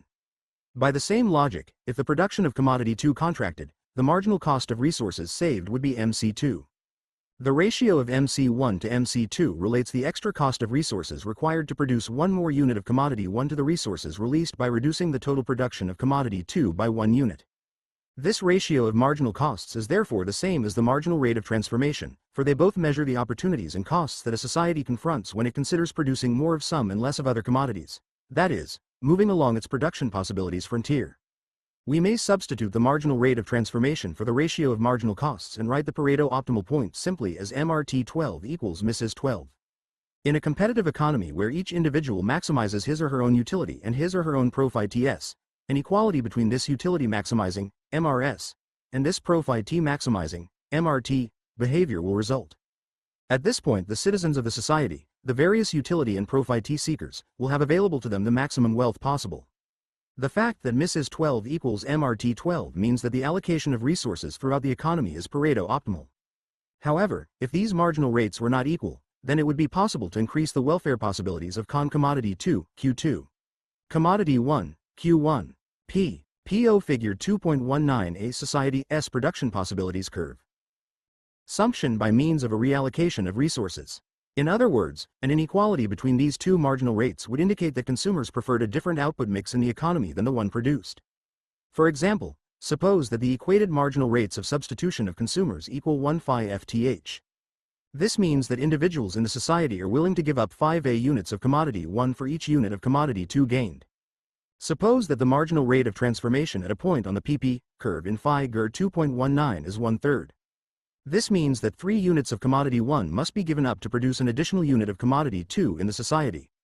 In this situation, the producers are making commodity 1 in excess of what consumers would like. Producers are making an additional unit of commodity 2 at a marginal cost of 3 units of commodity 1 given up, while consumers are willing to give up 5A units of commodity 1 to gain an additional unit of commodity 2. Consumers therefore can be made better off by a reallocation of resources in which more of commodity 2 and less of commodity 1 is produced. Suppose this happens. The society produces 3 fewer units of commodity 1 and gains 1 unit of commodity 2. Suppose that individual A's real consumption falls as a result of these 3 units of commodity 1 being given up. More than enough units of commodity 2 have been produced to compensate individual A for this loss in consumption and still have units of output left over to raise the welfare position of other individuals, B, C, etc., in society. To see this, recall that the Mrs. 12 of each and every individual, including A, was 1 phi FTH. It follows that reducing A's consumption by the assumed 3 units of commodity 1 requires a 3 phi FTH increase of commodity 2 to maintain A's same level of satisfaction, utility. Since society gained 1 unit of commodity 2 by moving along its PP curve, 3 phi FTHs of this gain may be given to A, with the result that there is no change in A's welfare position. The remaining 2 phi FTHs of commodity the second of may then be divided in a number of different ways among all the other individuals in society, B, C, N, thereby raising their welfare. This example illustrates that the output mix of an economy in which Mrs. 12 does not equal MRT 12 is non-optimal, since by reallocating resources to alter this mix it is possible to raise the welfare position of at least one individual without hurting the welfare position of anyone else. In neoclassical theory, the achievement of a correspondence between producers' selfish maximization of their own profit TS and consumers' selfish maximization of their own preferences is also the achievement of a perfect harmony between physical and human nature, between scarcity and choice. The two parts of our human nature, unlimited wants and the ability to produce and satisfy them, are in balance. At this point, the maximization of profit TS for each and every private producer is the same as the maximization of consumption. Economic well-being for each and every consumer. The demonstration that maximum profit TS are consistent with and indeed necessary for the maximum well-being of individual consumers is surely a radical conclusion for neoclassical theory. It underlies dramatic policy proposals and consequences. Neoclassicists can, and many times do, endorse government policies to enhance profit TS on the grounds that such policies would thereby benefit everyone. Similarly, they often oppose policies that would reduce profit TS, claiming that reduced profit TS would necessarily reduce the well-being of individuals. For neoclassicists, the equation of profit maximization with the maximization of consumer satisfaction seems to be in complete conformity with our nature as human beings. Yet, as will be shown in chapters 4 and 7, this conclusion is radically different from the one arrived at by Marxists, who argue that the maximization of profit TS corresponds to the maximization of exploitation, and thus discord, in society. The social implications of the two theories could not be more different.